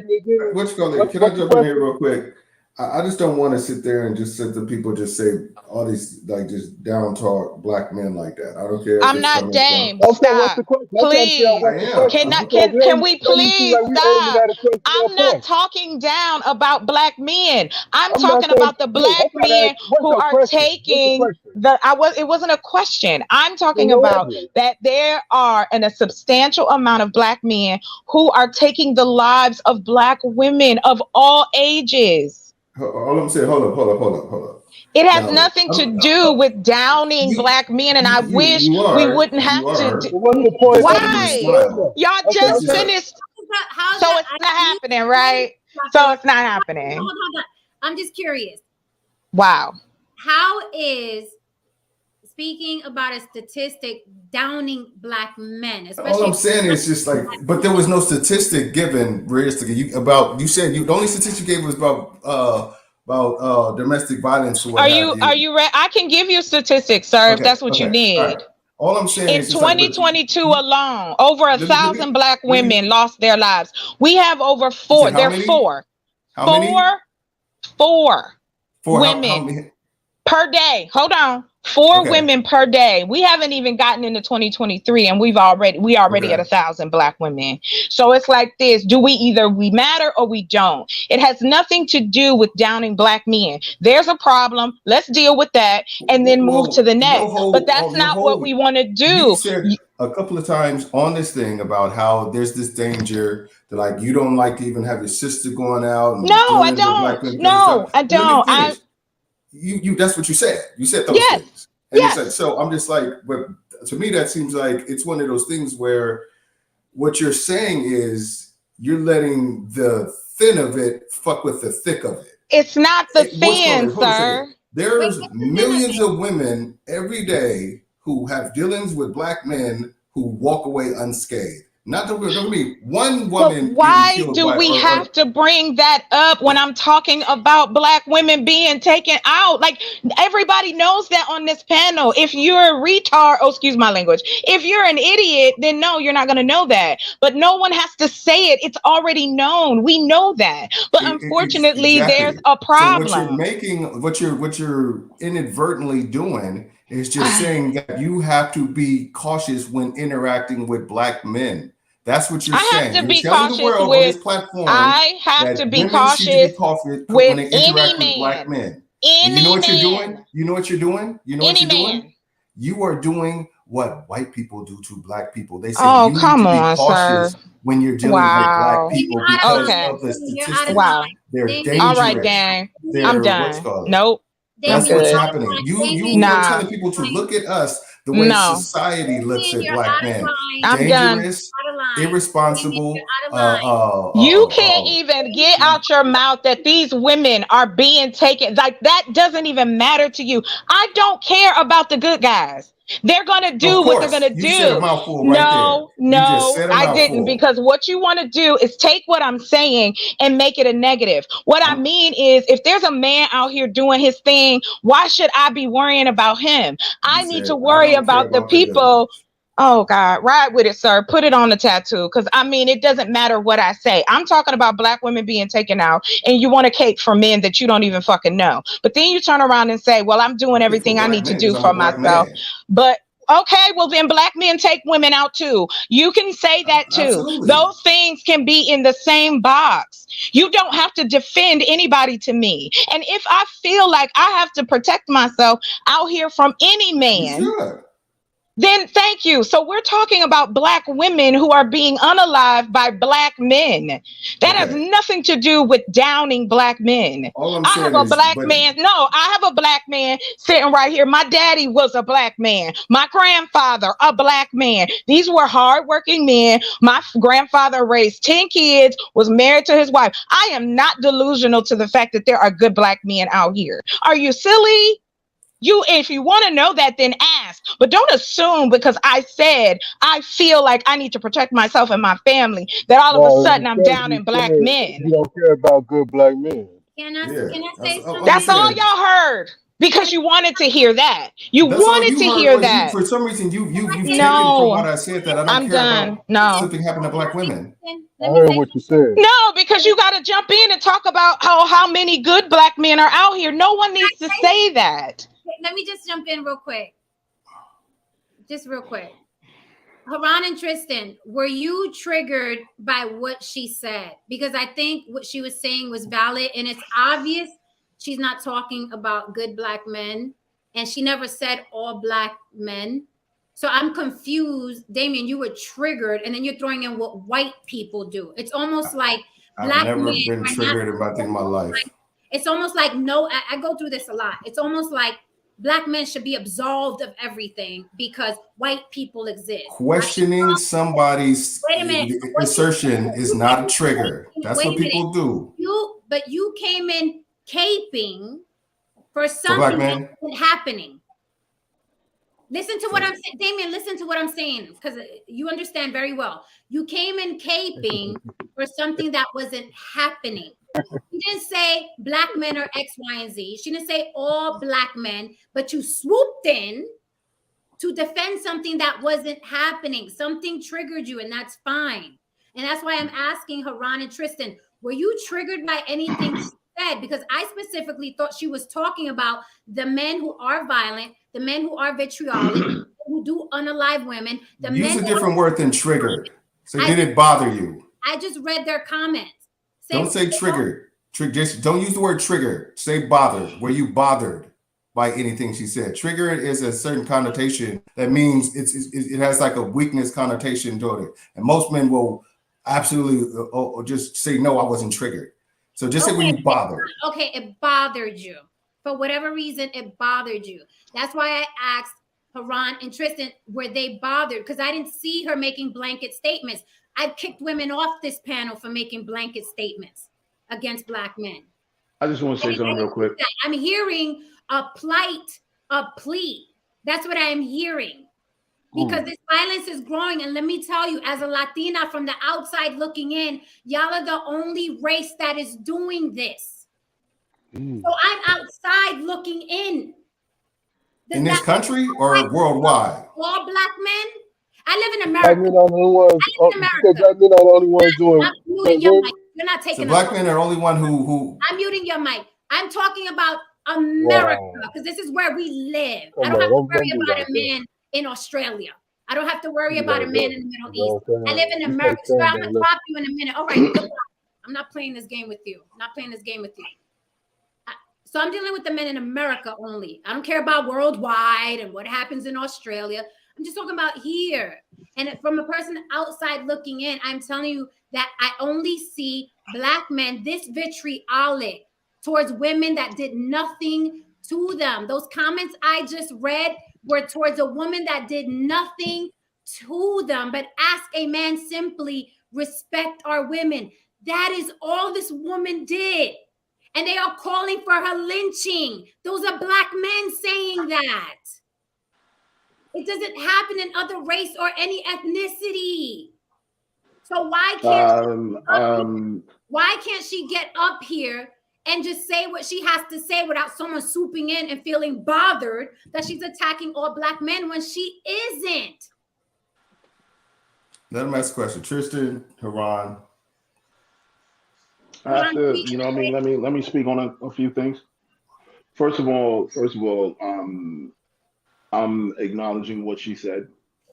I also want to put out there that also white incels do kill white women. This is documented. This is one of the things that started the whole manosphere, kind of really made the manosphere movement move in a very who cares what white toxic. Wait one second. Wait one second. Who cares what white people do if they're killing white women? You're not listening. Let me finish. Do we care about white women? Because I don't. Let me finish. Let me finish. Let me finish. Who cares what white people Let me finish. Let me finish. Now, what I said was that yes, it does happen in the white community.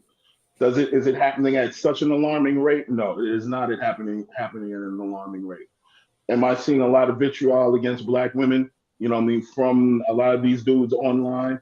I see it. Yes, I do see it online. I also see it on Twitter most of the time. Now, Chocolate and I got into a conversation, I believe maybe a couple of months ago, and we had a back and forth. And when she came back, we cleared the air because my statement was based on, hey, I don't think that she was, you know what I mean, discussing the dudes out here are actually putting some good into the world, who actually have boots on the ground, the good Black men. And she actually clarified that. She actually clarified that, yes, she does acknowledge those types of men. And she did say that she actually works with those types of men. And we cleared the air with that. So the fact that she said what she just said right here, right now, no, I wasn't, triggered or bothered by it, whatever would have you. Because I know what she was talking about. She was pretty much saying what she said last time. I'll say this. I think that, and I understand, trust me, I understand the trauma. But there's a time and place for everything. When a woman is talking about her trauma, and I've done this in relationships as well, it's great communication. When someone is talking about their trauma, that is not the moment to throw in yours. I don't care what you're talking about. I don't care if you're talking about, hey, one time I got robbed. Well, you know what? I got robbed too. So my robbery, who did that? That is not the time to bring in your trauma. Listen who to did the that? person. That's good community. Huh? Who did that? You did that, Dame. What trauma did I express at all or imply? What trauma? You're doing the same thing white people do to Black men. That's trauma that you're bringing up. That's your trauma. That is your trauma that you're bringing up. Okay. All right. I'm not traumatized by that. I'm just saying that's something that. Jen, would it be okay if I respond to it? Okay. I wanted to take a look at some things because I am about statistics. Okay. And I just wanted to throw this out. No, I'm sorry. Go ahead. it's just something that I've experienced. That's just bad communication. When someone is talking about their trauma, it is not the time for you to get triggered or bothered by what they're saying, because you go into what happened to you and how people talk about you. And I'm not, if I'm lying, I'm flying. If someone is talking to me about Puerto Rican women, maybe this is a good learning moment.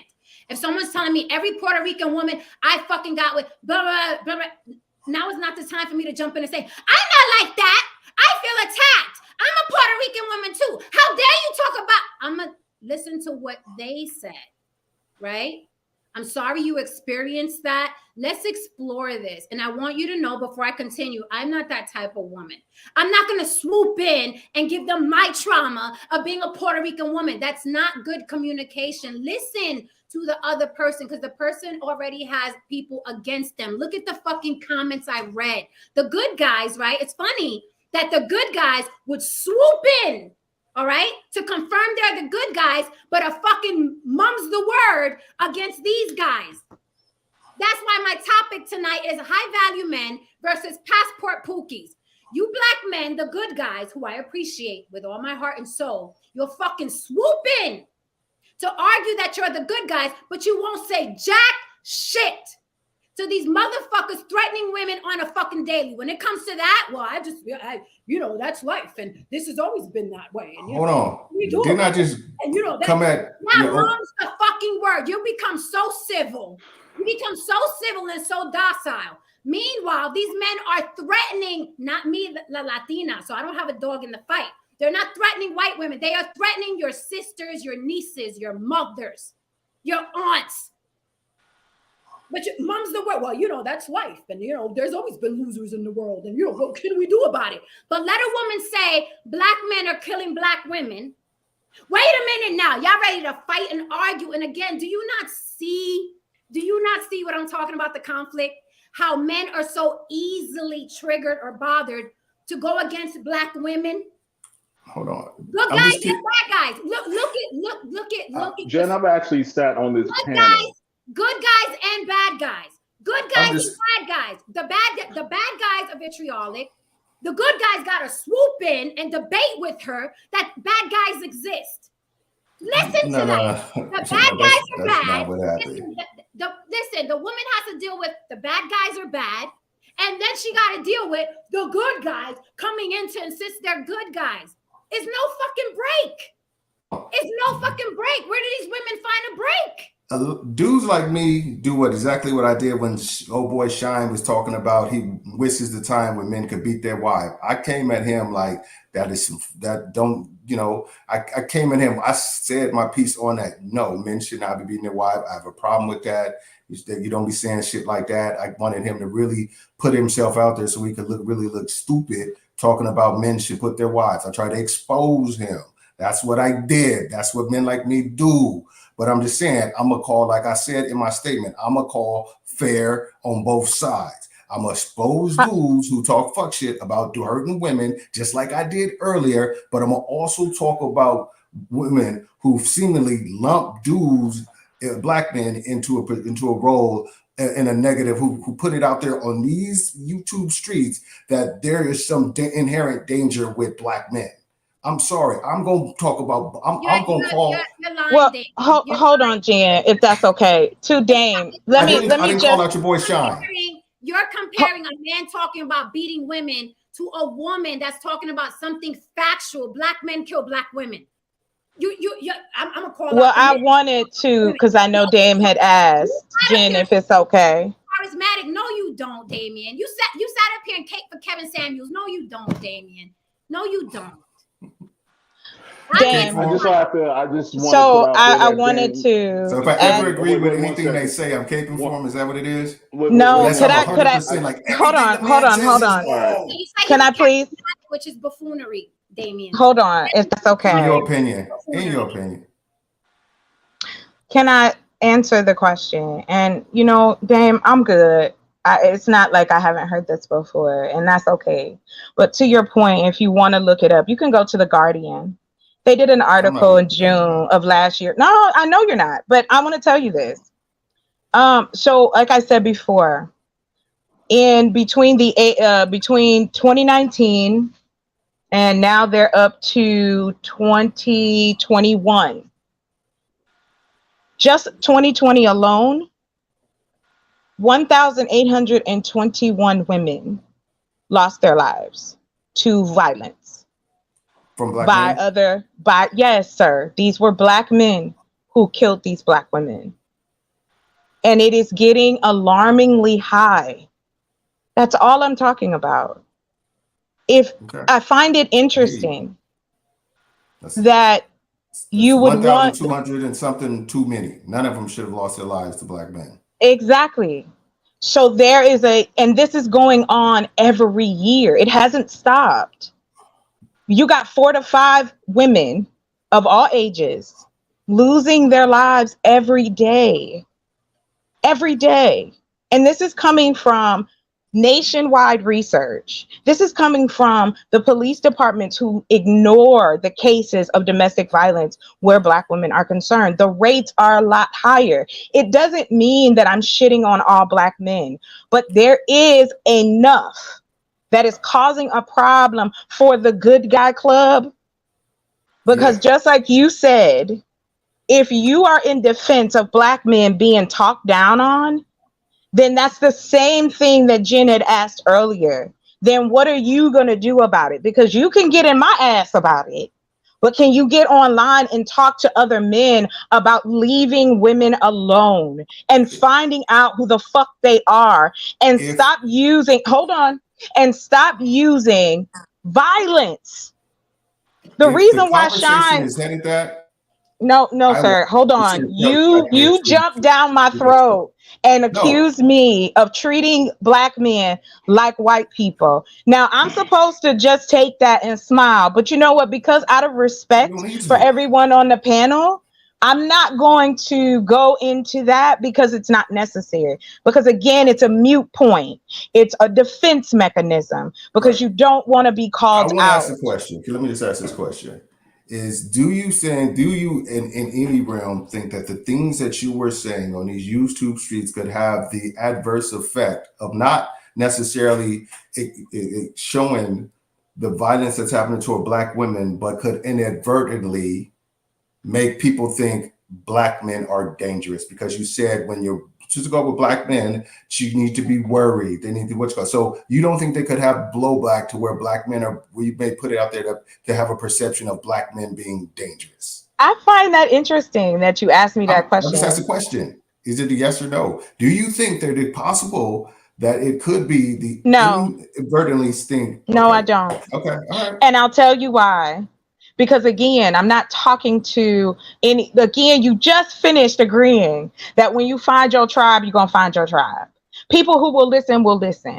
And like I said, no, I'm not going to stop talking about it because it's a dangerous thing. I'm not going to talk about the trafficking that's taking place, but you had nothing to say about that. You just jumped on me. There are young boys being sent to Russia, Thailand, all over the country, all over the world. Dubai, young black boys, young teenage boys. Jumping around, I get it. No, I'm not. I'm not jumping around. It's all of them. Are in danger. I get it. Yes. Well, if you get it, so then why are you? It's like you're moving. No, I said that. I said that in the beginning. I never changed what I said. Jump around. She mentioned little boys when she mentioned girls, and she mentioned women. And I said they don't even talk about this. Okay.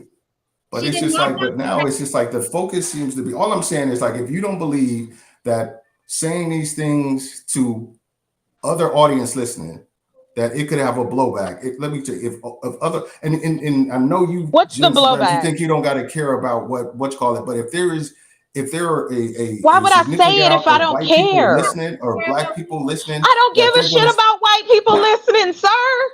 I don't give a shit. You want them to listen because you want to know that we are not who they think we are. We are better than that. Are you serious right now? I'm fucking bugging. So wait a minute. Are you fucking saying to me right now? Hold on, Jen. I'm sorry. Wait a minute. I'm hearing. Am I in the Twilight fucking zone? I don't understand. Listen. What? black women are being killed, those white people gonna look at us a certain way.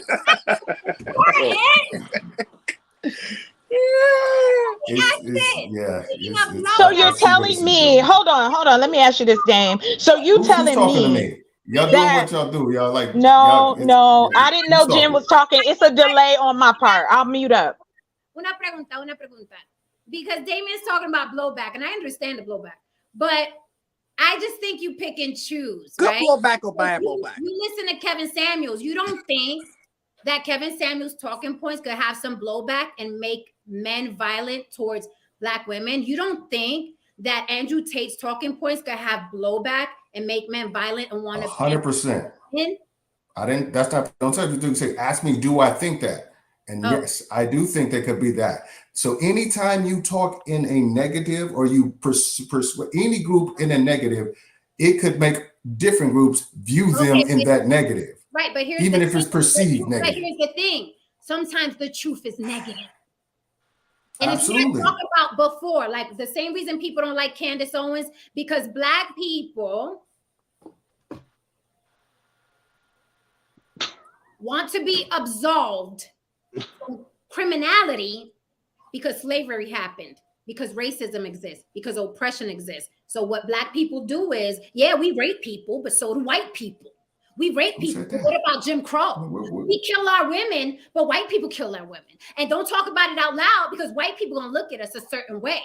You want to be absolved. You don't want anyone to talk about anything collectively. You just want there's a way you do it to where you to run amok because white people are watching. There's a way you do it that doesn't demonize a group of people. There's a way you can do it that doesn't demonize the group of people. She's not demonizing. She's telling the truth. Absolutely. But the way, in my opinion, just my humble opinion, the way she did it could paint black people, men in a negative light. Okay, so I'm going to do this and be 100% honest. Tristan, Haran, Lily, let Lily talk. I'm talking about my opinion. I don't care about their opinion. Okay, no, but you can't do that because when everyone in the room is saying you're the problem, you have to pause.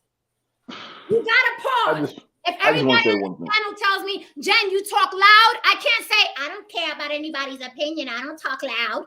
You can't do that, Damien. You can. You just won't be right. You can do whatever the fuck you want. Yeah, you can, but everybody's gonna look at you like you full of shit. You can. You're right. You absolutely can. You absolutely can do whatever you want. Lily, you want jump in, please? What about I'm gonna pass it to Haran and I'll go after. He's been patiently waiting.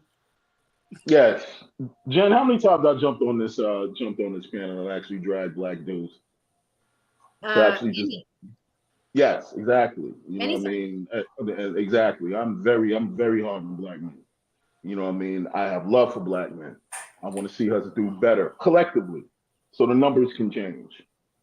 So for you to, I don't know if you were coming at me also when you were on your diatribe a moment ago, but I think it should be acknowledged that no, I actually have no issue. Speaking towards, even if it's another dude on the panel. And, I've actually invited men to come up here and debate me. They don't show up. They talk shit from the chat. That's not my fault. I'm not going to jump in the chat and drag a motherfucker up here. You know what I mean? So, it is what it is. But no, I have been very vocal. And there's a myriad of issues in our community, that, stem from, how we're moving and so on and so forth. But I think it's fair to say that I do, take the time to actually speak on a number of issues. I don't know what anybody else is speaking on. That's how they move and so on and so forth. I'm discussing how I move.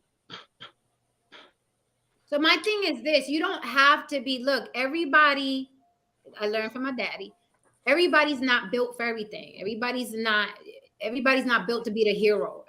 Some men will die on a hill protecting women. Some men are like, I got my own fucking family to worry about. I don't give a damn. Neither of those men are wrong. It is what the fuck it is. Everybody's not built to throw a cape on. That's fine. But if you're going, here's my thing. If you're going to be that guy, if you're going to be the guy that's, hey, ain't my business, then let everything not be your business. Don't jump in when you get bothered by something because white people are watching, Damien. Don't jump in. If you're gonna shut you like your to do that a lot. You like to throw the white. I mean, it's not even about white people. I was saying if you're gonna 20 mind minutes of shit before I even mention anybody white. If you're gonna mind your business when women are being attacked, then mind your business when you deem or assume that there could be blowback and white people are watching. Go be that way across the board. That's all I'm saying, because then you look like a hypocrite. Okay. Hold on. So let me get this straight. You think I should have this same? Wait a minute. She sat here and talked about all the black women that were being killed, the little black girls that were missing, the little black boys that were missing. You didn't even fucking flinch. The minute she said black men statistically kill black women at a certain rate, wait a minute now, white people are watching. What are you trying to say about black men? You pumped up. Yeah, you heard, you was listening to like some, I don't know what the fuck you were listening to, because I ain't said nothing even close to that. We all saw that. We all saw you pump up and defend the good guys. Okay, hold on. Nothing about the black women. Let me talk uninterrupted. Can I talk uninterrupted for like 2 minutes? Give me 2 minutes. Uninterrupted. Can I have that grace? Okay. So, like, I don't know what the fuck you're talking about like because white people watching whatever. All I'm saying is like I said that like 20 minutes into something. I did say it, but I said that at 20 minutes after saying something else. All I said was this. I said there is a way you can express inherent danger without making one group look like the danger. Specifically, you can say, you know what? It's statistically, if say 20% of black men kill their wives, there's 81% of black men who aren't killing their wives. So what I'm saying, you could say, you know what? Historically, black men have been known to protect, been watch out, been down and loved black women. Certain factors have risen where black men are, for some reason, killing their wives. They're hurting their wives. They're causing physical, they're assaulting their wives. They're doing this, that, and the other. There is a way it can be done to where you don't have to vilify one specific group and lump them off to where anybody, not just white, brown, whoever, anybody who's looking will think, well, damn, black men are fucking dangerous. I need to watch out for them. There's a way you can do it to where you don't make them the danger. He doesn't see himself. Right, Dan. He doesn't see himself. This is crazy. He does not see himself. This is weird. Yeah, I mean, it's basically, I mean, the way how we got there is number one, our concern is black women. And how we got there is by talking about the manosphere, right? And how the manosphere has caused more black women to be in danger. I don't agree with that. I don't agree that the manosphere. I think there's other stimuli. There's more other, black women, but it's a part of it, right? Yeah, I don't think it's a part of it. The numbers are going up, and the manosphere is I'm not even part of the manosphere, so I'm not like defending the manosphere because I don't want that to be another thing. I'm like, oh, he's a manosphere. All I'm saying is just like a lot of people you claim you don't defend, but I digress. All I'm saying, but if they're telling the truth, I'm gonna say they're telling the truth. If they're saying bullshit, I'm saying they're saying bullshit. I'm not gonna be like. Thing is, I don't get stuck on something and be like, you know what? Damien is that he can see a serial killer and still find good in it. It's really weird, though. It's really weird. He's the type of person that's like, yeah, that person killed 45 people, but them alligator shoes he had on was dope. So I don't agree with everything he did. Okay. I agree where he bought those shoes. But Jen, you're like this. If one person does one thing wrong, you're like he's labeled forever. Manosphere. The majority of men in the manosphere, okay?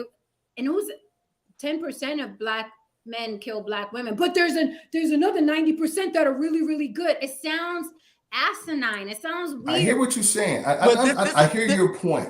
All I'm saying is just like there's a way that you can express no, people don't have to talk the way you talk, Damien. People don't have to talk the way you talk. Like let her express herself how she sees fit. And I'm not telling her not to. I'm just saying how it feels to me when it didn't happen. You jumped up at her, Damien. Yes. Absolutely. Lily, What are we saying? I mean, basically what I was saying is I felt, this is just me, I'm speaking about me, during that interaction, I felt as if when us ladies were speaking from our perspective and our lenses of how our reality of how we have to carry stuff in our purse to walk out the door because we know what's going on. These are things that we have to think about. And when that's not your reality every single day, you're just not going to think about. That is like trying to explain white privilege to a white person. They're always like, what do you mean? I don't know. I just thought, it's the same thing because they don't have to think about it, right? And then a lot of times they'll discredit our experience because it wasn't their experience. And I don't agree with that premise. I reject that premise because I have a Black mother so I'd have to think about it. I have a daughter who's biracial but presents as Black, so I'll have to think about it when she goes out in the world. You sure? So I have people, what you call it? No Black women in your family. You sure act, because the only time you jumped up is when she talked about Black men. You sure act like there are no Black women in your family. I find that. No, but what I'm going to say, I'm not going to be like. But the thing is, what I didn't hear, and maybe I was wrong. If I didn't hear this, then all my shit, it's just going to say there's a whole bunch of this shit. I didn't hear men in general. Women need to watch out for men. Women to watch it was Black men that I heard was getting singled out. People need to watch for men doing these things. My daughter, when she walks out of the house, will have to worry about white men, Black men, Mexican men, men wanting to do harm with her. I said that. No, but statistically, no, because it's proximity. But right now we're talking about Black women, and that's all I was talking about. How can you're assuming about me, and that's wrong. Because I didn't say that all Black men, I didn't say those things. And it's like, no, I didn't. I was because I am talking about Black women. And the statistics says, and the cops say, and the FBI says that the men that are being arrested for taking the lives of these women are Black. It has rose 33%, sir. 33% of the murders that have taken place in this country have been at Black women. And guess who went down? Black men. Their murder rate went down. But Black women's went up by 33%. And you can check. It's with the FBI. It's with the cops across the country. Killed than Black women all the time. Listen, what does that matter? It's like, okay, hold on, Jen. I gotta ask this. No, hold on. I gotta put this because I'm about to fucking lose my fucking mind. That's why I say, hold on, Jan. Don't lose your mind. No, I'm about to lose my, because we can't even have a fucking conversation about what happened. Yes, we can. Yes, we can. Hold on. Hold on with me. Hurting themselves as the motherfucking victims, and that is why we have to have these conversations.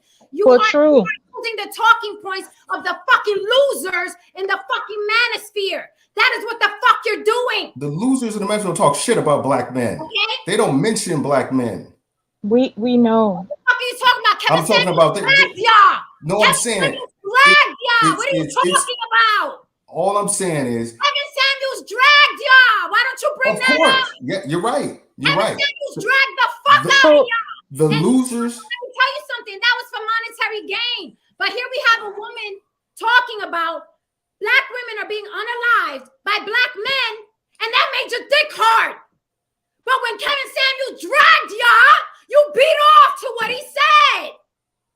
I don't fucking understand it. We can't even have this conversation without you inserting yourself as a victim. It is the worst form of fucking communication. When someone is giving you their truth and their trauma, you don't fucking insert yours. We can't even have this conversation, and you're a fucking hypocrite because Kevin Samuels dragged y'all for filth, and you were still like this. Don't call him gay. Don't talk bad about him. Not all his content was bad. All I'm saying is because you know what? You talk that shit about with no facts and evidence. Did you see him in the dick? Then don't call the man gay. But statistics. I'm giving you evidence. and I'm telling you what is going on. Like you're crazy. She's talking about Black women being murdered, and you up here and you have the audacity to say, you know, well, white people are gonna think we're dangerous if you keep having these conversations. Oh my God. You got to get off that shit. That shit is. You said it. You brought up white people. I didn't. I said everybody of other groups, not just Black people. And that is happening. Lily, did this man not say white? I did say it, but then I qualified it with anybody of any other group is going to see it. Do you remember you said white? Yes, I did. Okay, thank you. That's all. So can I ask a question, Dane? What is it? What is it about what I'm saying that I'm talking about Black women, Black girls. I'm talking, and I just wish, just to Jen's point, and I get her frustration because I've had these conversations with men as well. How are you so calm? How are you so fucking calm? If I was a Black woman, I fucking hold on. Let me explain. Jen, hold on. Let me explain why I'm calm. Lily, how you so calm? I'm falling asleep. You know what? And I think to Lily's point, hold on. I know her and I just met, but I bet you, because we've had to hear this the majority of our lives, where if we talk about ourselves as Black women and what's happening to us, Black men get upset. They have to say something. They have to put themselves in the position. It's not me. There's good guys. Why are you tripping? Everybody ain't like that. That's not really happening. You just because it's some outliers. I'm going to tell you why I'm calm. Because I know I'm doing what I need to do about it as well. I'm not just on here as just a panelist. I have a foundation. I have a foundation that's trying to assist people, that's trying to house people, that's trying to help people get up out of the situation that they're in, because all the time they don't have the money, the resources, the family, or someone to go to, whether they're men or women, whether they're a single father, a single mother. So it's like this. I love my people. So can no one discredit how I feel about my community. That's why I'm calm, because I'm not worried about what Damon's saying. Because again, I've heard it already. He's not saying anything new and profound, and no shade. I'm just saying I've heard it already. I know what's going on in the community because as you guys were talking about it as well, I've seen it. I've helped women escape. I've had to see women beat up. I've had to help women move. I've had to see this. I was a victim as well as my mother. So I know what could happen. And my father had threatened my mother in front of us that he was going to take her life because she didn't want to deal with his cheating and drinking and lying anymore. I'm not saying, and you know what? I'm not even going to go there because I'm tired of that bullshit. I'm not defending anything else where if you're a good guy, let it fly. Okay? Because I'm not talking to you. I'm talking to the people who give a shit. And if you want to know, and if you want to do something about it, you can. There is a danger that is going on in our community that no one wants to talk about. They don't want to talk about it. I just watched the news where this young lady was in, I think, St. Louis, and don't forgive me, I may not know the state of the city. This man tried to snatch her off the street. If it wasn't for the camera that was above the building across the street, nobody would have saw it. This baby had to hold on to a fence to keep this man from snatching her. Because by the way, men get paid, whatever color they may be. They get paid to snatch girls, snatch women, and take them, and they get paid for it. They get paid for each body.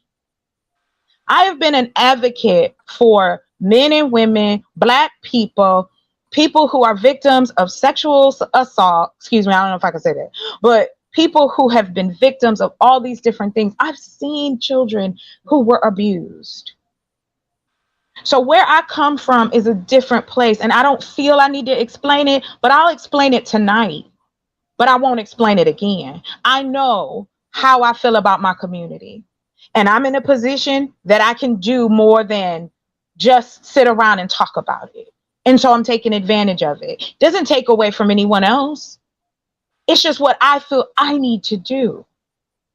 But for you to sit here and insult me like that, whether you think it was an insult or not, it was to me, my perspective. Because all I want to do is have the conversation of how do you feel about this?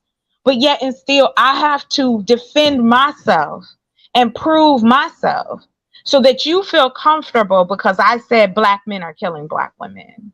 And whether you think so or not, that is part of the issue. We have to be able to have these conversations. I don't give a shit because it's YouTube. People are having these conversations all over the place. TikTok, Instagram, the internet. This is our new way of communication. I could give a fuck about anybody watching me and going, oh my God, she said something about Black men. Oh, Jesus Christ. I'm going to have people coming at me anyway. So I don't care about that. And so that's what makes me calm, because I'm going to tell you something. It's not about just, oh, let's prove these men wrong or have an argument with a man. I don't get off on that. I truly want to have a conversation and people walk away with something substantial. And if you don't understand that, I'm sorry. And I mute up. Well, you know, I want to say this. I can't even respond when people address me. That's the crazy thing. Yes, you can, Damien. Stop the cat. Well, you know, earlier this week, you know, I shared about being attacked, right?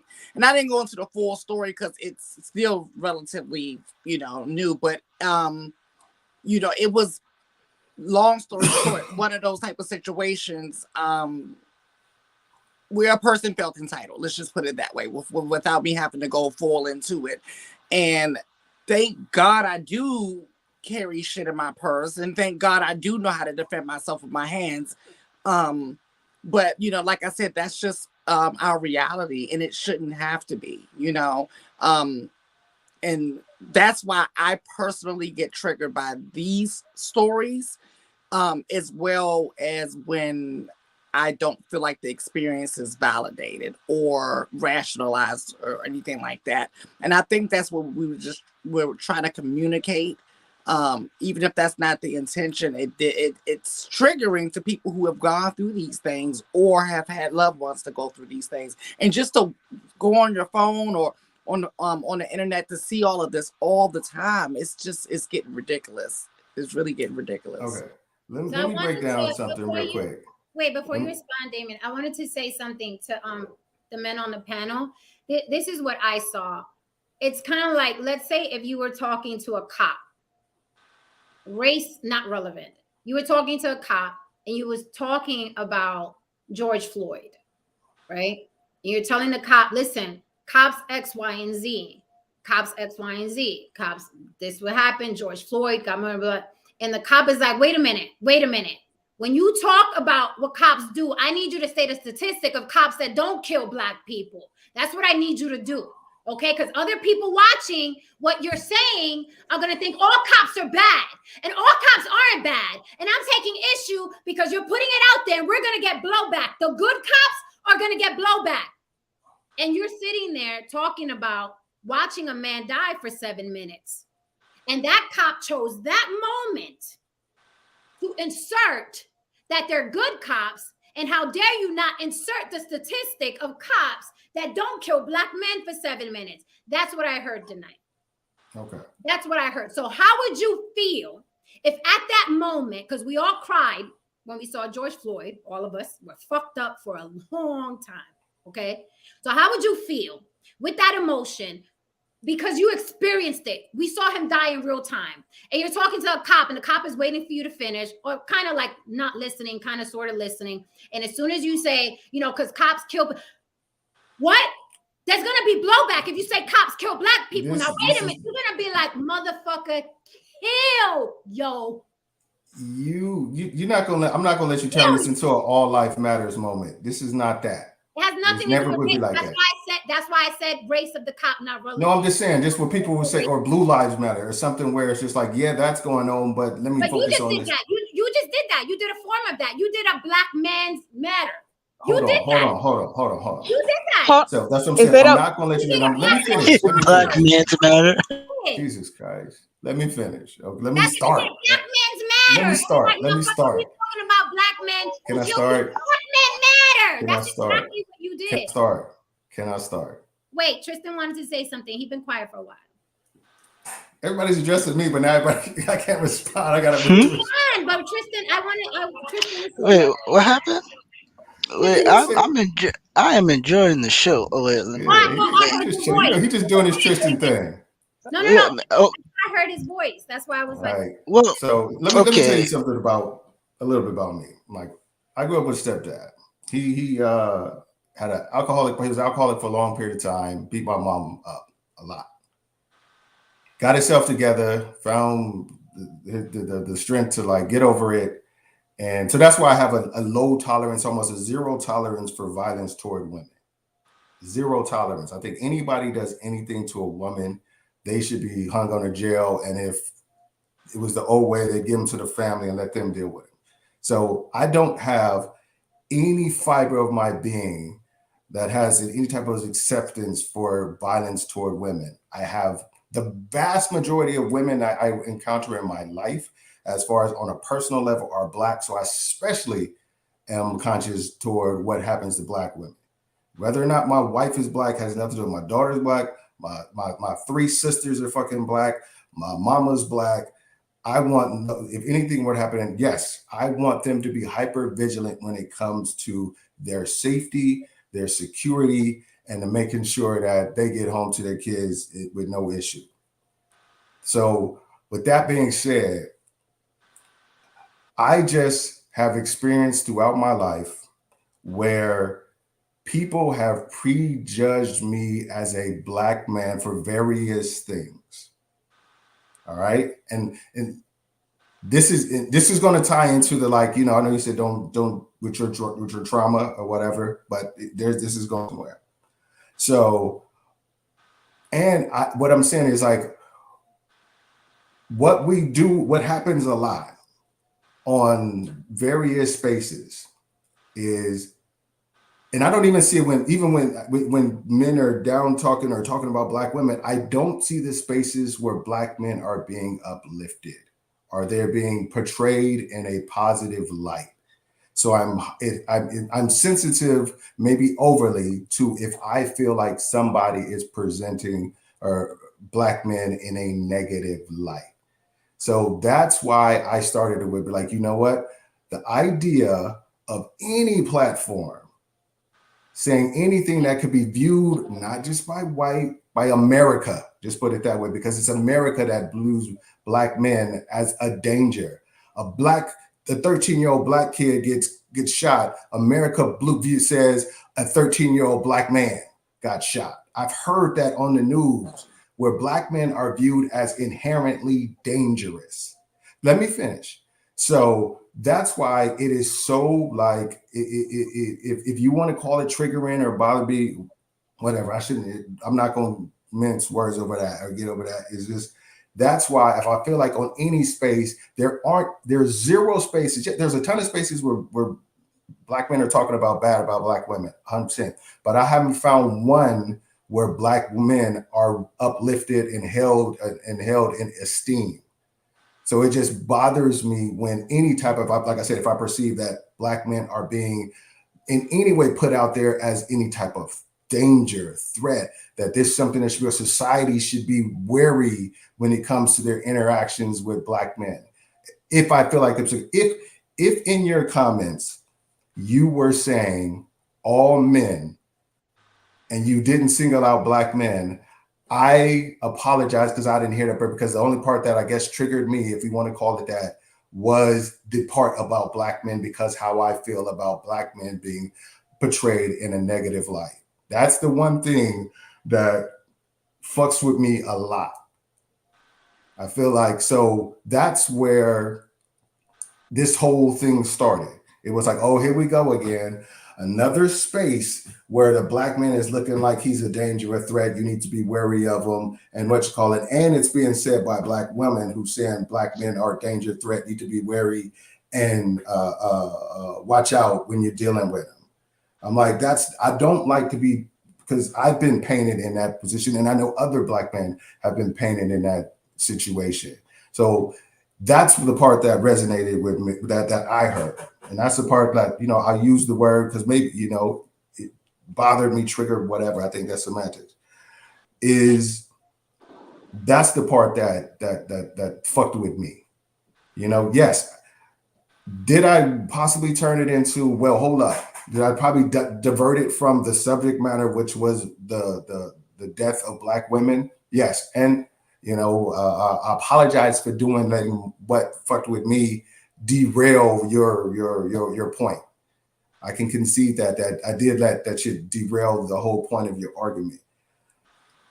But I just do strongly feel like when we're talking about Black men in wide open spaces in for the world to see, we need to, I just feel like it needs to be hyper vigilant to know that don't paint them in a light to where society can put us, society can put us in a negative light.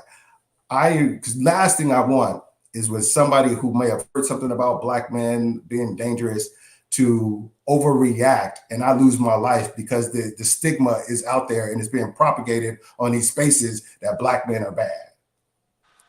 That's where it comes with me. I have Black sons. I don't want them to have to grow up with a stigma that Black men are inherently bad. Your daughters need to watch yourself if you're dealing with my sons or Black men or my brothers or whatever. So that's what fucks with me the most. So can I all right, I just want to reiterate, like I said, I apologize if I derailed from your point about the dangers that Black women are facing. You know, that is an important thing to talk about, is an important thing for people to take action on. But I just feel like there's a way it can be done without the Black man being the bad guy.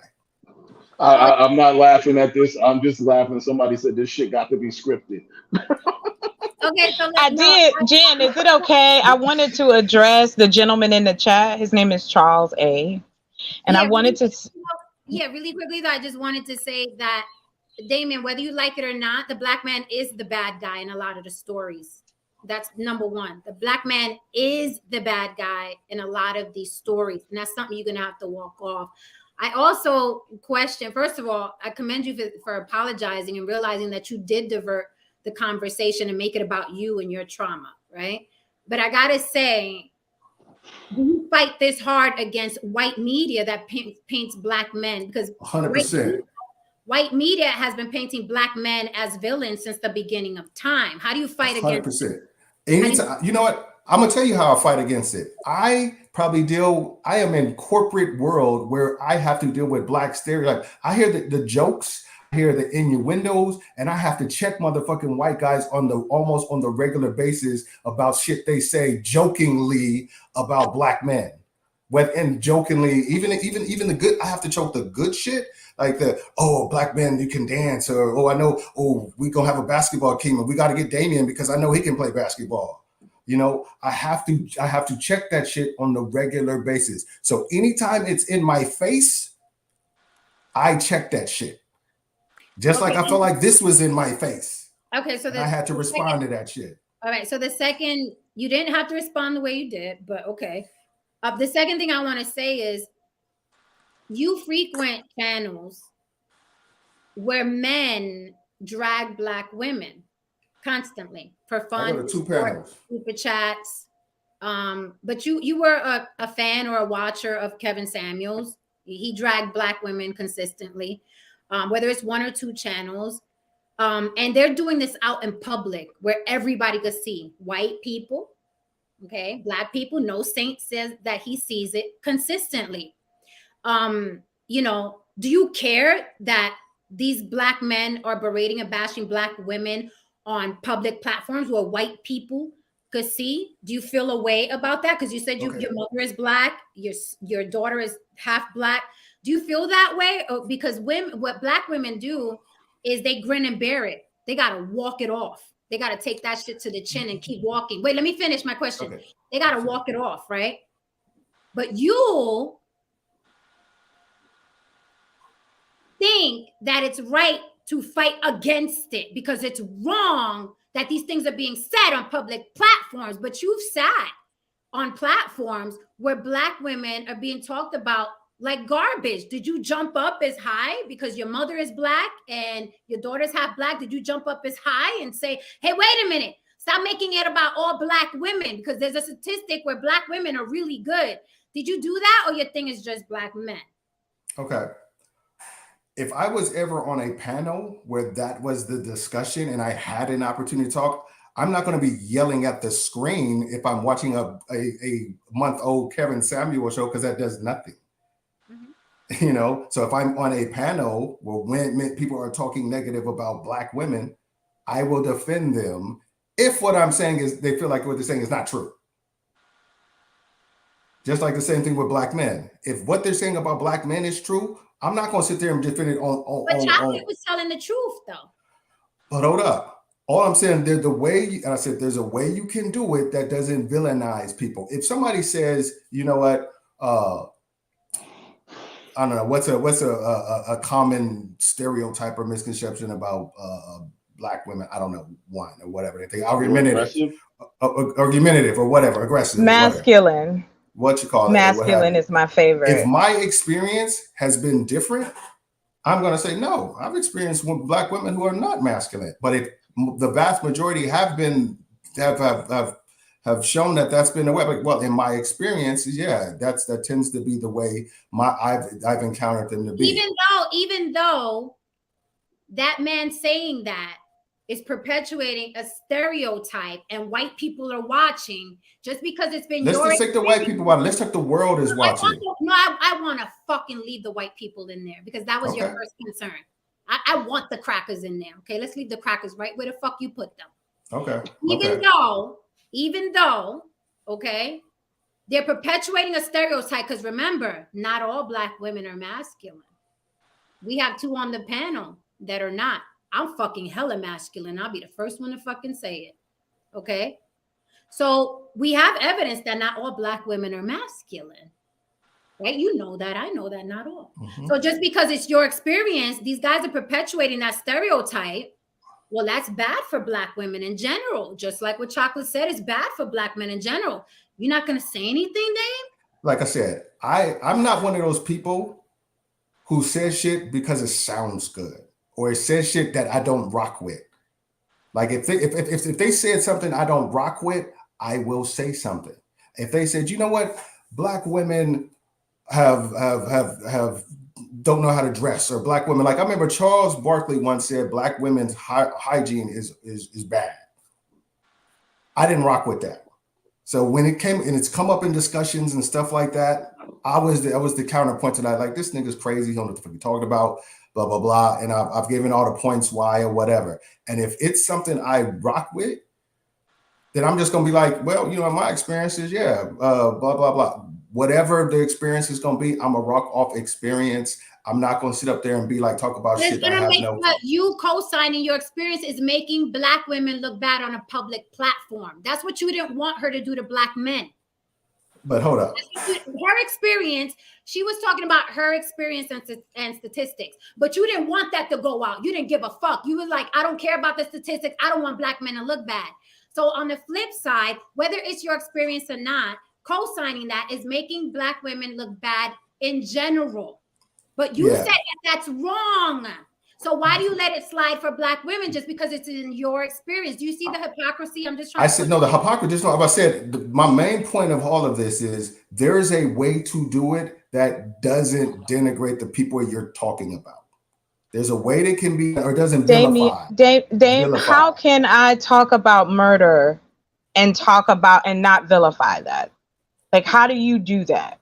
Okay. Please explain to me how I was supposed to explain about Black men taking the lives of Black women and children, because it's not just Black women, it's also Black girls. Okay.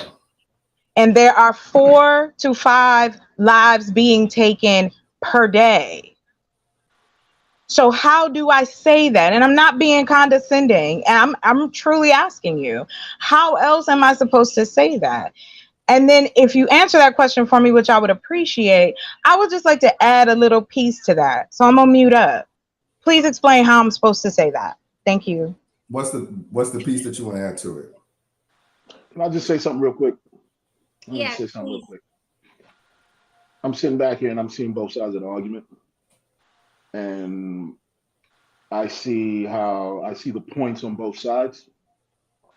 Only thing I can say about Damien is that he spoke at the wrong time. You know what I mean? He should have, you know what I mean, laid back, let her finish speaking, acknowledged the points that she was making, and then continued with the way that he might have said it. Hey, this particular situation triggered me, and then he just explained, you know what I mean, with this particular story that he has. Now, here's my problem with these kinds of discussions. It's never a situation where people can look at both sides of an argument, because the reality of the matter is that when you get to a solution, it's not about a tug of war about who can beat the other over the head with their motherfucking point of view. It's about people actually sitting down and saying, hey, okay, we can see both sides of the argument. I'm not dealing with this. Okay, I understand that. I apologize for this, blah, blah, blah, so on and so forth. And maybe you can come to a solution. I understand what Chocolate is saying. I completely understand it. I understand what Damien is saying. That doesn't necessarily mean that I'm against Black women or against Black men. It's just saying that, yes, I'm acknowledging that two things can be true at the same time. Now, in this particular situation, I believe that, yes, Chocolate, what she's saying, she should be given grace. Because on the other half of it, if we do concentrate more on, you know, in building better Black boys, maybe we can actually change the statistic. But I mean, but hold on. But if society doesn't view us as better, what does it matter? I'm not really worried about society. I'm Well, worried you have about to live in the world. Wait 1 second. What I'm saying is that I'm not really worried about them because they're going to think whatever they want to think. We have to concentrate on doing what we got to do in-house. So once we fix that, then society will change their opinion because they have no choice. Okay. They're always going to think the way they think. I'm not even concerned with that. They've been thinking that way for 500 years, man. Shit, if anything, Black men on in these spaces on social media, if anything, Black men have facilitated Black men looking worse, not white people. Black men have facilitated and given these losers a space so they can talk to women like this online in public. Jen, do you mind if I, after you speak, I'm sorry, add my piece to it, and then I'm gonna have to wrap it up. But I'm sorry. Go ahead. You wanted to address somebody in the chat? I'm sorry. Yes. Real quick, I wanted to address a few of the gentlemen in the chat. Let me just run it this way. I want to know this: how many single Black fathers are in this country? How many Black men do you know? And it's not to you, gentlemen. It's to those in the chat, because I'm being questioned again about my concern about Black women and Black girls. That did not negate Black men. I have a young Black brother. That's how I know no one's listening. Who, unfortunately, my mom is gone, so now I'm raising him. So I have to make sure that he gets the opportunity to see different types of men, and him be allowed to be the type of man he wants to be. I'm going to clap real hard for my brother. I think he is an amazing young man. And not just because he's my brother, but because of his spirit and how he is as a human being. But beside all that, I'm going to run this down real quick, because since we need to know if Chocolate likes Black men, which I started out with it anyway. But however, in 2021 alone, you have 1.2 million Black families with single fathers. I don't hear nobody talking about that. I don't hear Black men talking about Black single fathers. These are things that I am concerned with. Why? Because again, our community is in shambles. How can a Black man or Black woman raise their family when they can't pay their rent? They're not making enough money. They're trying to do what they got to do. They might have health problems. There's a whole lot that goes into it. So I'm going to tell you this. This is for everyone in the chat. Dame, I just want you to know this. So I am looking for a piece of property. I already have had property before, but I'm looking for a larger piece of property because I figured out a way that I can build affordable housing for people who need it. Single fathers, single mothers, multi-generational families. That's the work I'm trying to do. Now, that's not to one up anybody, but I want you to take my words and I want you to swallow them slowly. Because unless you're going to tell me that you care so much about Black men, but yet and still, we don't discuss it. I don't hear Black men talking about Black single fathers on this space. I don't hear that. I don't hear the support for them. I give a shit, or I wouldn't say anything. But you know what? Like I said, this isn't the first time because I'm always questioned because I care about my community, but I don't care. Because I do, and nothing is going to stop me from caring. And when you're not able to thrive in your world and raise your children, that puts you in a very negative space, whether you're a man or a woman. Women abuse, men abuse, women take lives, men take lives. However, at this point in the game, there is one problem, 2, 3, 4, and you have to deal with it that way. So when I'm talking about Black women, it doesn't negate Black men. When I'm talking about Black boys, it doesn't negate Black girls. I can see both sides of the argument. I can see the world as it is. The reality is that our community is in shambles. We're getting ready to get another rent hike, but there's no money hike. You have a lot of Black men who work jobs that are getting ready to be taken out of the country, but I don't hear that. I don't hear those conversations, but yet I'm questioned.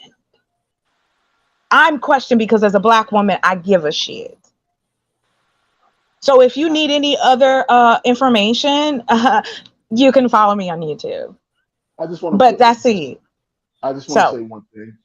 Say one thing. Can I jump in really quick, Haran? Hold on, because I didn't see the chat before. My chat was stuck. Charles A, don't get mad at me because I care more about your community than you do. And you're blocked, bitch. You're blocked, bitch. I didn't see this motherfucker before because my chat was stuck. You're blocked, bitch. Now you can watch me from the sidelines. Don't get mad at me because I care more about your community than you fucking do. There's a reason why I push for young Black men and women to get involved in STEM. We don't occupy a large percentage of that sector, and the main reason why is that we don't often talk about it. And I see this in a lot of Black spaces. We talk about stupid shit like who didn't take the jab and who did, and so on and so forth. Automation is coming. And guess who? And guess which is the first sector that they're gonna try this shit on? The blue collar section, the city jobs. Who occupies most of the city jobs? Black people. So they're coming for your jobs. Mm-hmm. No one told you that, though. No one told you that. Did Alu Akbar come up here and does he know that the 5%er who was up here or whatever? Does he know that? He knows a lot of other shit. You know what I mean? Does he know that? Does he know that automation is coming for most jobs that are occupied by Black people? He knows how to rhyme. And well, you know what I mean? And in what world does that look like when that happens? Because it's happening. It's happening very slowly, but it's happening. And right now, what's happening is that they're building a series of, like, for instance, automated cars.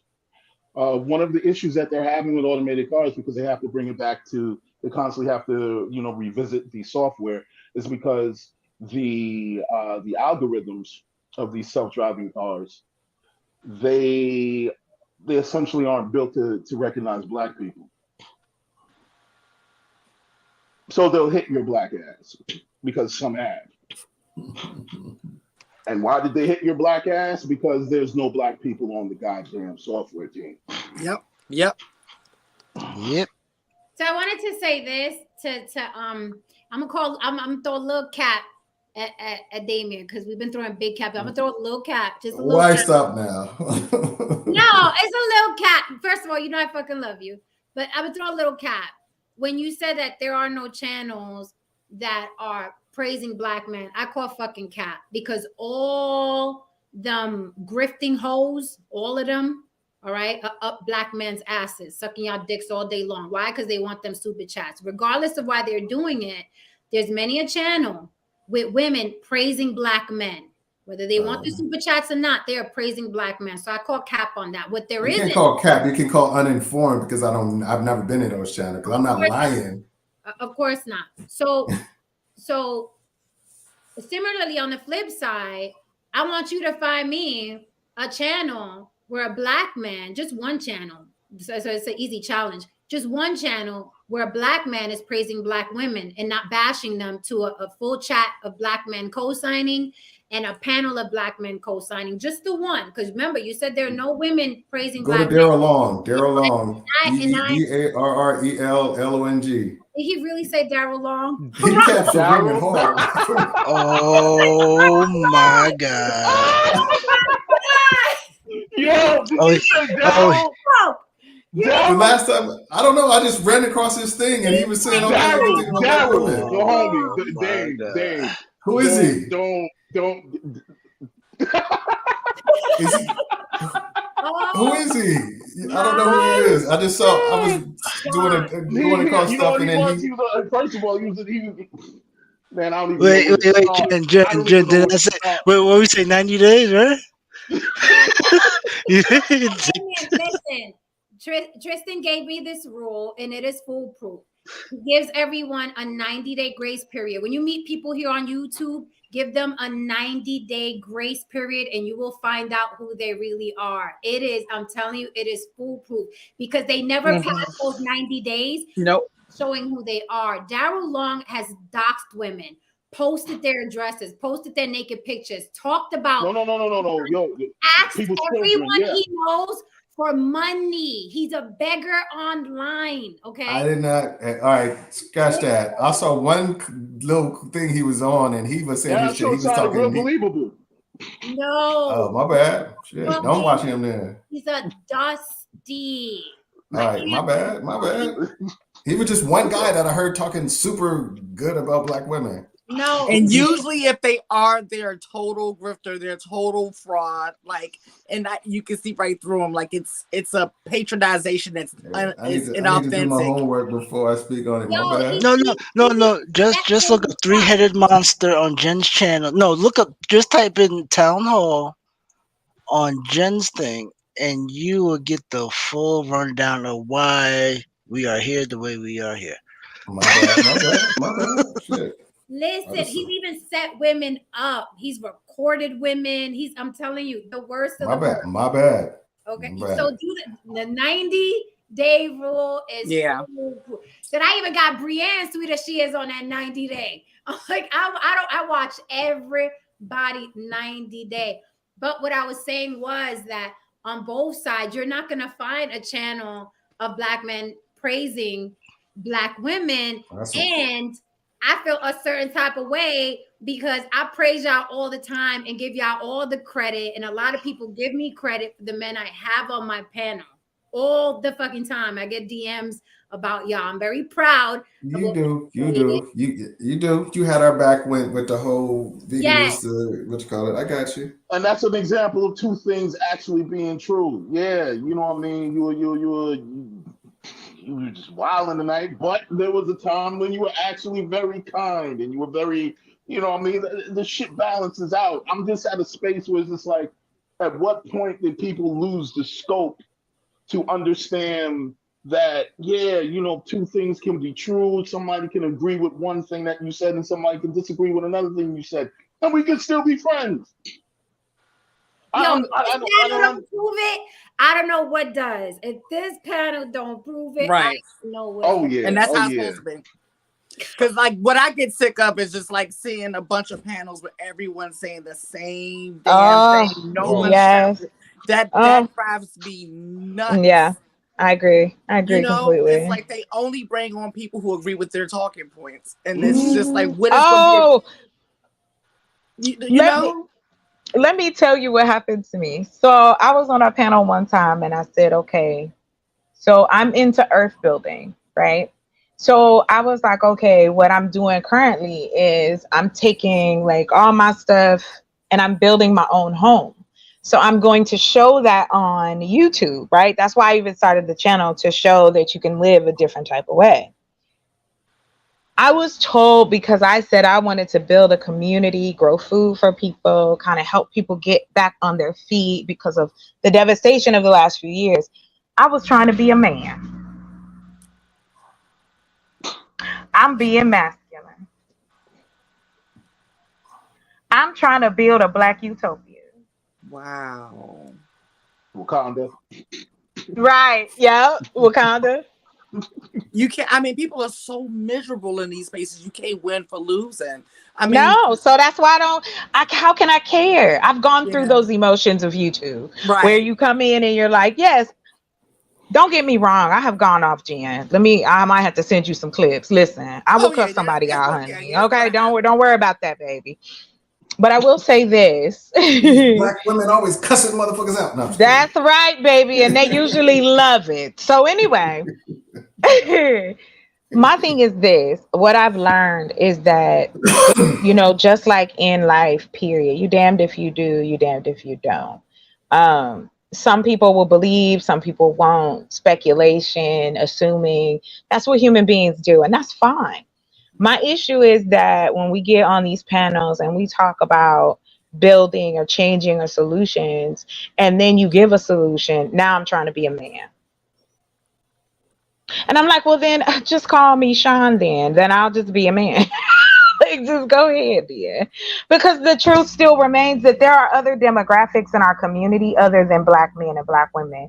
We have some of the largest seniors this year alone that are homeless Black veterans, Black women who are vets who don't have housing. But yet again, to Haran's point, and we don't talk about those things. You have to pick and choose and find the people who really want to talk about it. And you better make it spicy, because nobody's coming to listen if you do. Mm-hmm. So that's why I was like, I'm going to use my channel for, you know, the little documentaries and the information, and just show my journey, because it's like, whatever message you want, you're going to get it. And I'm going to be honest with you, it fuels me, to be real, because it's like when I'm questioned and I know my shit, listen, when I get off this panel, I'll be like, you badass bitch. You know what I'm saying? So I have to take, those arrows have to pop off, because you'll never get anything done. And when you think about advocates and people who are like, to you, Jen, I remember the first time I met you, and that was on Nate's channel, and they was coming for your ass. And I was like, this ain't what we supposed to be doing. Mm-hmm. And that's what made me even come up on a panel, because I was like, what the fuck does that have to do with anything? Oh, this woman is isn't that the one that asked me to be on his panel, Jen? Yes. So wait. Yes. He asked you to be on this panel? Yes. I've been on Nate's panel too. It was off the hook. I'm gonna have to jump off this motherfucker. It's going long. I can't we are, first of all, I'm not the only crazy one. Y'all crazy too. Y'all sat here 6 hours. I'm an insomniac. You so threaten us my behind the scenes. nighttime. This is my daytime. So, honey, I'll be up. I didn't even realize it was that long though. That's a long. But yes, I'm gonna just tell y'all that it doesn't matter. And if we care, and if we have these conversations, as painful as they are, you know, like I said, I don't have nothing against you, Dame. I understand where you came from, and I could see what you were saying. I don't agree, but I can see what you're saying. That's the point. But like I said, it is really incumbent upon us to take care of our community however we can. And if you out there doing it, mad kudos to you. And we should talk about it. We should flaunt our shit. Because it's like this, how the fuck anybody gonna know? I think the good people need to start, you need to start bucking. We can be just as strong. I'm for the record, I consider myself one of the good people, and you are, Jen. I got you. Motherfuckers out all the time. Right. With my face, I say it with my chest. I send them all straight to hell, and I'm not even a man. Okay, I'm not even a man, and I send them all straight to hell. I've been attacked for it. I've been called racist for it. Motherfuckers in my chat, and I still show up like, fuck y'all. That's it. Because it's like this. Think about the people who did that before us. Who was like, fuck y'all, I'ma still fight for whatever rights. To give us the ability to even speak out loud. We have to remember that wasn't that long ago, y'all. Yeah, you're supposed to use your privilege to help the oppressed. Exactly. And that's what I try to do. I try to use all my privilege. As a woman, if I'm light-skinned today, but when I'm in Arizona, I'm dark-skinned. So it's all in pretty privilege, what the fuck ever that's going to assist and help my community. Damien left us. his wife said, listen, bring your ass on. Right, it's enough. Let's go. Enough. But yes, I appreciate you, Jen. For real. I appreciate you. And like I said, I don't give a shit what color you are, what culture you are. You as a human being can see this shit is fucked up out here and somebody needs to say something. And the good people need to start bucking up. Quit being fucking nice. Yeah. And for the record, when people like talk about the Latin, and you know I don't give a fuck, Chocolate. You know I don't give a fuck, Lily. You know I know. You know, I know. But here's the thing: the Puerto Rican people, unless they're in Puerto Rico themselves, and I've done fundraisers for Puerto Ricos and the hurricanes and all that. I've done that too. But in America, Puerto Ricans aren't as bad as the way Black women get treated. Puerto Rican women get put on a fucking pedestal by Black men. I see that. I have the privilege to fucking speak out against it, right? Because I'm the preference. I'm the one that when I yell, it's sexy and spicy, right? But when a Black woman does it, it is. I'm aggressive. Right, aggressive. I'm fucking masculine as fuck. I'm proud. When someone calls me masculine, I'm listen. I'll pick up a hammer. I will fix anything in your house. Okay. So if that makes you a man, then I guess. Because I like to build shit, because I like to get dirty, because I like to ride a forklift. Who the fuck? Like, I'm supposed to wait. Oh, that's right. This is my favorite. And then I'm done. Jen, I was told I needed a Black king so that I could build. I'm tired. Haran, you busy? What's up, baby? You busy, boo? I'ma just snatch you up. You want to go to Arizona with me? I'm gonna snatch you up. I'm aggressive. Right. Listen, I'm aggressive as hell. I have a little disclaimer here. You know what I mean? I'm working on it. My little fuckboy tendencies might jump out here and there. That's okay. We are always working. As long as you trying, that's all that matters. That's all I am, man. I'm a worker. Listen, if you want to come live in the boonies, bring your shit. That's all I'm saying. Well, I think man. we should, I want to leave on this note because we all gotta go. It's crazy. Yeah. I haven't done this. But I just want to leave with this note. I said it before on my Instagram. We all have a privilege. All of us have a privilege. It's either we talk a lot smoother than someone else. It's either we're lighter skin. It's either we have a different texture hair, a different look, a different gender. I think men, right, should use their privilege to defend women, right? I think if you're light and you know there's colorism in society, you be the voice. I think if you're the girl and you have 4 brothers and people listen to you because you're the girl, use that privilege to help those boys. Everyone privilege, and privilege has been synonymous with white. Privilege isn't only white privilege. We all have a privilege. As long as I got air in my lungs, if I see somebody I can defend or help, I don't give a fuck who don't like it. Hold on, Jen, real quick. Excuse me, Code Red. What is your problem with me? Like, if you got an issue, why don't you hit the link? Because all in the chat, you've been running your gibbets. You don't know shit about me, sir. And yes, I can still have a man and be in a healthy relationship and still be concerned about the women who don't get that. You need to wrap that up and put it in your butt. Okay, thank you. That's all I'm saying. Code Red, you better than that. All right, so we're out, guys. That's what I wanted to say. The privilege. Thank you, Jen. It's been bomb. Good night, you guys. Good night. Good night. So nice meeting you, Lily. Nice meeting you too, beautiful. Y'all have a good one. Wait till you see our next stream. All right, I'll be there. All right, good night or good morning. Good morning. Good morning. Kristen, what you got? Because I'd be damned if you've been here 6 hours and ain't got nothing ready. Boy. Nick, bro. Hello. Kristen, you better not be flipping through files. Man. Okay. Yo, Kristen. There you go. It's something small. You don't want to look back and know you could have done better. Life is short. There you go. I love you all, class. I'm sure it works. I'm sure it works if you think about it. Man, my brain is not thinking right now. Right now, I don't know what the hell it is. Everybody's fine. Everybody's fine. Good morning, much. good night. Good night. Good night. Good night. And I love you all, like Tristan said. Thank you for being here. I mean, whoever rocked out with us for 6 fucking hours, hope you got something out of this. The most important thing was we got crazy up in this bitch, okay? We yelled, we screamed, we stomped, all right? We disagreed. But you saw how we all left. That shit is real love. It is not fake. I love all these people. They're welcome on my panel anytime, as are you. You just have to show your face, right? And this is how, listen, we all are suffering from some form of trauma, despite what privileges we may have. We all have a trauma, and we got to listen to each other. And yeah, we got crazy tonight, but we listen to each other, okay? And I appreciate you guys for holding me down in the chat and for listening as well, okay?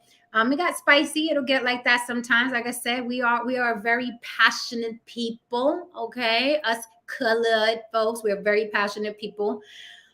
So with that said, if you're still here for any reason, hit that like and subscribe on your way out. And I will see you, if not tomorrow, definitely on Tuesday. But I got another good one already simmering for y'all. It's going to be another heavy, deep subject. Okay? All right. And that's coming soon. All right, guys. My brain's fried. I'm out of here. Good night. Woo! This was nuts. Good night, good night. Hit that like and subscribe for me. Also, leave me a comment in the comment section. It could be a thumbs up, a happy face. It doesn't have to be a sentence, but it'll help me with the algorithm. All right, guys. See you on the next one. Woo! Wasn't that crazy? Love.